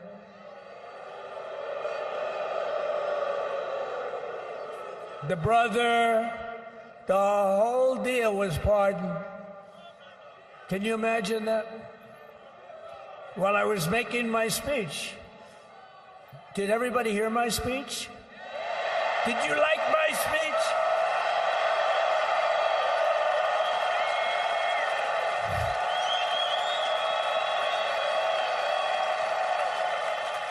Thank you. I mean, the only thing wrong with it is I had a lot of tough things to say, and I have some great people that work for me. Sir, this is such a great speech. It's so unifying. Don't talk about Biden with his pardons of his family. We want a unified country. They said, don't talk about the J6 hostages that you're going to be releasing today. Sir, don't put that in your speech, please. I said, but I want to put it in my speech. I said, sir, it won't be unified like it is. It's so beautiful the way it is. And it is getting great reviews. You know, if I put things like that in, I'll get terrible reviews. One little paragraph that's a little bit wrong, the fake news goes crazy, right? So I said, all right, I won't put it in my speech, but you know what? I'm speaking in front of a hell of a lot of people at a place called Capital One Arena, and I'll talk about it there. So we're going to be going over the beautiful Oval Office, one of the great offices in history. Even if it wasn't beautiful, it's the Oval Office, but it is beautiful. And we love the Oval Office. It all starts with the wars start and end there. Everything starts and ends at the Oval Office. We love it. But we're going to go to the Oval Office. We're going to release our great hostages that didn't do, for the most part, they didn't do stuff wrong. You take a look at what went on, and look what happens in other parts of the country. In Portland, where they kill people, they destroy the city, nothing happens to them. In Seattle, where they took over a big chunk of the city, nothing happened. Minneapolis, where they burned down the city, nothing happened. Essentially nothing happened. All they want to do is go after the J6 hostages. A 76-year-old grandmother was arrested the other day because she was looking, I think because she was looking at the Capitol or something like that. No, we're not going to put up with that crap anymore.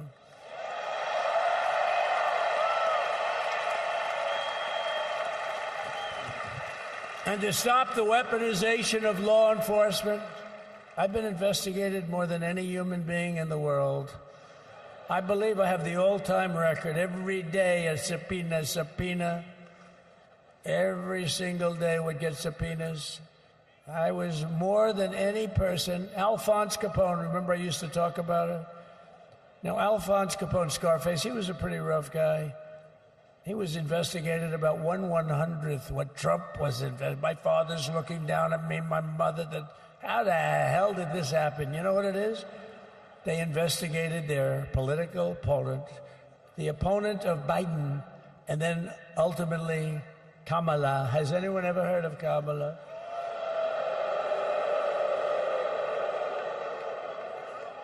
We had to beat two opponents. You know, we had to beat Biden, then we beat him. Now he goes on top. The guy was like 39 points down. I think I could have beaten Trump. They should have left me in. I would have beaten. No, his debate performance wasn't the best, right? That's what killed him. And then they had a change, and that's like you get into a fight. The great Dana White spoke last night. We love Dana White, right? UFC. That's like he puts in two fighters. One of them's getting creamed, getting really beaten, and they say, all right, take him out. Let's put somebody else in to finish up the fight. That's what they did to us. They gave us somebody new, but we took care of both of them. So we beat actually two opponents. But to stop the weaponization of law enforcement and our government, I will also sign an order directing every federal agency to preserve all records pertaining to political persecutions under the last administration, of which there were many, and beginning the process of exposing any and all abuses of power, even though he's pardoned many of these people. Can you believe it? He's pardoned them. You know why he did it while I was speaking? Because that way I couldn't speak about it. I was speaking. I didn't know he did it. I finished my speech, and they said, sir, he pardoned his whole family. I said, oh, can I go back out there and talk about it? Somehow that wouldn't be very elegant. Our First Lady would say, please don't do that. But we have plenty of time to talk about it, and we will. We're doing all of this on our very first day in office. You know, don't forget, we've been in this position, really, where we won the primaries in record time. We're the fastest win of a primary ever in political history, which is a very nice thing. It's nice to know. Well, the second election was rigged, so we knew we were doing well. And if it wasn't, you know what? If it wasn't, I would have never run. But this third one was just a monster. Boy, was that a big one, huh? That was a big one. On the second one, we got like 10 or 12 million votes more than the first one. How about that? We did great on the first one. We did much better on the second one. But bad did we do well on the third one. So we're gonna have some fun.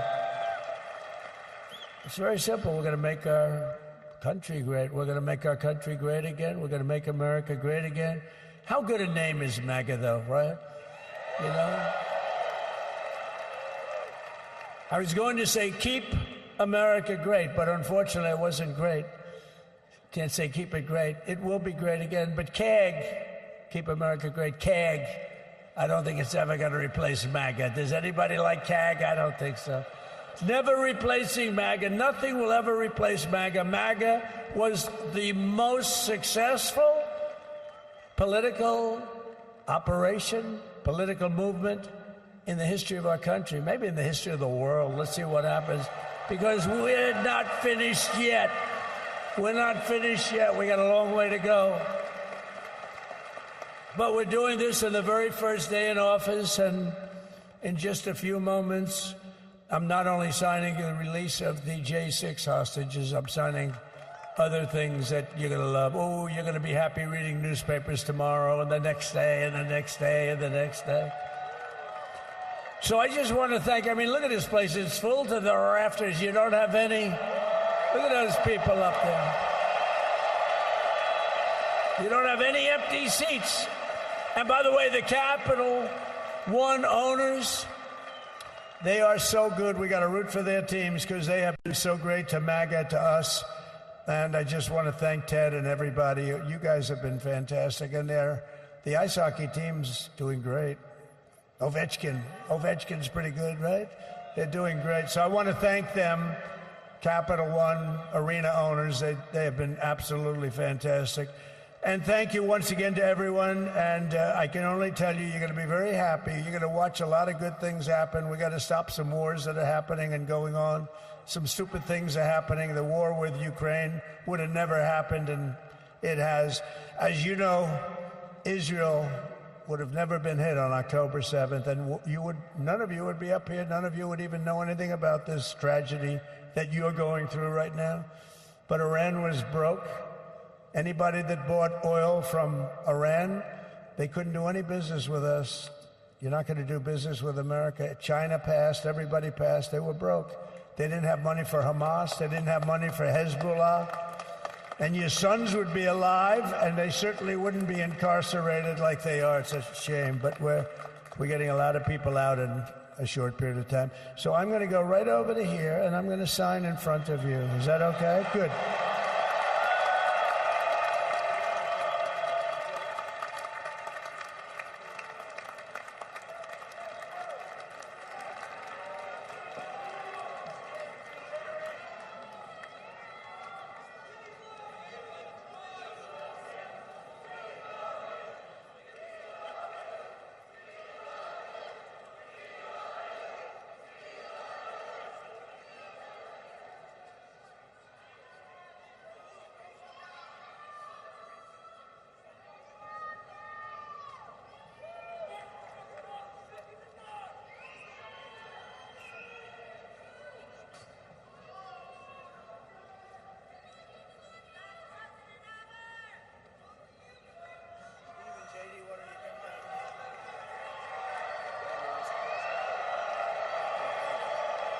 You have that other one to sign?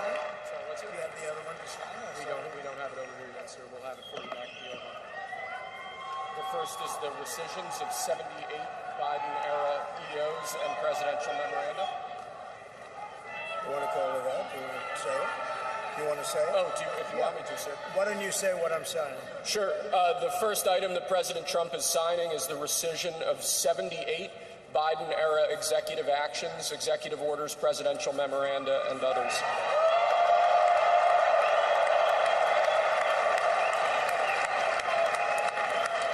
Thank you, sir.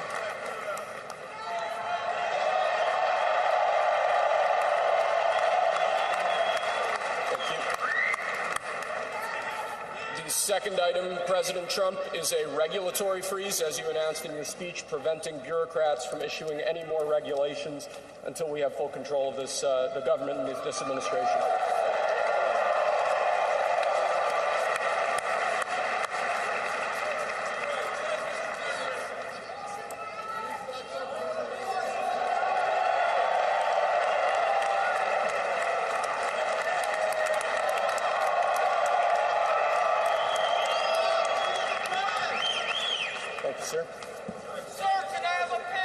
The next item, sir, is a freeze on all federal hiring, excepting the military and a number of other excluded categories, again, until full control of the government is achieved and we understand the objectives of government going forward.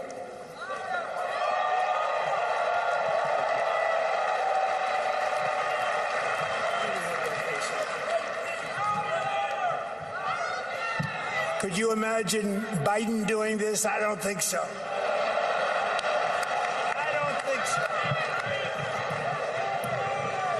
Sir, the next item, as you announced in your speech, is a requirement that federal workers return to full-time in-person work immediately.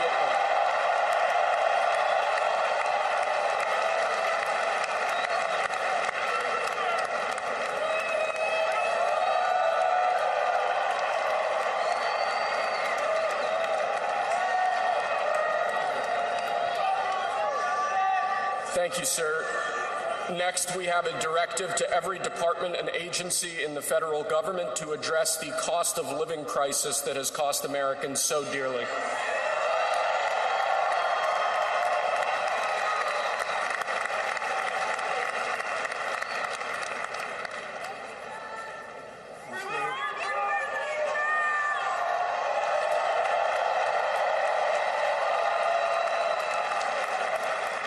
Thank you, sir. The next item here is the withdrawal from the Paris Climate Treaty.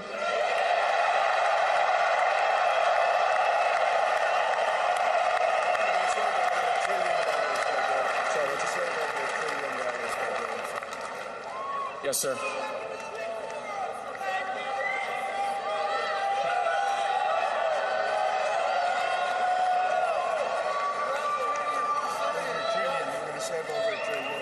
We're going to save over $1 trillion by withdrawing from that treaty.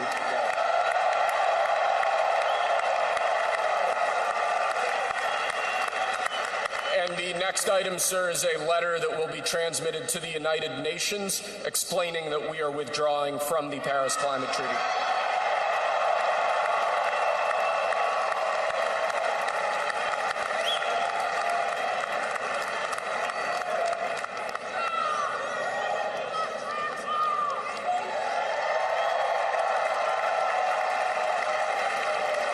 Thank you, sir. This next item is a directive to the federal government ordering the restoration of freedom of speech and preventing government censorship of free speech going forward.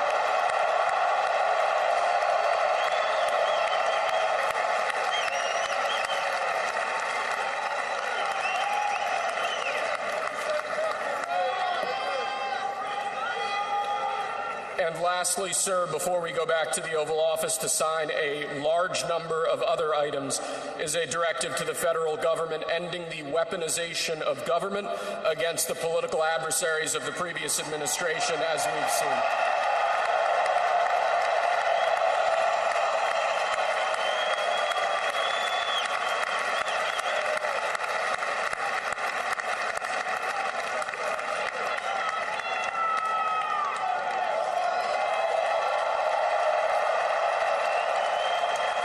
Thank you very much, sir. Appreciate it.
Thank